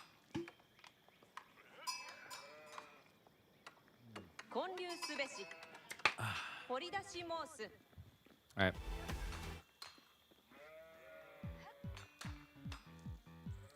One and all, it is time. Sengoku back into the fields of battle in the hands of Lucifron, who is now, let me just correct that score, 1 point away from making it to a grand final showdown on LAN against B, who looks like the scariest player, the scariest mother ducker in Serbia. But there is a Serbian trying to get that title back. Beastie on the Byzantines in the electric pink takes to the field as Dry Arabia, trying to keep his tournament hopes alive. Is Sengoku nerfed enough? Or is it simply still going to be a cruising for a bruising and a victory in G5 for the Spaniard?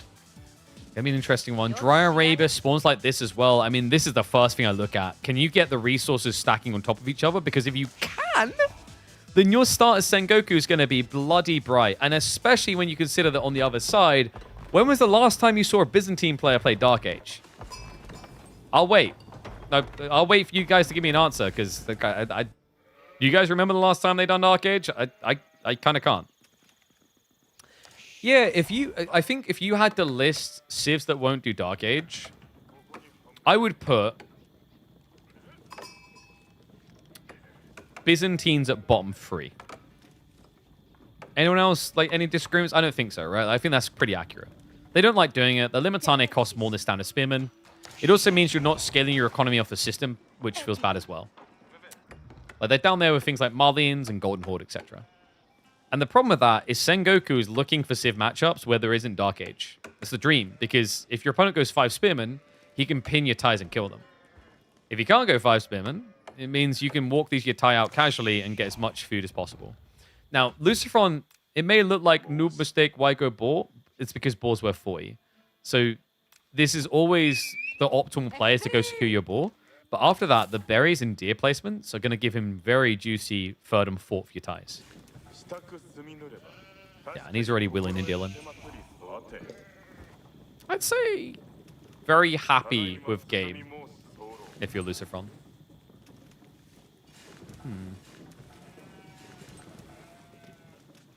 Spawn-wise for Beastie, berries near the stone's pretty nice for like the buffer follow-up. And then he's got what? Deer just out of range here that you can lean towards the 2nd gold. This looks about as bold as Beastie's head is right now. What on earth has happened in the corner of this spawn? He doesn't even have a small tree line back here. It's just open territory, which is a little bit worrisome against a civ like Sengoku, because it is the type of civ that will build into a lot of cavalry. Usually, anyway. So Grand Winery coming in with 2. Lucifron, probably a Ryokan game. Strokey chin, question mark? Indeed it is.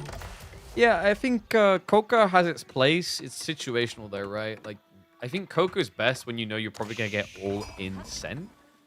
And the only way you make sense of it on a map like this is if you scout and you see your opponent has got Stealth Forest right up his ass, but they're pretty wide. This one's kind of close. Ryokan is just nice for the in and outs. And I guess also the other nice thing that players have started to appreciate about Ryokan is if you're going towards Castle Age, the biggest problem you run into is, like, if you have knights, your opponent has knights, they can heal their knights if you're going for a relic raise. You can't heal your knights as Sengoku unless you get Ryokan. Because remember, the only way your monks heal is by attacking things. Lucy can wall up easily. Definitely, like here, here. All joins nicely. And then you're going to be leaning forces east side, so it's not as much a rush to secure that area anyway. It even has a wallable area in the corner for berries plus gold. And there you go, guys. 54 food. 37 food. 50 food. That'll be another 54 food over here, right? Actually, no, sorry. It'll be 50 food. That's pretty damn impressive income.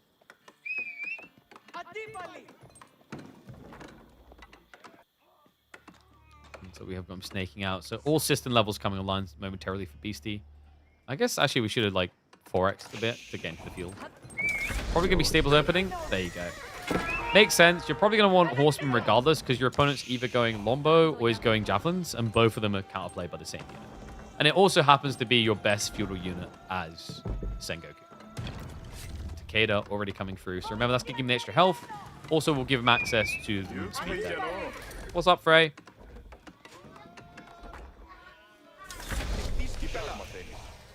I've put my hand in the gate. Why? Because you dropped something in there. Oh, I'll do it later. I'm not doing it now. If Mummy can't reach, I don't think Daddy will be able to reach. What did she even drop? Something that she wants both her parents to risk their arms for. And Daimyo already queued. Remember, the Daimyo is basically a feudal age knight.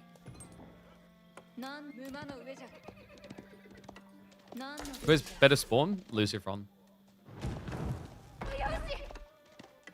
Beastie got a really nice tight walling, which isn't terrible. But, like, you can't really argue with deer berries overlap like this twice. That's the dream. If Sengoku could get that, they're off the moon, you know? In fact, he hasn't added in the final Yatai yet, which is a little bit surprising. I can't reach Eve, I'm sorry. She's pulling the face, she's pulling at me.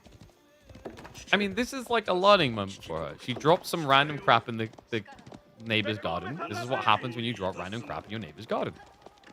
You now have to wait.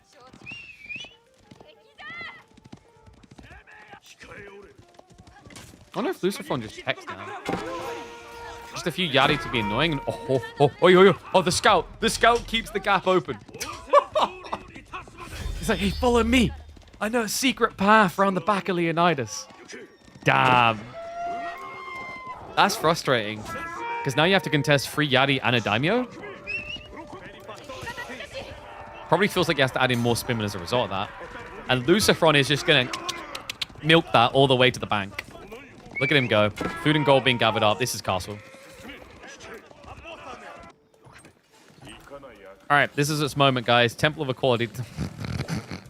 I'm sorry, I can't. You're never getting Temple of Equality in your life.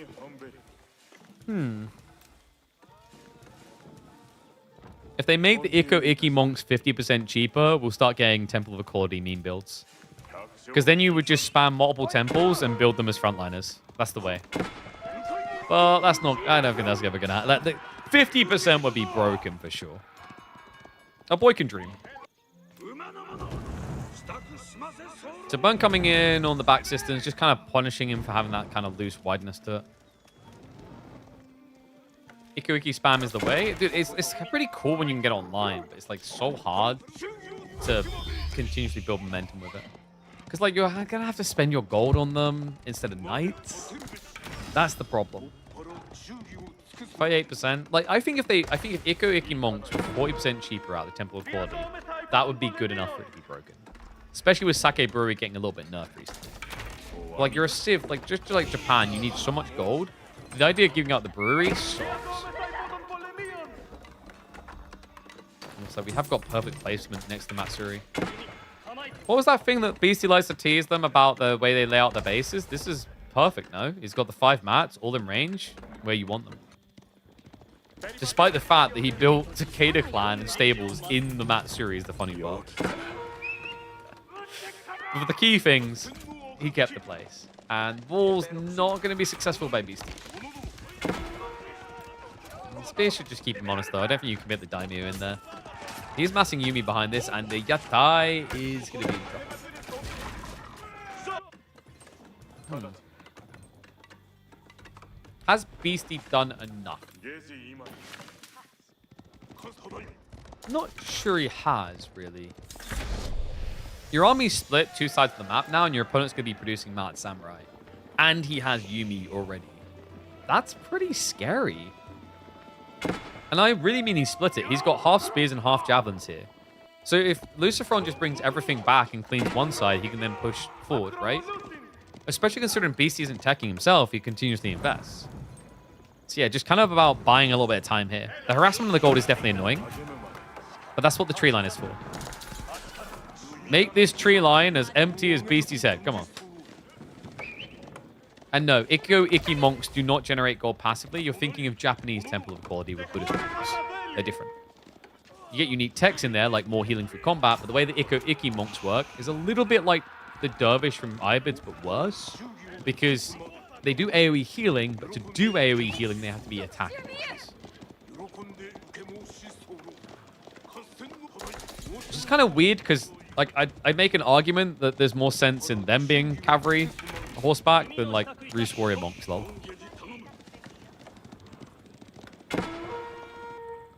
But then again, that would be suggesting Sengo could get more buffs, and that's illegal. Alright, Yetai will be defended. Troops moving over there now. BC is going for attack. Honestly, he actually played this pretty cleanly. This last minute, getting in and out, he brought his army forward to meet up with the retreat. Had he not done that, there's a risk that these Mount Samurai just poke away at you until you've got barely any defending army left. It's actually perfectly handled by BC. No monastery just yet. It's going to be Takeda level 2. So now this gives him access to improve Yari. Don't care about that. What it does do by default is give you more health. Now, 253 HP on these knights. The Golden Horn Tower coming up. It's going to be in the backside. Far away from where a raid could hit because the walls are already secure in the area. Does feel like Lucifron is going for a full commit. But it's probably better to rush the relics now. From his current position.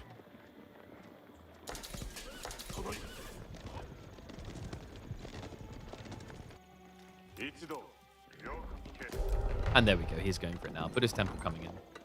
Yeah, I like this. I think it's becoming apparent to him now. Like, we have God vision, so we realize it quicker. Your opponent's not contesting right now. He's lightly teching. You get your confirmation now. Best thing you can do is just hoover relics like crazy. And these Ikkyo Ikki monks, remember, 100 food, 100 gold. Trade post units is... Nah, I don't think it's going to matter in this game. Arbitrary and Sipahi, Knights and Horse Archers. It's just... I think the thing about the trade post opportunities is like 95% of games, the opportunity is there in Feudal Age, if at all. Not to say there isn't value later on, but you have to have so much olive oil to justify French Knight spamming, for example.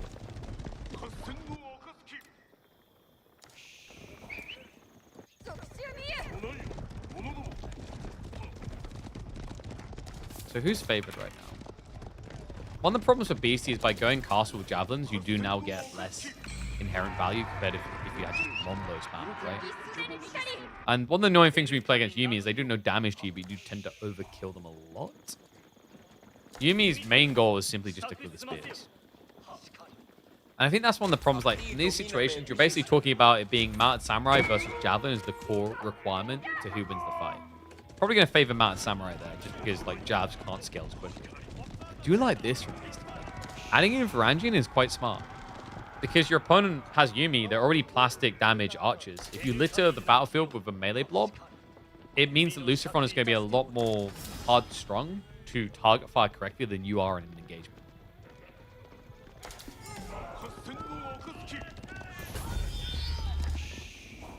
The way these two are playing, by the way, we're heading towards one big fight besides all. Very much so for both. The cool thing about it for Lucifron is the longer that battle takes to occur, the more opportunities to sneak in with knights you get. The good news for Beastie is the longer it takes to reach that critical point, the more raw economy you have in your favor because of the system percentage. Still, is a hefty load to fight up against. Your opponent should have better map control for relics. In fact, we're seeing that now on the flanks as he looks to yoink. Funny thing as well is like Ikkyo Ikkis beat Limitane, don't they? Yeah, 160 and 13 damage. They win a melee fight with one Limitane. So, like, if a Monk shows up here, normal Monk, kind of annoying. They're going to have to wall all and eventually die. But if an Iki shows up, you're going to lose that fight. Going from the wall, just a bit of out of time. Beastie adding in a few grows, but still a long way to go. Other side of the map, no farm, no bueno so far from Lucifron. Just using the limited food. It's just great. And we have got the speed coming in. Horse training on the way. Zuma's coming in soon.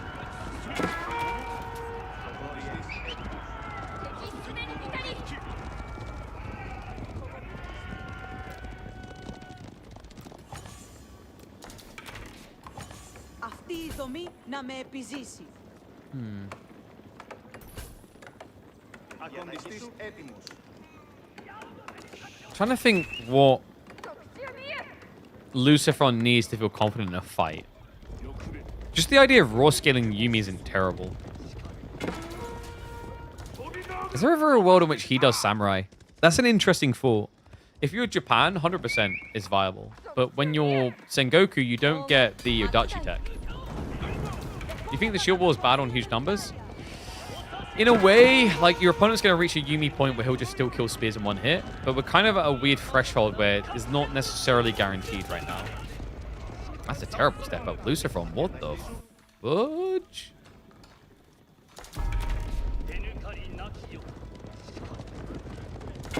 He's definitely not in the top 10 players. Even though he spends 15 hours a day playing this game, I really don't understand how he convinces his viewers he's in top 10. He wasn't even in the last tournament. He consistently gets eliminated before reaching the quarterfinal. He was in the top 10 for the last tournament. This is the last tournament. This is semi-finals. He made it to semi-finals. BC's in top 10 still, but he's like, the point is that he's not in top 3. To me, him hitting top 4 was surprising. I would have put him in like top 8 still. But I said it was going to be tight on whether he's going to make it out of the group or not. But he'd actually done pretty well. And as someone who has their own issues with him, things he said in response, whatever, I say that he done okay at the tournament. He impressed me.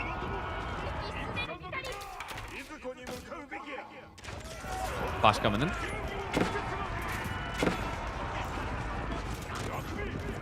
A little bit of trade out here. Limitanic is just so down line.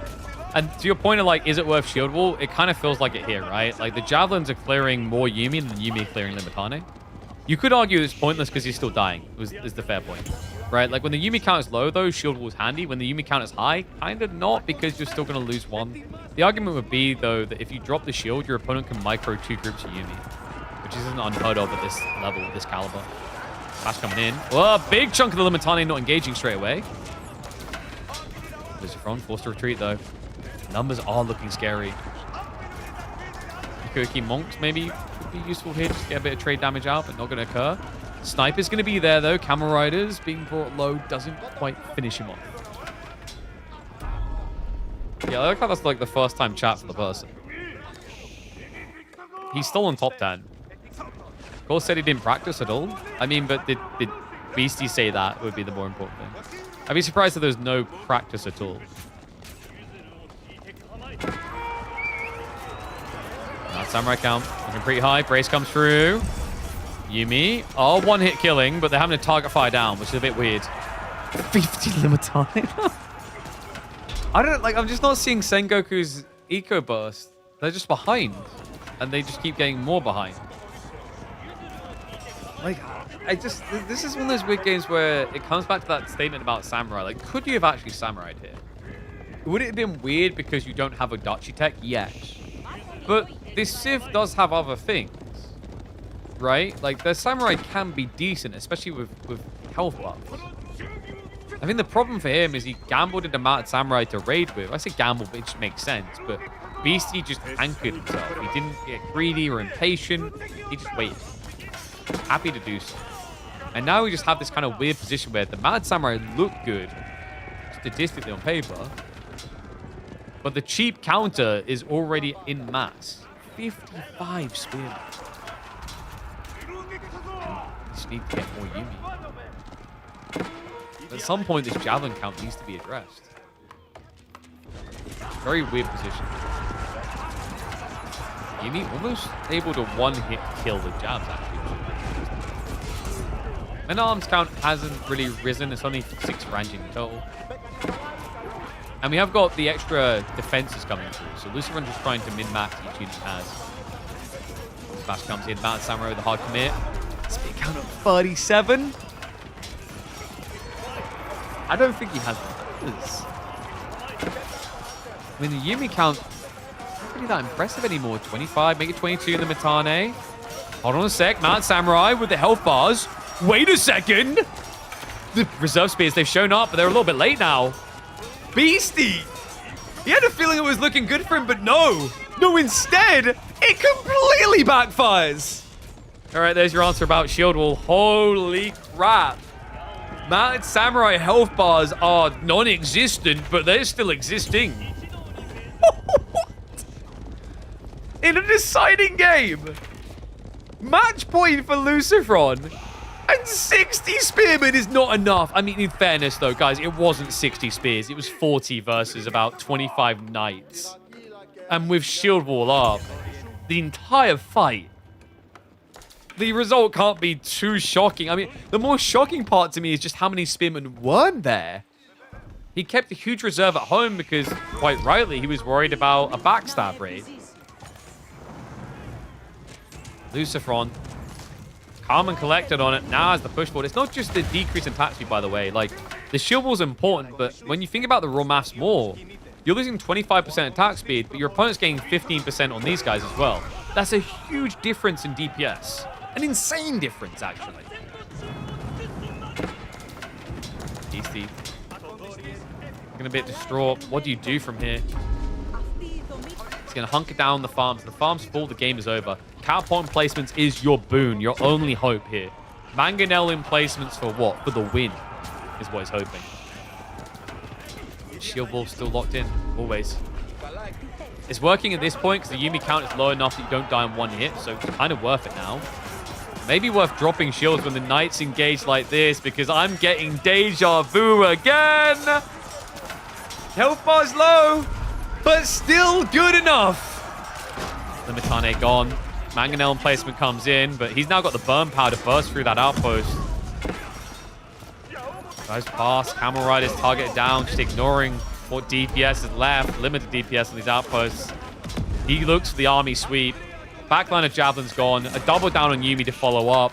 And now it should be relentless diving to push Lucifron all the way into grand finals.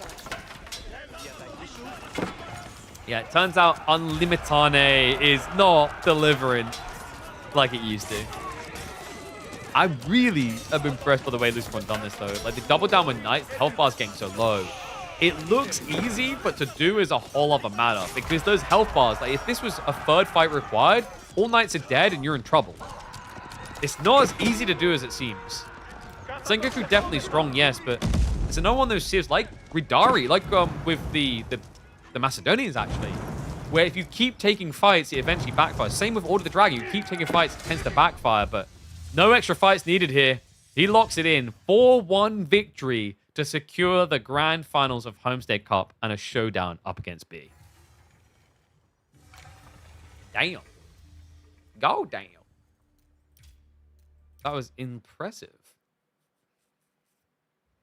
Okay. I'm wondering if we do the finals today or if we leave it for another day. How long have I been live? 4 hours?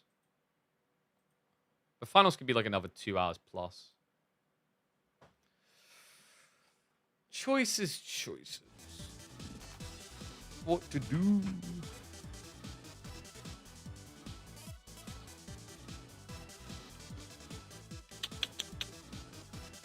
I don't know, guys.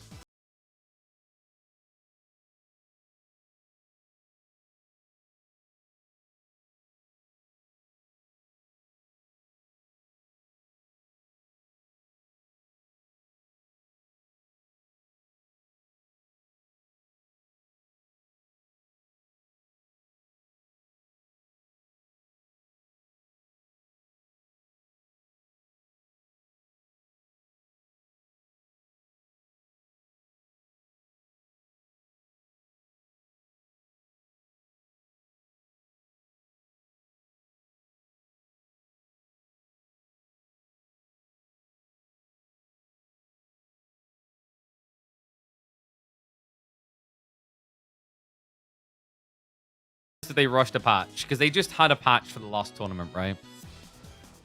Also, technically, if they do patch, I think we're safe because we can use the last version. Yeah, I think. Watch me eat my words, but I'm fairly confident we should be safe because we can revert to the previous version. So I think what we'll do. Keep an eye on notifications. I'm not sure. It'll either be tomorrow or Thursday would be the goal. But might look to make it tomorrow. So that will... And that way we can probably do both the BC Anatan match and the B versus Lucifron. Right? Yeah, I like that.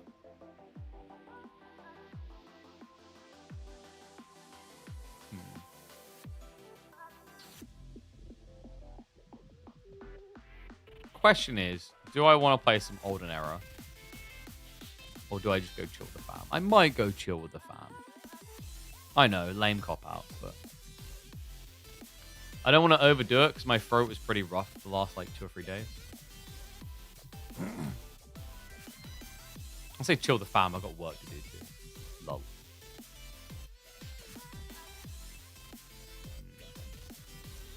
Yeah. In that case, I guess we'll find someone to raid. And then, let's say, it'll either be tomorrow or Thursday. Depends on my workload. Probably tomorrow. Because I have got a scan on Thursday.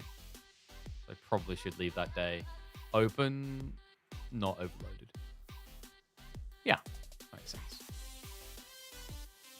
Alright, let's see. Who to raid? Whom to raid?